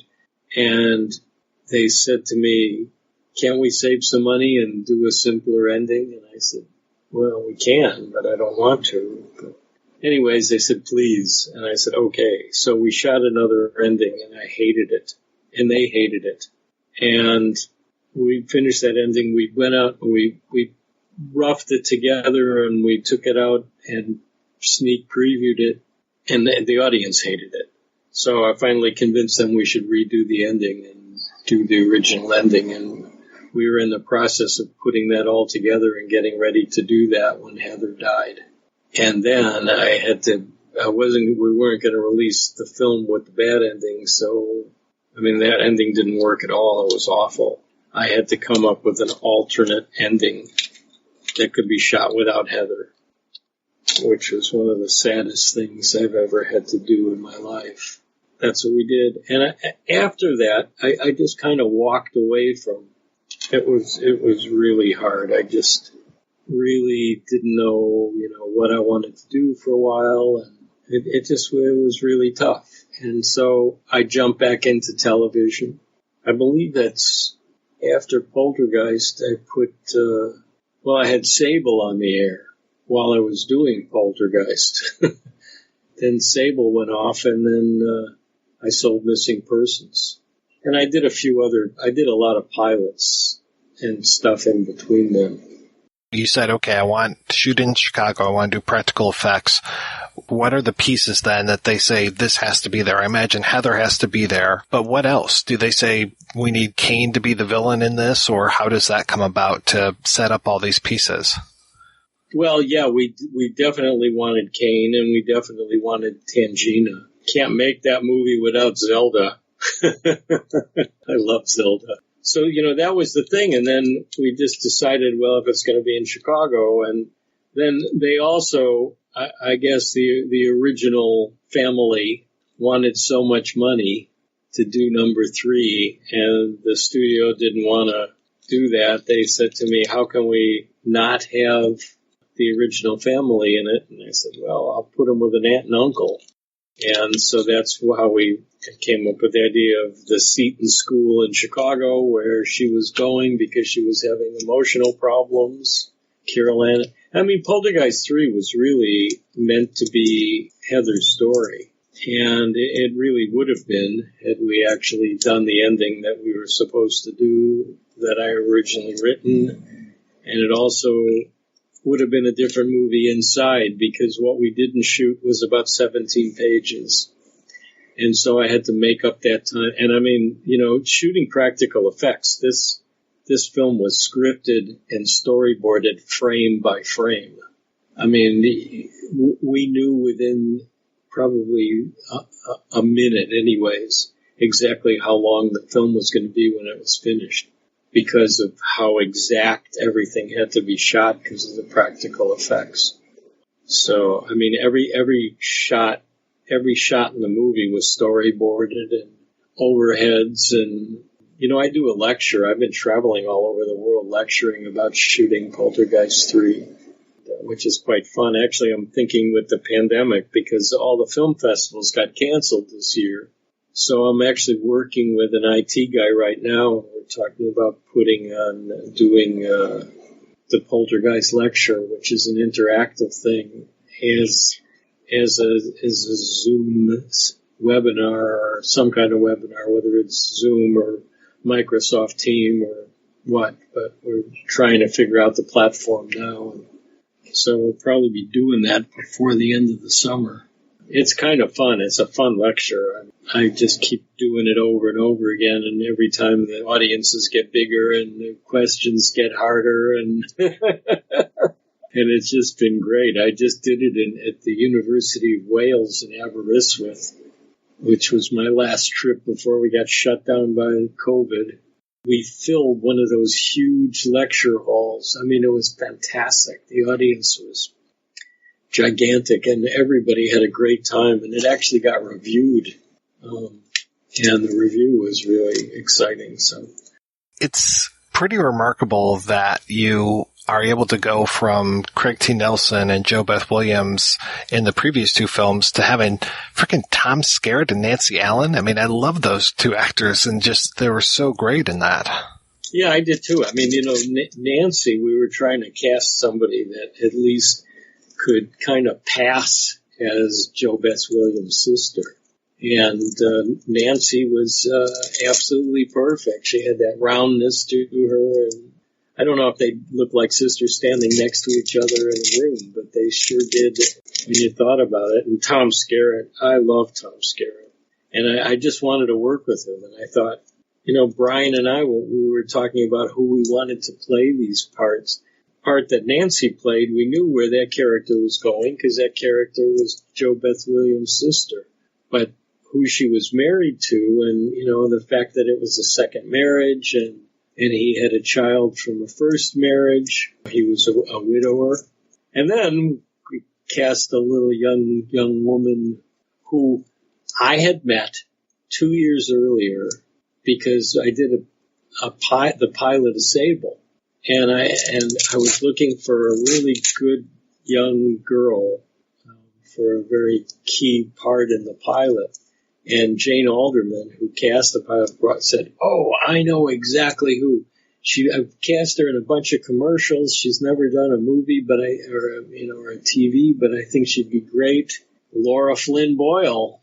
So I really was the first person to put her in a movie. I mean, I put her in a pilot. She actually did one other piece of television about the same time. So that was her first film role. And she was wonderful. She was great to work with. But Tom Skerritt was so funny. He would come every morning and he'd say, "Okay, what event do we have today on the Poltergeist Olympics?" Because of the fact that they were doing everything. They actually had to do everything that they were doing, including riding the window washing rig off the side of the Hancock building. The window washing rig at the Hancock building is like 15 times OSHA standard. The safety standards. I mean, it's really a mechanism that is just fantastic. It's basically a train that goes up and down the side of the building. It lives in this huge building. Well, the building's a full square city block. So the roof is a full square city block, except, the building's tapered, but it's not tapered that much. It looks more tapered than it really is. And when you're on the roof of that building, it goes forever. And there's this barn up there that the window washing rig lives in that is the size of a public building. I mean, it's huge. It just, everything's out of scale. It's fantastic. That was the one thing, though. Tom said, I got to write on it? I said, yeah. He said, where are you going to be? I said, where do you want me? He said, close enough that I can grab you.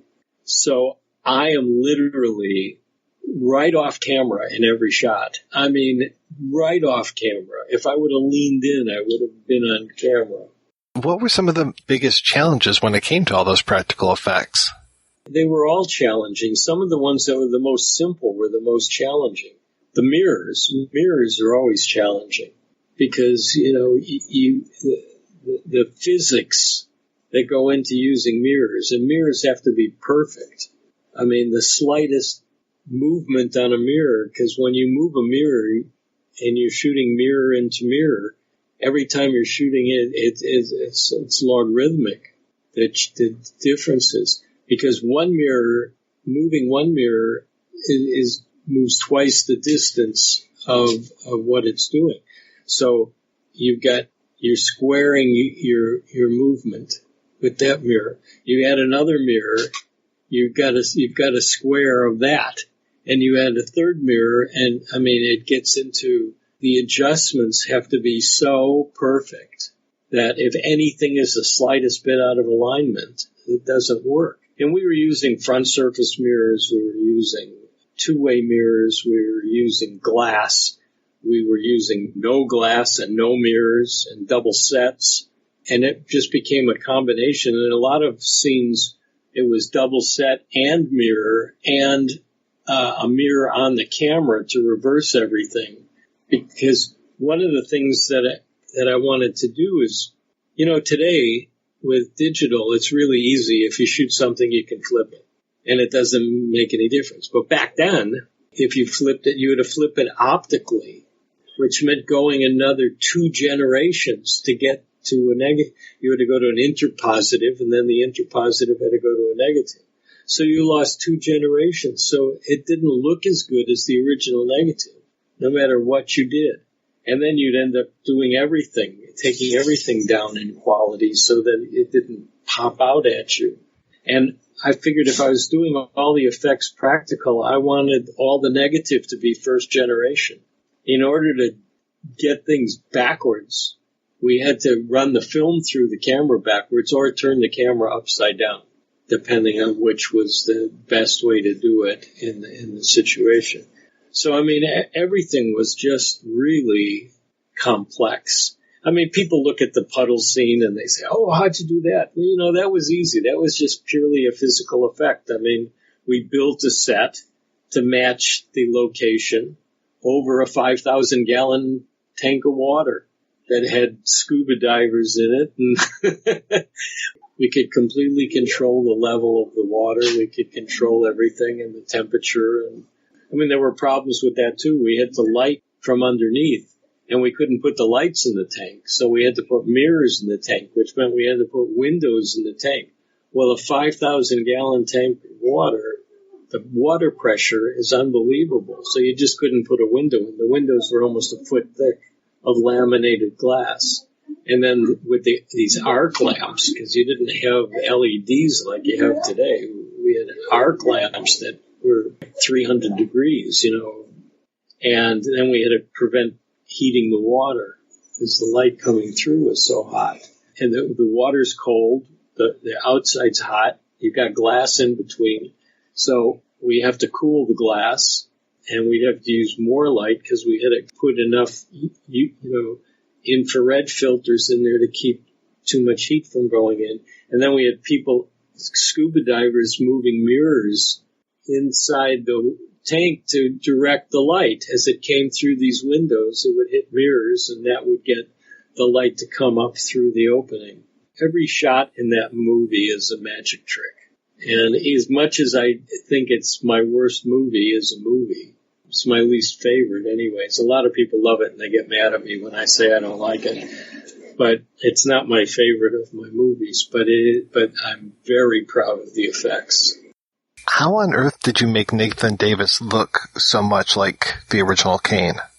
Dick Smith.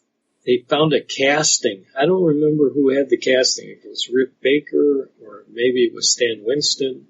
somebody had a casting of Julian's face from another movie that they had done some prosthetics for him. Dick had the mold, and made the pieces that went on Nate's face, which were actually cast within Julian's face mask. So, I mean, some people have called it a death mask, but it wasn't a death mask. That mask was made when he was alive. But it was creepy. And poor Nate, man, he was in makeup for 3 hours every morning. Dude, I felt bad. You know, that's Andy Davis's father. Andy Davis, who directed The Fugitive and The Prize. And, yeah, is he another Chicago native? Yep. Andy and I knew each other back from college days. You know, Andy was one of those friends who worked for me at my studio back in the olden days. How was it for you actually finally shooting a feature film in Chicago? It was great. Well, I had always wanted to shoot something in Chicago, and I did that. And then I ended up shooting Sable in Chicago because of the fact that we were doing Poltergeist in Chicago, and I was doing them basically at the same time. And I love shooting in Chicago. Crews in Chicago are just the best. I mean, they're the union crews, they're IA crews, they're just really professionals. We're doing one of the really complicated special effects shots on Poltergeist. And we're in this huge studio because we have 3 stories of that John Hancock building built on the soundstage, which was an old warehouse that we converted into a studio. Now, of course, there's Cine Space, which is a real studio, which is great, which is here in Chicago. It's actually the biggest, turning into one of the biggest studios in the country. Back then we had Chicago Studio City, and none of the stages were big enough for us, and that was it. And in Oprah's studio, but it was way too small for a while. So we're shooting this thing, and I'm setting up the shot, and I hear a voice say, "Hey, Gary," from way up in the rafters, you know, way up in the lighting grid, high above us. And I said, "Yeah." And the voice says to me, "Is this the shot that goes after the one that we did last Thursday?"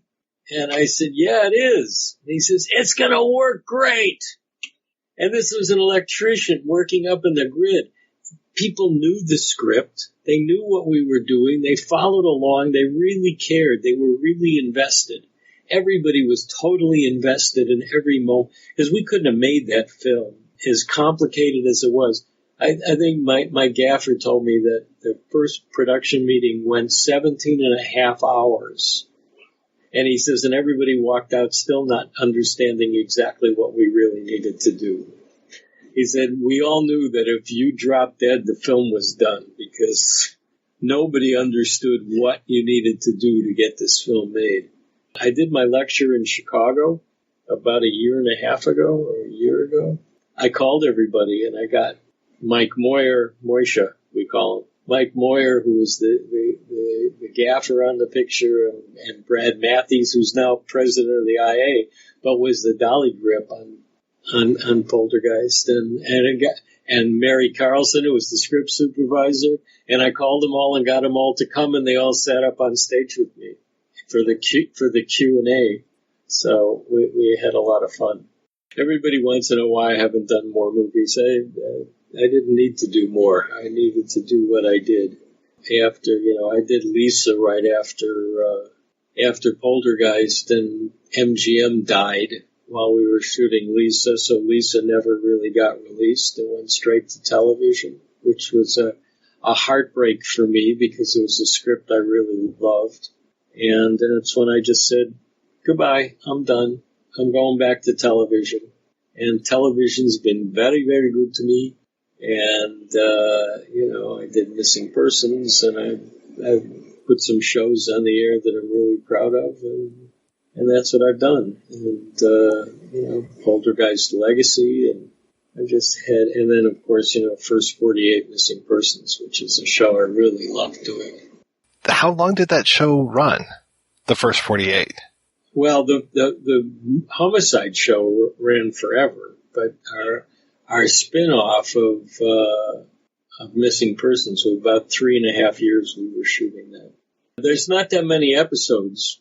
The episodes that we made were really great. I'm really, really, really proud of them. And they're all very substantive, and they talk about something. And they take you into places that you don't expect a television show to take you. You know, very political in a way. But the network was very strict with us on what we had. One show that I was just so proud of. I mean, and I wanted it to go the whole hour. And it was about some girls that came on Mother's Day to say, my mom's been missing. This is the second Mother's Day that she's been missing, and we just want closure. And the investigation was absolutely unbelievable. And they actually found her body in the morgue, which had been sitting there for 1.5 years and nobody had identified it. And it caused a whole big scandal. And in fact, the medical examiner got fired because it ended up there were lots of bodies sitting there that nobody paid attention to, and bodies were just getting lost. And it was so emotional, and boom. And it ended up that this woman she had been a dental hygienist and then got into crack and went from being a mom and a family person and became a crack addict and ended up as a crack whore. And when she went missing, she was, a crack whore. The network said, well, we don't want to do a story about a crack whore. And I said, wait a minute, this was a woman whose whole life was destroyed by crack. And why not tell that story? I finally talked them into doing this story, and then they said, but make it half an hour and put another story in the show. So that story had to share story. So we put 2 Mother's Day stories together called the episode Mother's Day. But I mean, it was constant fights with the network about stuff like that. And I just said, okay, goodbye. I'm done. Did you get all your answers? I did. This has been wonderful. Thank you so much. Well, thank you. I've had a really fun time. I was watching Poltergeist last month. I got a question. Why don't white people just leave the house when there's a ghost in the house?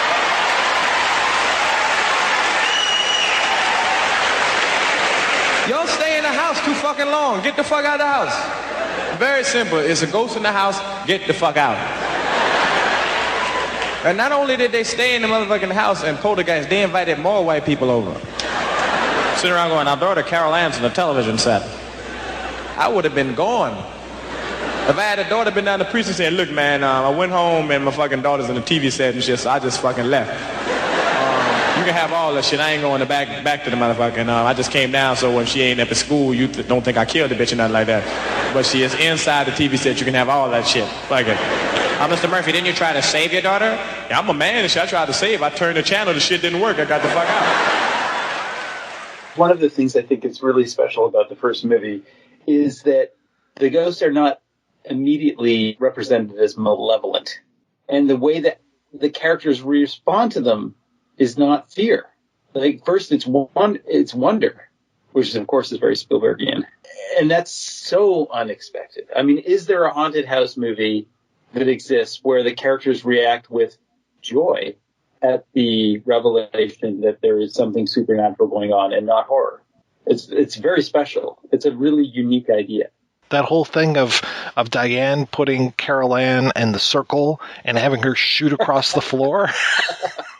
And then her trying to convince Steven, like, oh, it's a tingling and it starts here. And she's just describing this thing that, for all intents and purposes, could be an orgasm. And she pretty much seems like she orgasms when Carol Ann passes through her later on in the film. It's just like, this is a very pleasurable thing for Diane. And Steven is literally knocked off his feet. He falls to the floor during that part and is completely flummoxed.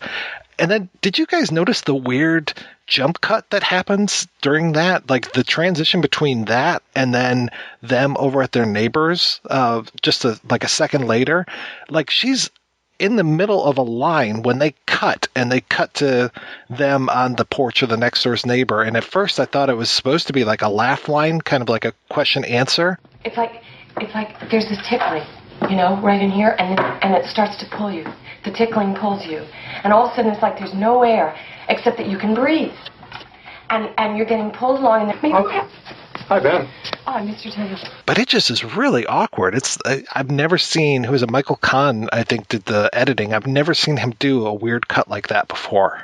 Yeah, it is odd. When I watched this with my husband, it had been a while since he had seen it, and as Diane's talking about that, I find the way she describes it really interesting and very unique. And when it cuts away, I was like, I could have listened to her talk about that forever. And then I kind of thought, like, oh, maybe it did go. Maybe the insinuation is that she'd gone forever, and that they just had to like end it and move on. Like she would not stop talking about it. And I was like, that makes enough sense for me to make that now my reality. So that's what happens in the movie to me.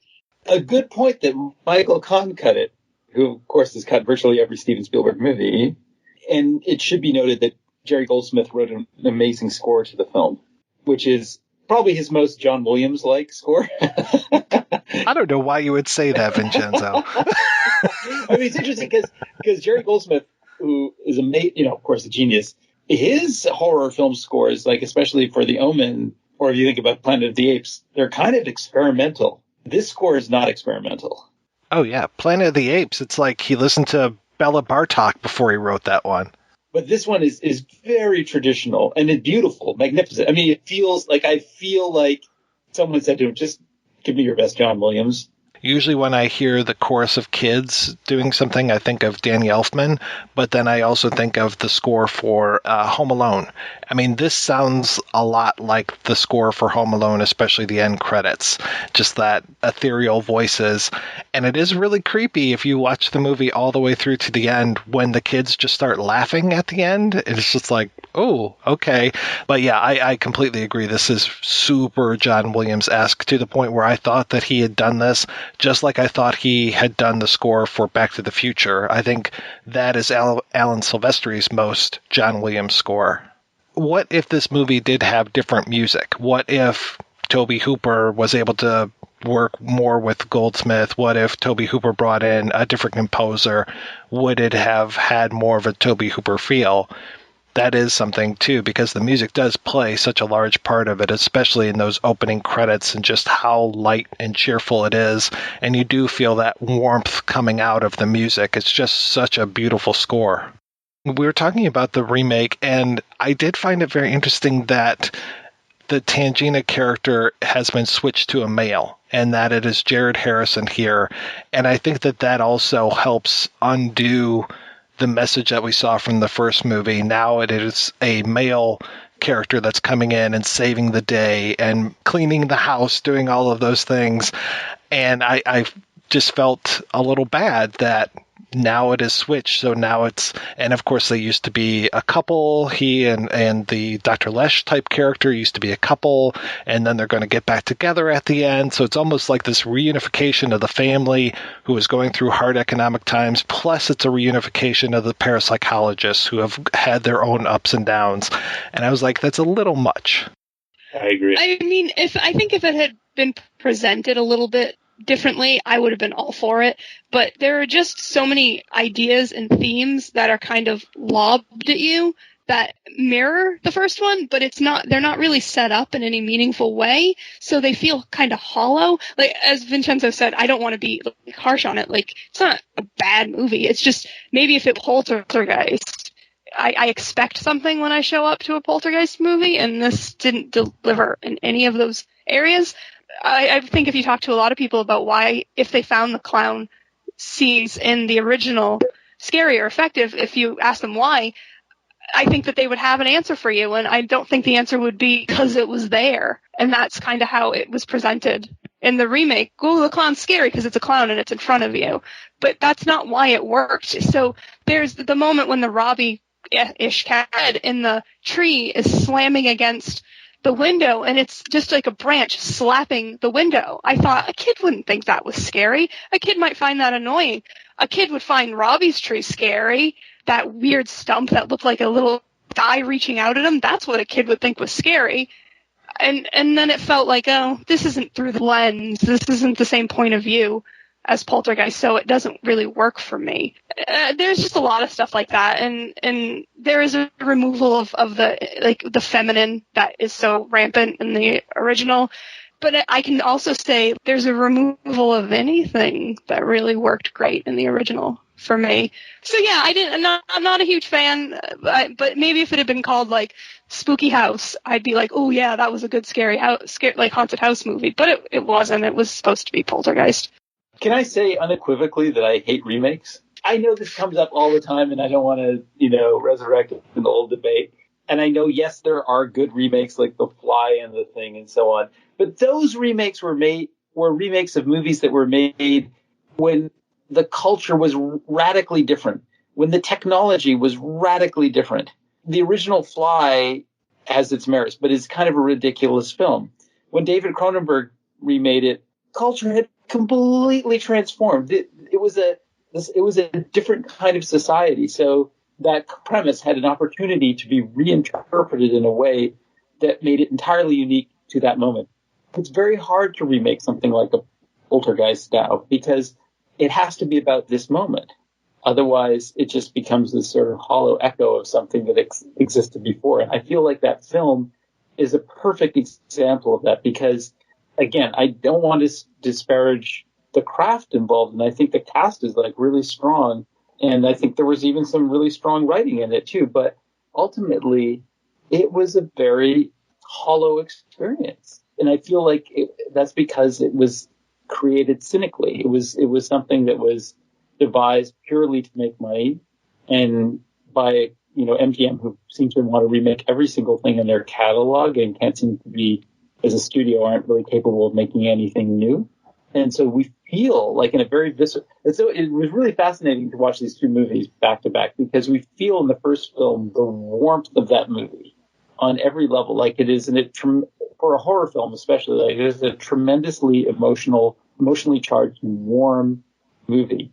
And in the remake, because I'm inside this process sometimes, I can hear the conversations going on behind the scenes as to why certain decisions are being made. Well, the clowns can't possibly be Robbie's clowns. Like, why would Robbie have a clown like that? Like, why would he have ever had that toy? It has to be something that was left over from the people who were in the house before. There's a kind of logic that is being applied to the movie that undermines the emotional impact of it. And that is a very modern way of writing and kind of a modern way of corporate filmmaking where you have a lot of people, a lot of voices involved in the process of writing a script. And so, yeah, it was an interesting experience watching that film because it is not a pleasurable movie to watch. Did you enjoy it at all? I found it, I was impressed like at certain points, but again, I think the director is a gifted director, but I did not enjoy that movie at all. That was a depressing film. It's strange that it starts off with them buying the house. If they're already in financial straits and then getting the house versus them being in a pleasant position at the beginning and then having their world turned upside down. It feels like they've already kind of had their world turned upside down. The middle child is really not well adjusted to anything. Well, all I hear all day long at school is how great Marcia is at this or how wonderful Marcia did that. Marcia, Marcia, Marcia.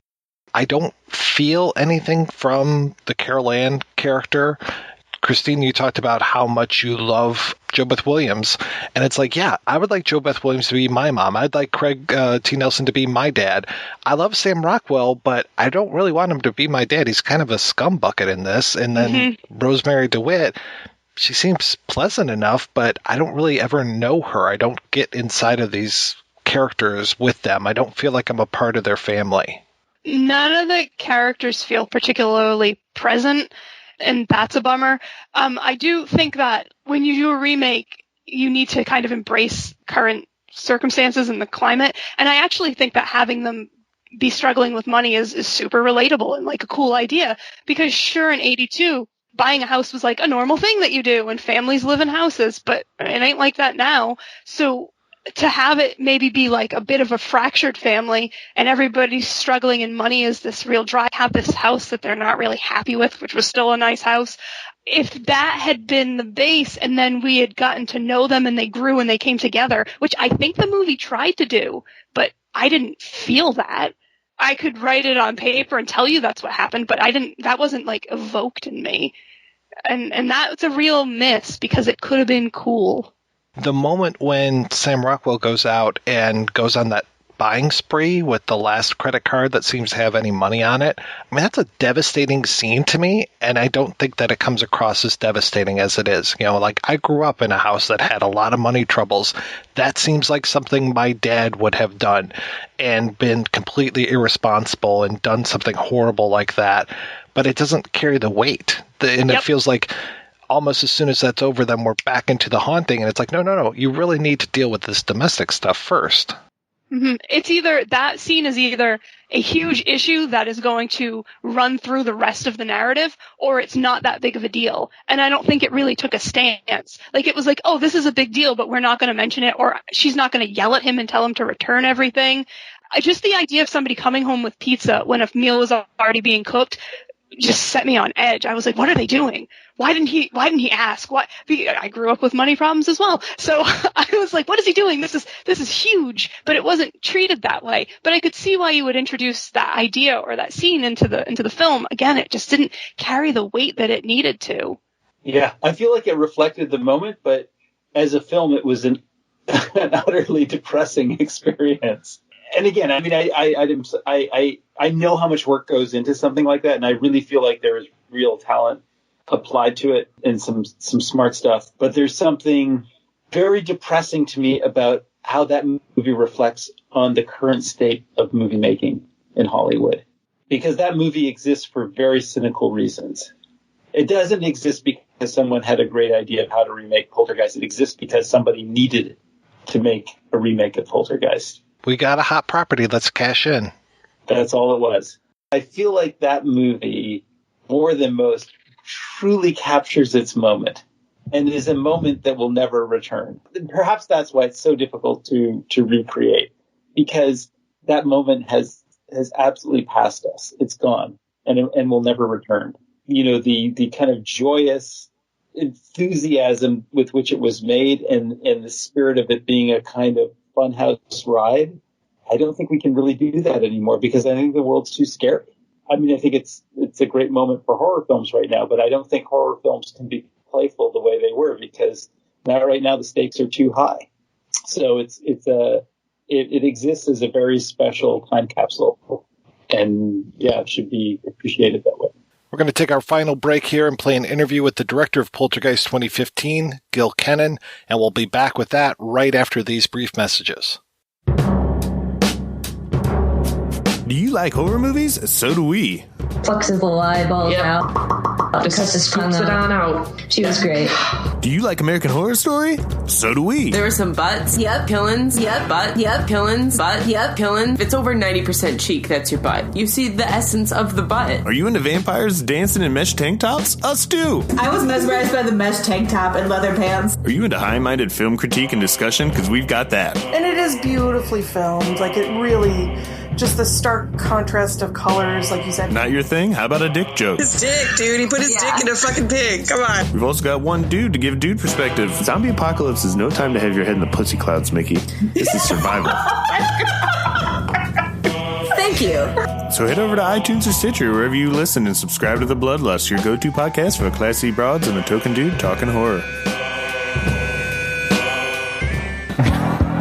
Hey fans, this is Reverend Scott. Just want to tell you about Outside the Cinema. Great company. They review cult films, any cult film, every cult film, and it's something you should tune into.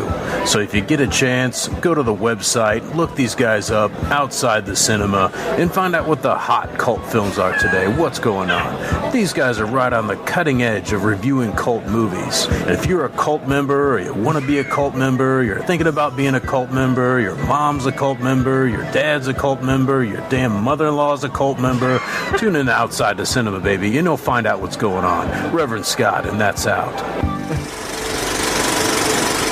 Obviously, I want to ask you about Poltergeist, but I really want to know a little bit more about you and how you ended up getting into filmmaking, and especially, I mean, your feature debut is Monster House. It seems like such an auspicious debut.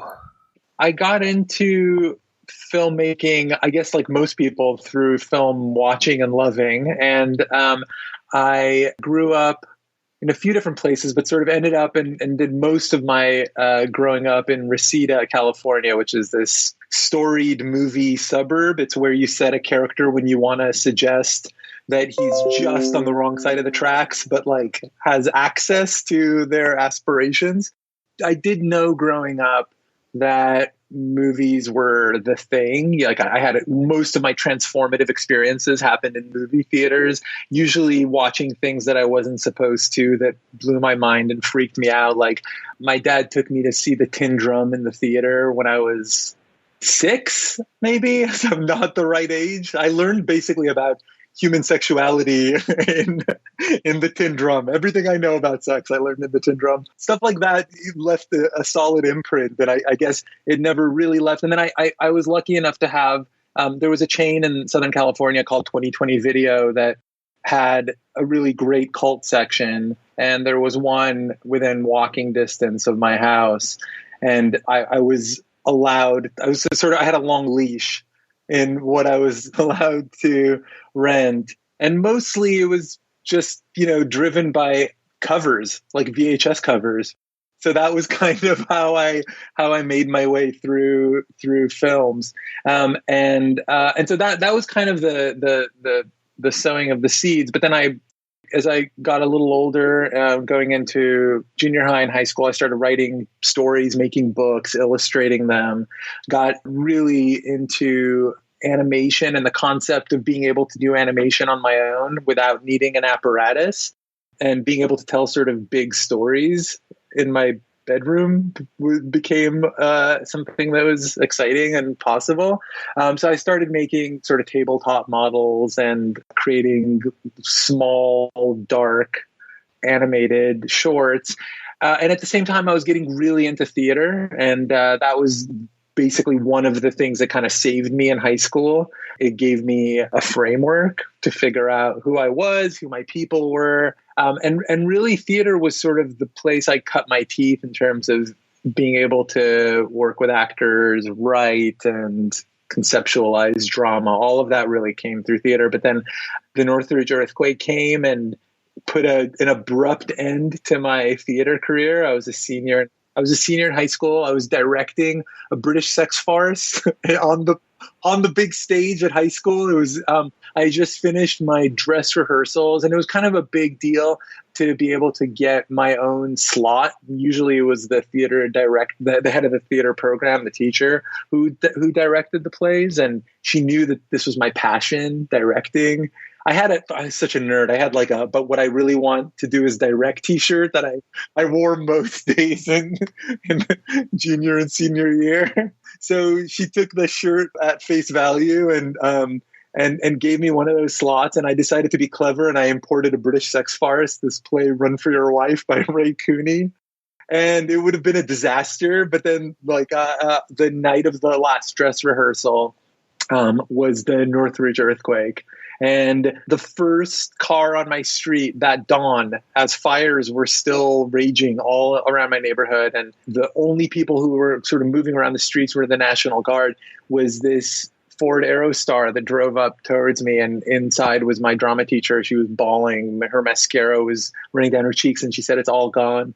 And the theater collapsed, swallowed by the earth. Everything had to be rebuilt. But that was the end of my theater career. And so I pivoted to film and started making more shorts, went through college, then applied to film school, went to UCLA, made a thesis film that got recognition, won some awards in school, and it sort of was screened in the showcase that UCLA, my film school, had. And that showcase screening was the screening that sort of changed my life. And I was given an opportunity out of that screening, basically in the lobby afterwards, get representation.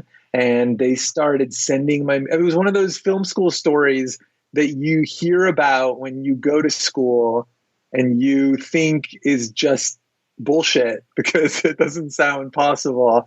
And it happened. It wasn't like automatic. It was still a year and a half of me at free lunch, which was great. I ate for a year, but not really much else. And then Robert Zemeckis saw my short and, dug it, invited me to come in for a meeting. And I that was basically the moment that set the path of the rest of my life in motion. When you're making your animated films when you're younger, are you doing them? You can't be doing them on video. You must be doing them on film. Are you doing like 8, Super 8, 16? Super 8. Wow. Super 8. So I would get them in garage sales. I had a Super 8 camera and a little Super 8 editor. And I would drive down to Hollywood and drop them off at this lab that obviously is long gone, doesn't exist anymore. That was probably just kept afloat by people bringing like blue home movies in for 50 years. And then me bringing some weird like claymation duck that's like breathing its last breaths as it's being cooked in a vat of its own liquid. That was kind of how I made movies. And for a while I was shooting them on film, and then I would because I couldn't really afford to continue down the Super 8 process because it was really complicated making an inter-negative and a print. And I wasn't really making them for festivals. I didn't really know. I mean, Spike and Mike's was around, but there wasn't much else. And all of that stuff seemed like out of reach. So I was really just making them because I had to tell stories. And so that's how that happened. So I know you did animation then. Was your thesis film, was that animated? I was kind of always one foot in each camp. And even all through animation, the animation program at UCLA, which is what I got my master's in, I was kind of incorporating live action, whether it's through pixelation or optical printing. So Zbig Rybczynski was like a huge influence for me. And I was really excited also by the process that was used to create the original Tron, which was like the masterpiece of optical printing. And so I tried to find a way to tell a story. First, I had a story, then I had to figure out how to tell it. And then I thought that actually a reconfigured, home-brewed version of that process was the right way to go. So I spent a year and a half in my kitchen doing a slightly updated version of optical printing where I shot live action actors on completely built sets. So, but all black, all the sets were black, all the props were black. And then I took time to like cut them out frame by frame and then composite them into an animated, but photoreal environment. It was not the most efficient way to make a movie, but it didn't cost that much. The whole movie was $400 in like material costs.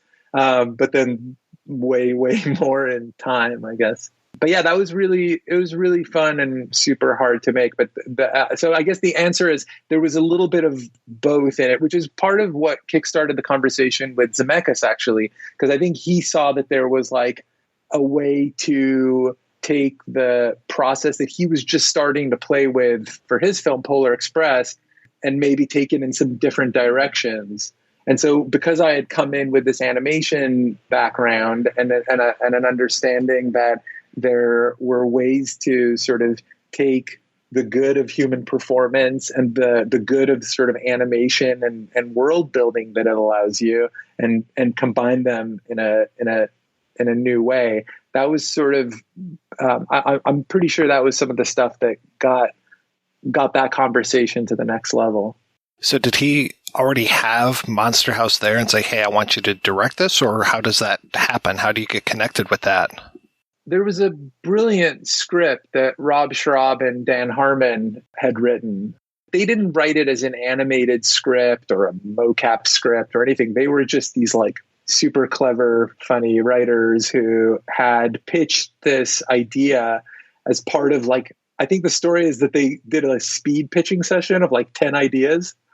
A shoe that takes over the world, a house that eats children. And at some point I was like, well, what was the last one? The house that eats children. Yeah, that's interesting. They had written the script. It was quite different than the film ended up being. But I had been sent the script and immediately, by the way, I had the script like, I think it was 2 days before the meeting. So I knew I was going to have this meeting, but I didn't know there was actually going to be substance to it. I thought it would be one of the many, many super cool, but ultimately fruitless general meetings that I was having. But then I got the script sent to me and said, this is what you guys were going to be talking about. So I read it. I immediately saw what the movie could be and knew that I was able to tell that story because it evoked so many of the same moods that I had absorbed and studied and lived through as a kid, both in movie theaters and on the streets, the mean streets of Reseda. It's the kind of downcast version of the prototypical suburb, which I think is totally germane to the Poltergeist conversation down the line. But the idea was that there was a way to revisit the ultimate movie playground of the 80s. And it wasn't actually called out in the script. The script was written contemporary, as a sort of contemporary piece. But for me, it immediately started to live and breathe as a way to tap into that mood of what it was like to be a kid, and both in the theater and out of it. And so that was kind of right there from the beginning. I started to make drawings, and so when I came in to sit down with Zemeckis and to freak out about what this movie could be, I had a stack of drawings with me. And that's always been like the card up my sleeve when I go into a meeting, is when I can show people that I can see what the world is. It's made the conversation a little bit easier. So how was that experience for you, making that as your first feature?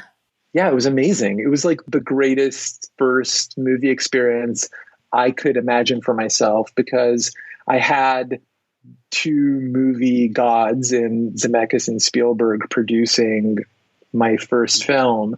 And even when I was just making like the animatics of the thing, where I built up all the storyboards and put music to them, sound effects, recorded, scratch, dialogue, I would screen those. And I had this surreal first screening experience where I honestly, I think I kept waiting for the thing to just sort of go away. Like, all right, we let him goof around. Now we're going to get serious about this. And it never happened. And it didn't happen to a degree where I remember the lights coming up in one of these screenings in the Amblin screening room on the Universal lot.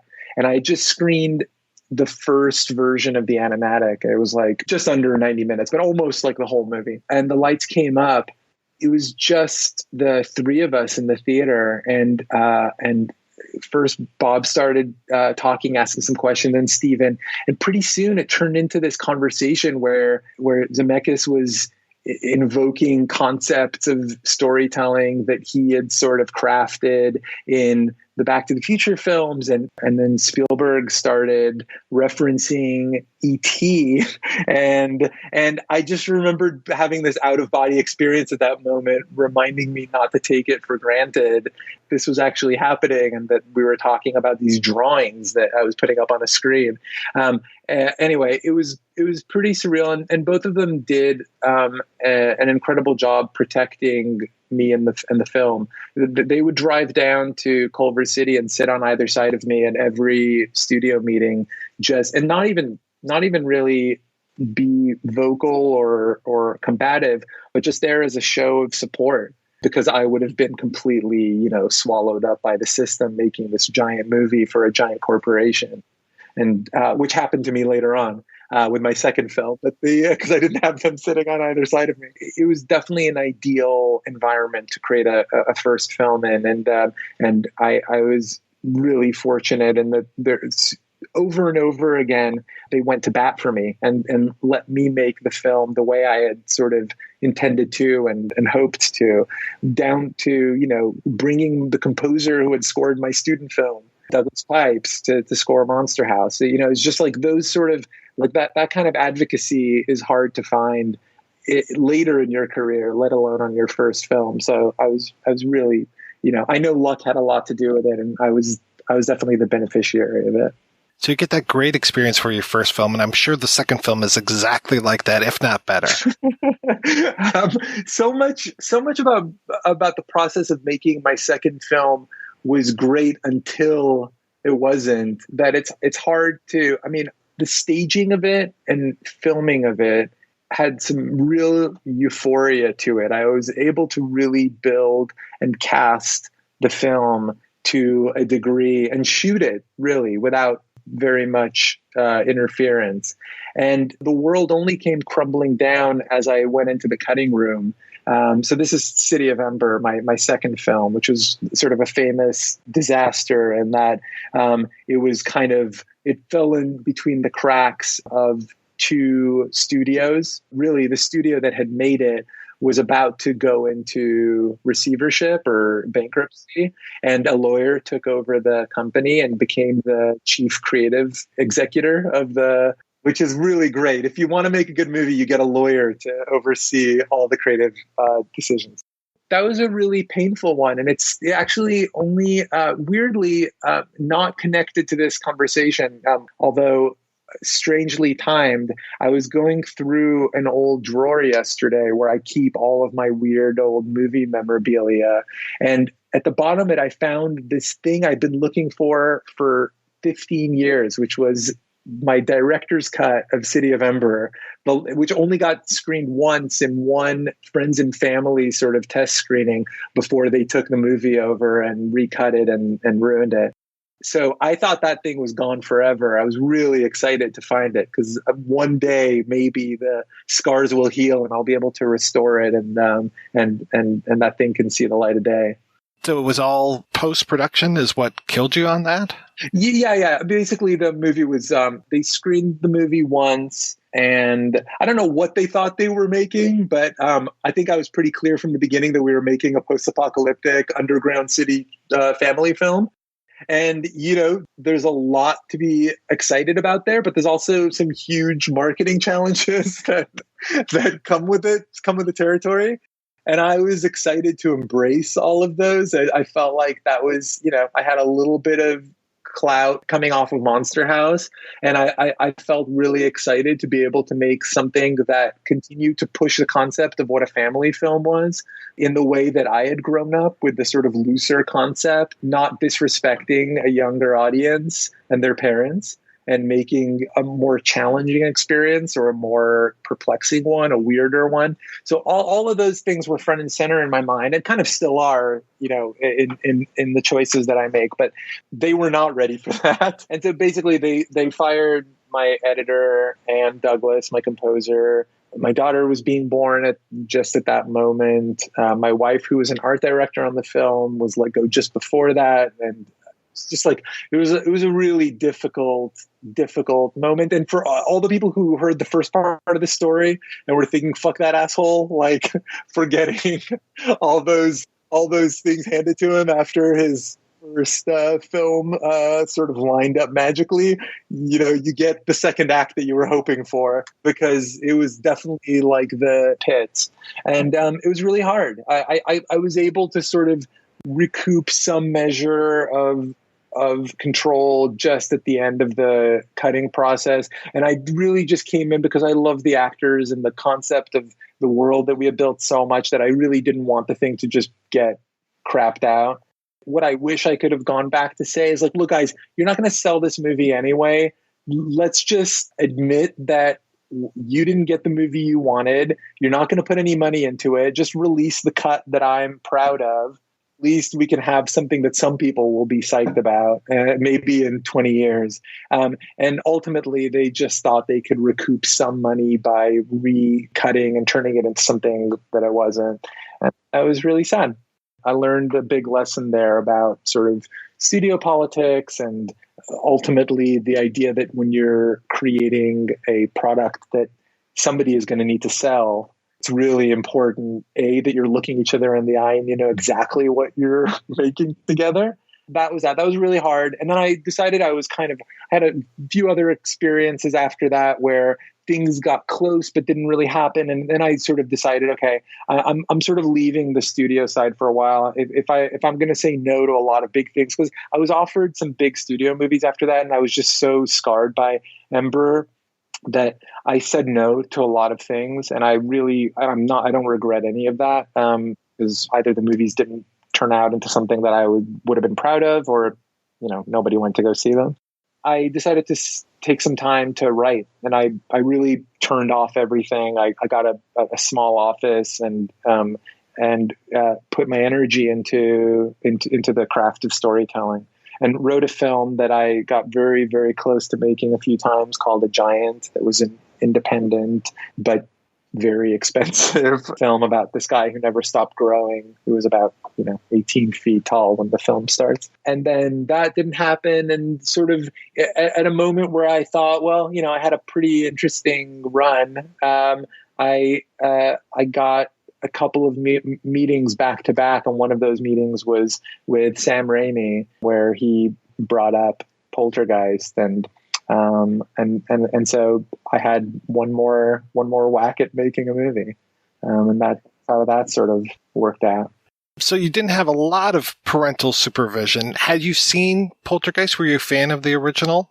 I had not seen it in a theater, but it was one of the intriguing cult or horror VHS covers that I had brought home with me, and was absolutely transformative. So that movie had a huge impact on me, and I remember the feeling. And this happened a few times in my experience as a movie lover, where I would watch something and it felt like the fabric between the world of the movie and the world that I was growing up in was permeable, or there was some connection, like solid. And I definitely felt that with Poltergeist, which was shot not too far from where I grew up. It was shot or the exteriors were shot in Simi Valley, which is one valley over from the storied and grungier but much more soulful San Fernando Valley, where I did most of my growing up. It was an important movie for me, also in that it tapped into a tone that I think really worked its way into my bloodstream. That kind of grounded but slightly heightened comic tone that never really leaves, even when the horror goes full tilt. And I was really excited to talk to Sam Raimi, who was obviously another film god of mine. And I felt like I had such a good experience working with filmmakers that I really respect and look up to. And so I felt like, working with him as a producer on the film was setting the table in a way that made me a little bit less hesitant, although I was really worried about getting into that world for obvious reasons. And a lot of them ended up being, accurate. Like the warning signs that I was feeling at the beginning about just even wading into the pool were definitely there right from the beginning. But there were enough things that as a storyteller kept pulling me that I just couldn't resist. So I was trying to figure out what to do, because I was like, as I mentioned, this is a sort of warts and all window into my career so far, and so I was really not sure how to approach the choice of making this film or not, and so I called Robert Zemeckis up to ask his advice, and I don't know if he's told this story, but he told me this little story that somehow made all the difference. Where he was he sort of laughed a little bit and said, Poltergeist. I remember when Steven was working on that, he was producing it. We were all sharing an office. Bob Gale and Bob Zemeckis were retooling Back to the Future, because their first pass famously, didn't fly. It was too expensive, et cetera, et cetera. And they were retooling the script while Steven in the next office was building up his draft for Poltergeist, and he brought him in for a sort of story pitching session, and they were just all throwing horror gags at each other and just saying, what if this happened? What if this happened? What if this happened? And somehow him telling me that made the thing feel like, okay, it was less this thing that Tobe Hooper and Steven Spielberg, two gods of filmmaking, sort of created out of galvanized celluloid, something that was like a complete and unsullied construct that was born whole. It was like anything else, something that a bunch of storytellers worked on and labored on. It was a piece of craft, and I really he told me just what he probably knew I needed to hear to feel kind of liberated, to be like, just whatever, it's a story, just go tell it. Like, don't worry about it too much. Like, if you feel like you can do something that's honest and you can get psyched about, just go and make it. Sorry, my dogs are excited. So that was like a really helpful bit of information. And then I talked to Tobe Hooper about it. I stalked him at a screening. There was in Los Feliz. There was a new print, a restored print of Texas Chainsaw Massacre, which was so incredible to see in a full house on a big screen. Totally amazing. I tracked him down and told him that I was working, or I was thinking about working on this thing, and he was just like, "Go for it, have fun," you know. Basically, he was just like, "Yeah, he might have been more like, I don't care. Like, why are you bothering me? You're stepping on my foot." But I heard it as some sort of I give you my blessing. And so I felt like slightly better about the whole concept of it at that point. I know how hard it is. And at that point I'd had all the highs and lows of what the process of caring about something and knowing how much of myself I have to put into a movie just to get it off the ground, let alone shoot it and then craft it and release it. That I just wanted to make sure that I was going to be able to do that and look myself in the face afterwards. That was really it.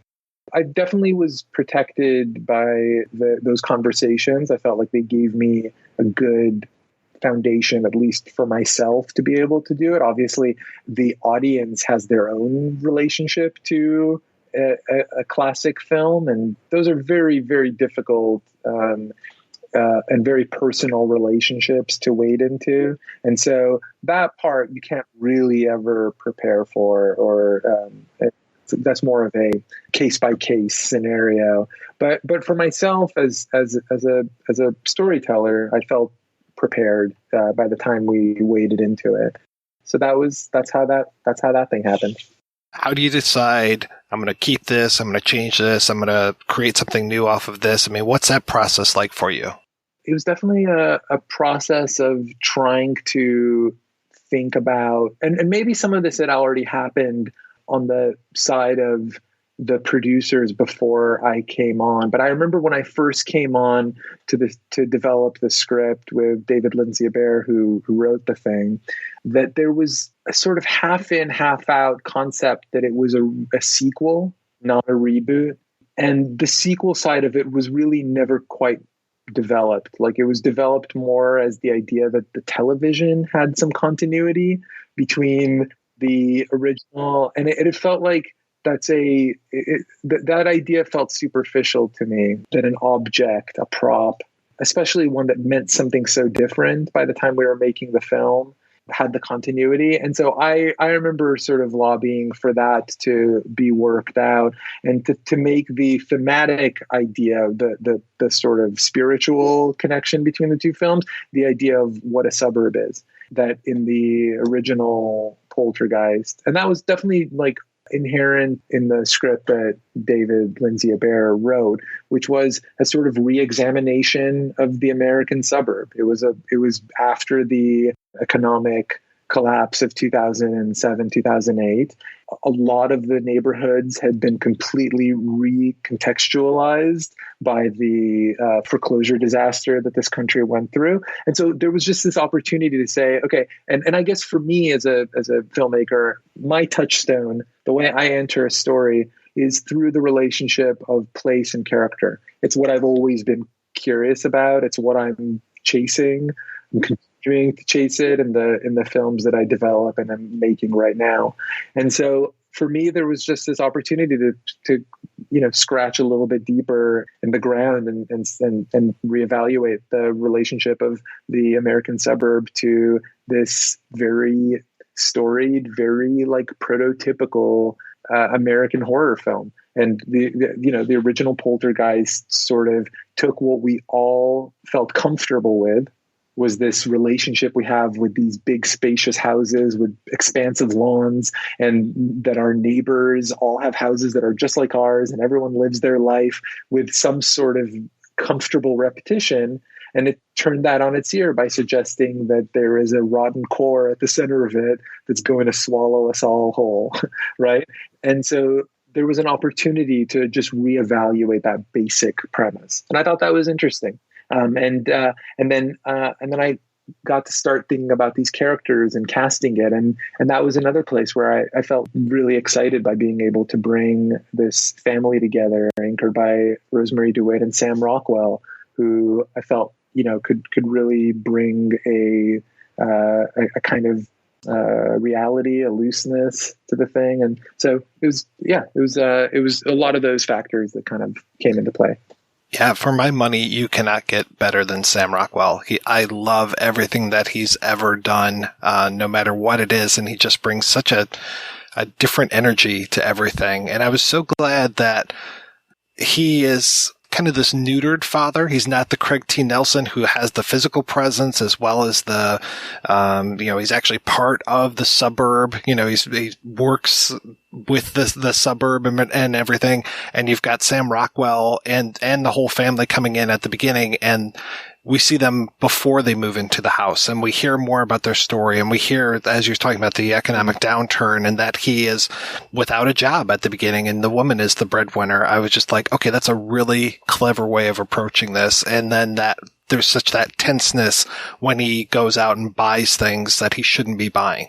That was the first scene we filmed, actually, and it was important for Sam and for myself to figure out that character had this massive hole in him, that he felt like he couldn't define himself because he grew up with this idea that he needed to provide for his family and had lost the ability to do that and felt like he was lost himself.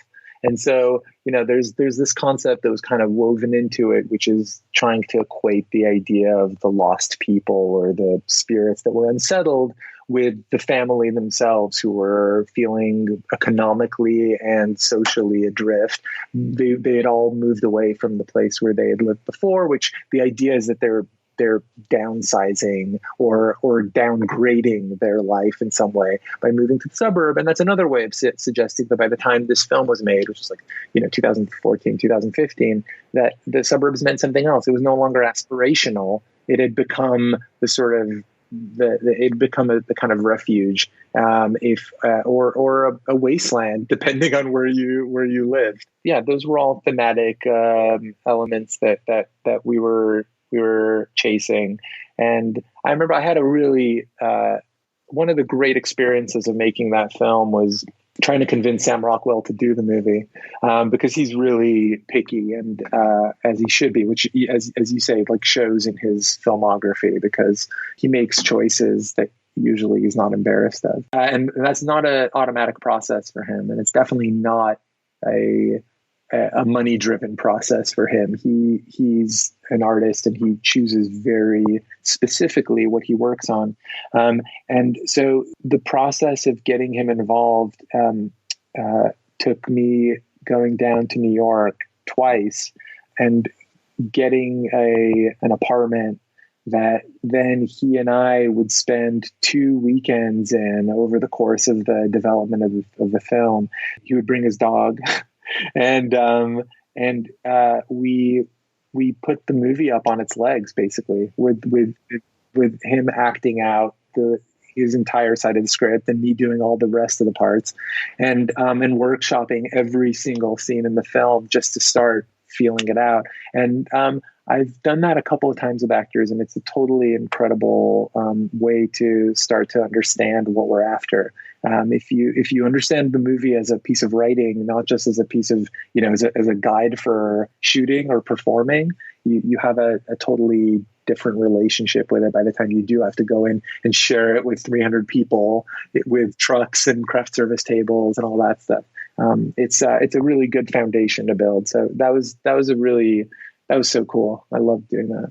I do have to ask you, how was it working with Bob Tappert and Sam Raimi? They're awesome. So Sam is the greatest. Bob was mostly working on the film side, on the TV side of what they were working on at that point, although he was a huge booster of the film and was a great supportive producer. But Sam Raimi is the ultimate movie lover. And like the greatest audience you could ever ask for whenever you're screening something, even a very, very rough version of the film, because for him, every time he's watching something, it's like a kid in a matinee screening in their town's local theater.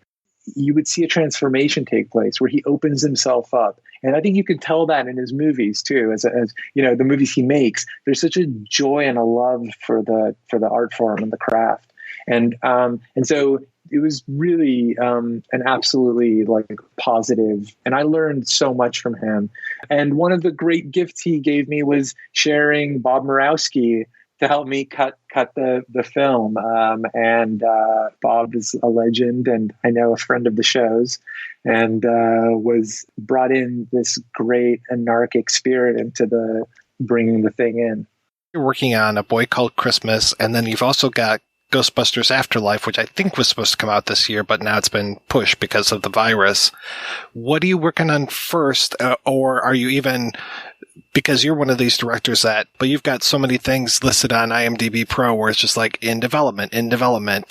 One of the best things I've ever done is stop looking at IMDb completely. And I really feel like my life became so much easier for myself to manage. But Ghostbusters is almost done. It was going to come out this July. Jason Reitman and I conceived and wrote that thing over the course of a year. I guess 2018 is when we wrote it. And then Jason went off to go and shoot that. And I went off to go shoot A Boy Called Christmas all around Europe. So that's my main day job for the last 2 years. I've been mostly based out of London. I'm in Los Angeles right now, but I'm about to move back to London for the next year to finish that film. And so it's a huge movie, and there's a much more animation in that film than anything I've made other than Monster House. I've been working with a brilliant animation and effects house in London to bring that thing to life, and it's pretty close. I'll be wrapping it up in the winter, and then it'll come out. Probably because of the question mark hanging over the whole concept of theatrical distribution right now, it too will be released in Christmas of 2021. Right at the moment, you happen to be catching me at a moment where I actually have 2 movies that are happening, which is a very different world than where I was 10 years ago. How did you and Jason Reitman get together to come up with Ghostbusters? And I mean, that's, especially after the last Ghostbusters, it takes a lot of chutzpah to go back to that well. With Ghostbusters, I'll talk more about my relationship with Jason, and then to the film itself, I think I'd love to have a follow-up conversation with you about it closer to its release, out of respect for that process to allow the film to be finished. But actually, when I was making Monster House, I've had a few dalliances in my life where I've tried to pretend to myself that I'm able to play organized sports. It's really only happened for 2 brief flashes before everything else proves me wrong. But one of those moments was as a way to quote unquote blow up some steam while I was editing my first film. I decided to pick up adult amateur ice hockey on Wednesday nights next to the Culver Studios where I was making that film in Los Angeles. And I went to one of these open amateur adult nights, and I was in the locker room lacing up, and I got into a conversation with the guy who was lacing up his skates next to me. And it was just sort of like hey, how are you? Good. How are you? What are you doing? Lacing up my skates. What do you do? I'm making a movie. Oh, really? I'm making a movie too. It's my first one. Oh, I'm making my first one. So he was editing Thank You for Smoking, and I was editing Monster House, and we struck up a friendship that we've had since then. And we only started writing together maybe 4 or 5 years ago, and that sort of came about on a couple of scripts that we wrote together and really enjoyed the process, but the scripts never got made. We found that as two directors who knew what we were looking for in storytelling and in dialogue, we were kind of able to activate each other in ways that was really fun to do. And Ghostbusters was something that we had talked about a couple of times, but hadn't really opened the door to. And then I remember one day we were just walking around in his backyard, and he asked me again about it and pitched one idea, and that really just opened the floodgates. And I started pitching back to him, and then we kind of very quickly, over the course of a couple of days, built up a concept. But then we took a year to write the damn thing. But that concept had such firm thematic foundations, which is what the trick I've learned over my career is that, you can do a lot of things to a movie in the process of making it and unmaking it and editing and whatever. But the one thing that you have to really understand at the very beginning of everything is what the damn thing is, what it's about, and not what it's about in a plot way, but on a deeper level. Because that's the thing that the audience really ultimately is taking away when they leave the theater. It's the thing that sort of haunts them or irritates them or makes them passionate or, so really it had super strong foundations and it made the process of crafting it one of the real joys I've had in this business so far. So I'm really excited about that. I kind of feel the same way about, you're catching me in a good moment. I'm really happy with my film, A Boy Called Christmas, even though it's so far away from being seen by people. I felt like the process of making it, and the studios I've been making it with and the producers I've been working with, this is one of those situations where maybe it's because it's a European film. Ultimately, I've had the room to tell the story with the support to not feel like I've been fighting against an immovable wall. And so I'm super psyched about it. I can't wait for audiences to see it. Is this your first time shooting in Europe? Well, City of Ember shot in Belfast, which is sort of somewhere in between, but these days, yeah. Yeah, so not really. I guess that was, I was born in London, so I had this like kind of weird 2.5 years at the beginning of my life in London, and that means I have a passport, and it means I'm basically like a secret British citizen. And so it was on my first time, but this one was like definitely a European production with a capital E. We shot in Finland, in the Arctic Circle, in Slovakia, in Prague, and in London, and a few places in London.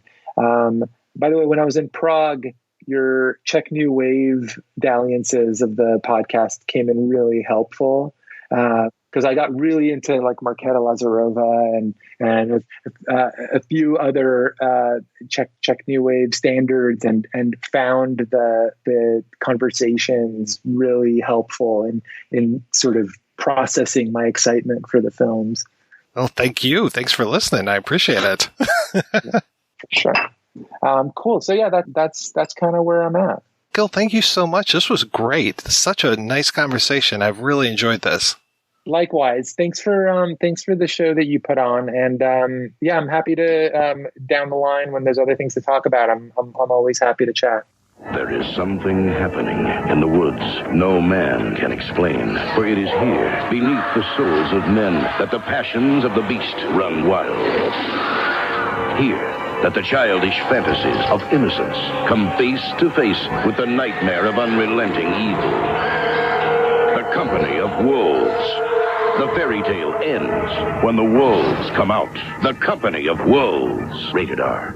That's right, we'll be back next week with another Shocktober pick, The Company of Wolves. Until then, I want to thank this week's co-hosts, Vincenzo and Christine. Christine, how are things over at The Feminine Critique? Oh, they're really good if you like us. You hear people talk about old episodes of Masters of Horror and Fear Itself, the Mick Garris television projects, which we have been covering every episode of. So if you are for some reason into that, please come and listen. How's your fiction writing going? It's going well. I'm on Twitter at @Makepeace. If anybody's interested, I post links to things I write all the time. Follow me and enjoy. And Vincenzo, how has the pandemic been treating you? I'm kind of blessed. It's been nice, actually. I don't know what'll come of it, but I finished my first graphic novel. Oh, wow. Congrats. I wrote and illustrated. Who knows if anyone will ever see it or read it, but yeah, it only could exist because of the pandemic, because I have nothing else that I can possibly do. Well, I know you were also working on The Stand at the beginning of the pandemic, which I just found so incredibly ironic. It was very strange working on The Stand for a whole host of reasons, but it wrapped up actually, literally last night, I remote directed the last scene in it, to speak of, the world that we live in right now. Everyone had their masks on, and it was interesting making a film about a pandemic that wipes out 90% of the world population while there's a pandemic. So far, not 90%, but we'll get there. We'll get there. I have faith in the American people. And you know what? You want to call me selfish for not wearing a mask? I want to say to you, yes, all the Rachel, people calling me selfish, you're the one who's trying to force me a medical procedure so you can feel more safe. The risks are very, very low. This is a virus that has a 99.6% recovery rate. This is a virus that is very well contained. This is a virus that the CDC is removing epidemic status from. How I view it is everyone's healthcare decisions are their own, and everyone is responsible for their own healthcare decisions. As Chris said, if you are afraid, if you are at higher risk, feel free to stay home, feel free to wear a mask, feel free to social distance. That is your choice, and we respect it. We want our choices respected as well. If anybody can do it, we can. We're going to make America first. I believe in America. I think you guys are going to take a turn for the better. Oh, from your mouth to God's ear. Well, thanks again, guys, for being on the show. Thanks to everybody for listening. Please head on over to the website, projectionboothpodcast.com, where you can find out more about today's episode. You'll also find a link over to Patreon, where you can make a donation to the show. Every donation we get helps the Projection Booth take over the world. I just moved in my new house today. Moving was hard, but I got squared away. Bells started ringing and chains rattled loud. I knew I'd moved in a haunted house. Still I made up in my mind to stay. Nothing was gonna drive me away. When I seen something that give me the creep. Had one big eye and two big feet. Stood right still and I did the freeze. He did the stroll right up to me. Made a noise with his feet that sound like a drum. Say you'll be here when the morning comes. Say yes, I'll be here when the morning comes. I'll be right here and I ain't gonna run. House, now you know I'm boss. Ain't no Hank gonna run me off. In my kitchen, my stove was a blazing hot. The coffee was a boiling in the pot.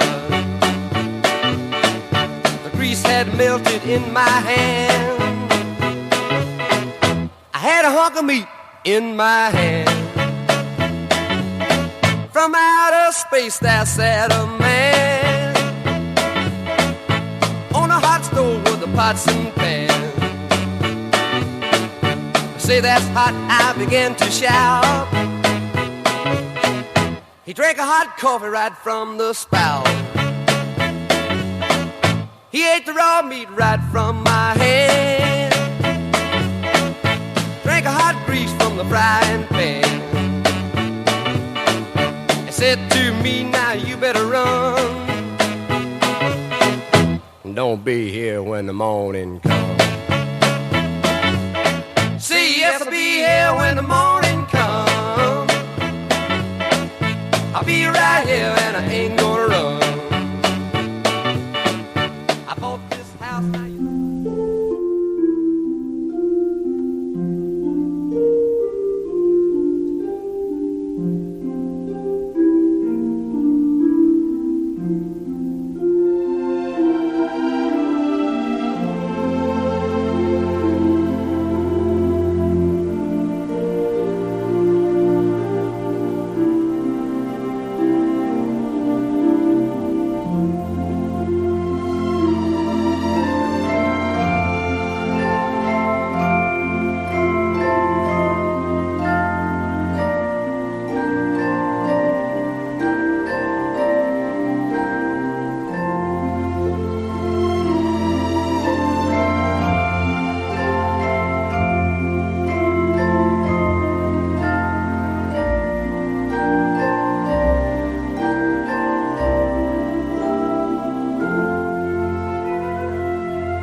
If you enjoy this show and want more people to know about it, head on over to iTunes, leave a comment, and rate it 5 stars. Make sure you like and share us on Facebook, and don't forget to follow us on Twitter. Just search for Christopher Media. Thank you in advance for supporting Christopher Media by clicking on the PayPal button and by clicking through to all the sponsors who support ChristopherMedia.net. Most importantly, we would like to take the time to extend an extra special thanks to you. Christopher Media could not exist without your support. Thank you for visiting ChristopherMedia.net, and thank you for listening. Christopher Media. Let's make some noise.